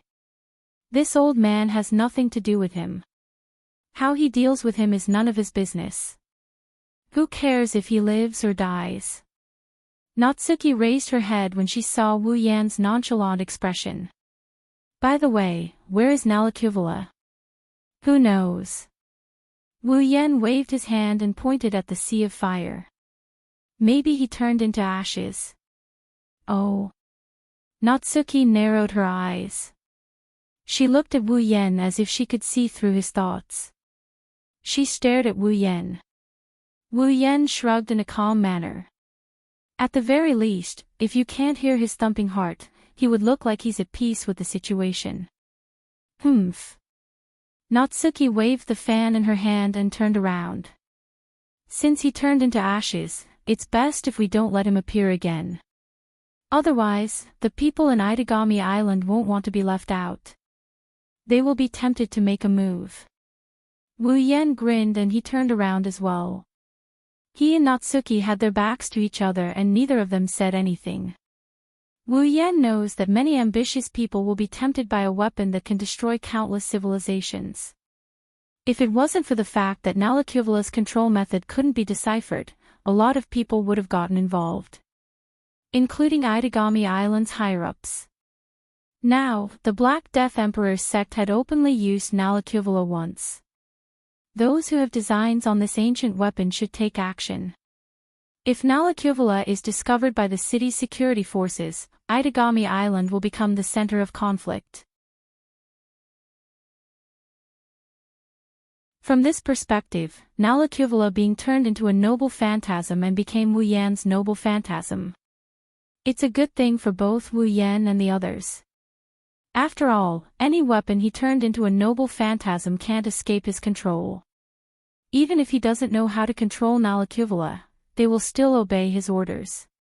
In other words, Wu Yan has basically turned himself into a commander. He just has to be careful not to use them carelessly. Otherwise, it'll be troublesome. Far away from the artificial island, there's a building with a wide view. On the rooftop, Vatler looked at the artificial island that was engulfed in flames and his yacht that was drifting on the surface of the sea like a headless fly. He couldn't help but reveal a happy smile. Looks like they had a lot of fun, if only I could join them. Vatler muttered to himself. He smiled and turned his head away. Well, I've enjoyed myself to my heart's content. There's nothing to regret. Vatler's voice got softer and softer. He pulled his gaze away from the horizon. Because behind him, there was a young girl whose face was covered by a pair of glasses. Her expression was completely unclear and the light reflected off her glasses. She slowly walked over, and she was wearing a uniform, Saikai Academy's student uniform. Vatler didn't even turn his head, as if he already knew the girl's identity and said it without hesitation. Silence Destroyer, huh? Or is it better to call you the Lion King organization's third saint? Just as Vatler had said, this girl in the Rainbow Sea Academy uniform was one of the 3 highest decision-makers in the Lion King organization. She was one of the so-called 3 saints. In fact, the reason why Yukaina came to Itagami Island was because of this young girl. However, Yukaina probably didn't know that one of her superiors was hiding in her school. Hearing Vatler's words of admiration and mockery, the girl's face under her spectacles changed, but her tone didn't change at all. As long as you like it. She glanced at Vatler's tattered clothes and continued. But you seem to have done a lot of things that others don't know about. It's interesting. Vatler smiled foolishly. He finally looked at the girl. Is that so? The girl paused for a moment before handing a document to Vatler. This is a document from Warlord's domain. Vatler raised an eyebrow and took the document from the young lady's hand. Before he could open it, the silent young lady spoke again. I have a question. Vatler's hands paused for a moment before he nodded as if nothing had happened. He gestured for the girl to continue. The young girl asked after a moment of silence as usual.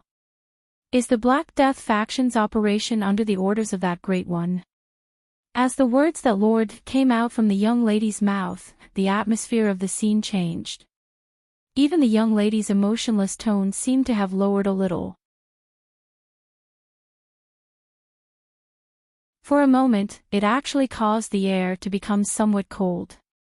However, Vatler's expression did not change from the beginning to the end.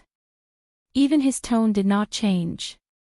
The commotion this time was caused by my personal interest. Vatler added with an indecipherable smile. Let's just treat it like that for now. The girl lowered her head. Then, let's change the question. The young lady's gaze landed on Vatler's body as if she was sizing him up. To be more precise, she was looking at his new body. His skin was smooth and clean, and his clothes were nowhere to be seen. Her wide spectacles glinted with a bright light. What kind of person is able to make you like this? She had no choice but to ask this question. She knew what kind of person Vatler was. To put it simply, he was a very dangerous person. There were only 4 primogenitors in the world. They were the strongest beings in the world. The 4th primogenitor wasn't fully awakened, but that didn't lower her evaluation of the primogenitors.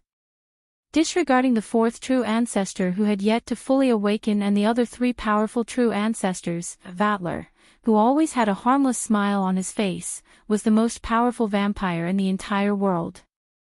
If he went all out, the gap between him and the other 3 primogenitors wasn't the same as the other vampires. That's why he was called the vampire closest to a primogenitor. There was no doubt that Vatler's strength was at the forefront of this world. Even so, he had appeared in front of him in such a state. If this was the result of a battle, then what kind of person could have caused Vatler to become like this? The girl had to ask. Vatler paused for a moment and smiled. It was a smile that had never appeared since the girl appeared. It was a smile that was completely different from her previous casual smile. It was a sincere smile. An interesting person. An interesting person. Yes. Vatler stopped looking at the document in his hand. He turned around and looked at the burning artificial island. An interesting person. The girl followed Vatler's actions and looked at the burning artificial island. After a long time, she lowered her head and remained silent.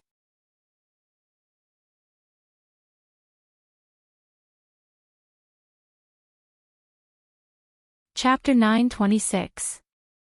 Itagami Island, Southern Residential Area. Night time. She was holding a bowl in her hand, and there was a platter of freshly cooked dishes on the table. However, Nagisa remained in the same posture as she held the bowl. She didn't touch her chopsticks, and she sat there in a daze. It was as if her soul had left her body, and her mind was filled with thoughts. She was completely devoid of her usual lively and adorable self. Guqing didn't stop eating, but his tired eyes never left Nagisa. Seeing his sister in such a bad mood, he was puzzled. This was the first time he saw her like this. Since the day he had Nagisa as a sister, Nagisa had always been a lively, cheerful, talkative and cute little sister. Whether it was before or now, Nagisa had never behaved so strangely. In the past, Nagisa always had a smile on her face. Unlike now, this wasn't like her at all. Nagisa, what's wrong? Guqing stopped eating. He looked at the dazed Nagisa and asked worriedly. Nagisa, what's wrong? Nagisa was still in a daze. She didn't hear Guqing at all. Nagisa. Nagisa. Guqing frowned and waved his hand in front of Nagisa's face. He raised his voice. Nagisa. Ah. Nagisa was startled by Gu Cheng's sudden raise of his voice. She came back to her senses and saw Gu Cheng's worried expression. Nagisa quickly regained her smile. What's wrong? Gu Cheng. Ha.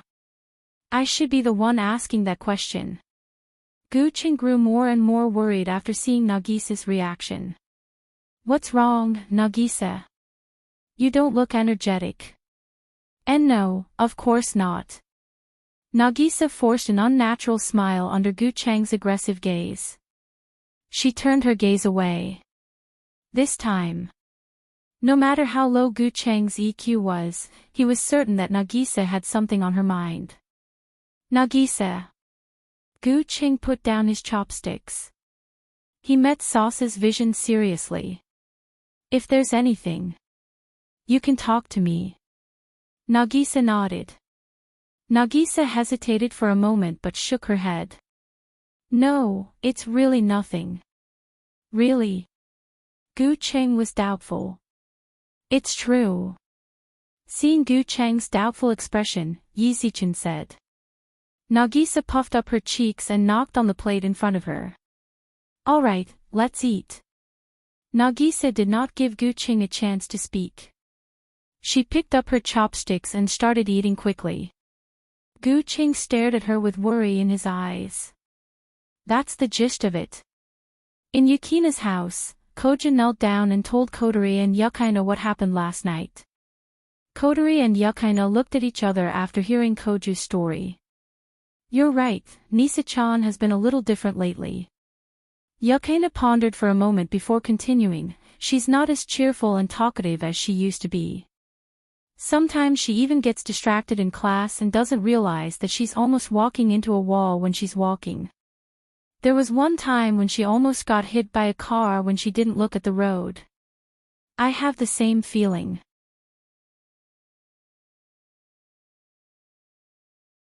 Kotori narrowed her eyes. She grabbed the pearl in her mouth and didn't put it in her mouth. Nagisa seems to have something on her mind. Is that so? Did you notice it?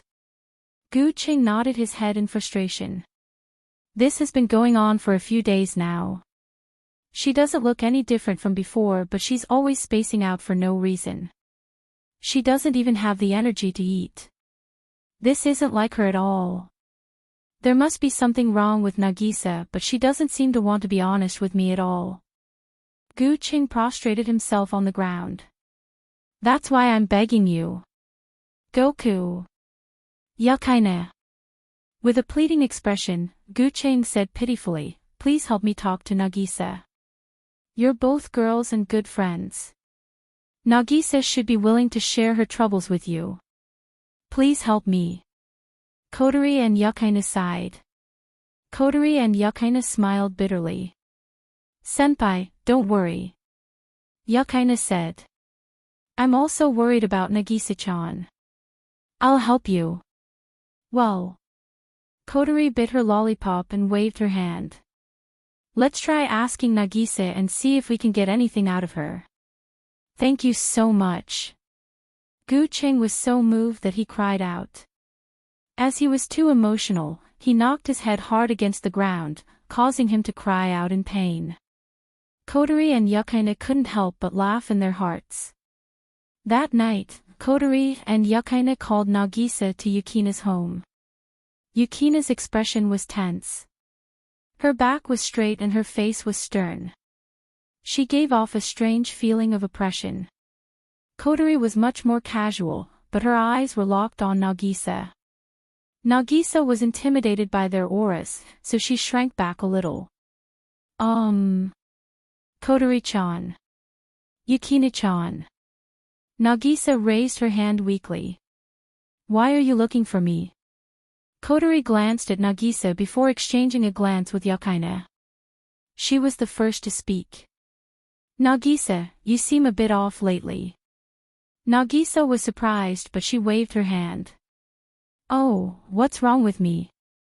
Nagisa is still the same as before. Nagisa-chan, you can't be like this. Yukaina moved her head closer to Nagisa. We're friends, you can't lie to a friend. Nagisa opened her mouth and wanted to argue, but when she saw how serious Yukaina was, she couldn't bring herself to say anything. Nagisa glanced at Kotori and pursed her lips. She lowered her head like a child who did something wrong. I'm sorry, Kotori-chan, Yukina-chan. Kotori and Yukaina breathed a sigh of relief when they saw Nagisa lowering her head and apologizing. They finally smiled. Nagisa-chan. Yukaina held Nagisa's hand and asked gently. What's troubling you? Tell us, we'll help you. This. Nagisa's eyes flashed with a trace of distress. She looked at Kotori, who was also looking at her. A small teardrop appeared at the corner of her eye. Kotori and Yukaina didn't say anything either. They stared at Nagisa, waiting for her to speak. Nagisa clenched her teeth. Their reaction made her suppress her worries for a long time come back to her. Kotori-chan. Nagisa turned to face Kotori and closed her eyes as if she had made up her mind. Then, she started sobbing, her voice filled with guilt. I'm sorry. Kotori froze, she asked in confusion. Why are you apologizing all of a sudden? Kotori-chan. Nagisa pouted, she looked sad. Nagisa wronged Kotori-chan. Something wrong. Kotori was stunned. Nagisa didn't look like she was faking it. She frowned. What happened? Nagisa flinched and bit her lips in fear. Yukaina, who was holding her hand, could feel Nagisa's trembling hand. Yukaina tightened her grip on Nagisa's hand as if to give her courage. She looked at her with an encouraging smile on her face. Feeling the warmth from Yukina's hand, Nagisa's courage increased. She took a deep breath, hesitated for a moment, and finally decided to throw caution to the wind and yelled out loud. I kissed sensei. I kissed sensei. I kissed sensei. I kissed sensei. I kissed sensei. In the hall, Nagisa's venting voice reverberated clearly in the hall. Kotori and Yukaina heard it. The two girls' pupils dilated and their expressions changed drastically. In the end, they became sluggish. You're tuning into the LoveLore Library YouTube channel. We're so grateful for your support, and don't forget to subscribe to join us on this incredible journey through captivating stories. Your generosity through donations truly makes a world of difference, as it's the primary source of revenue that allows me to expand and enhance this channel for you. Thank you from the bottom of my heart for being a part of this adventure.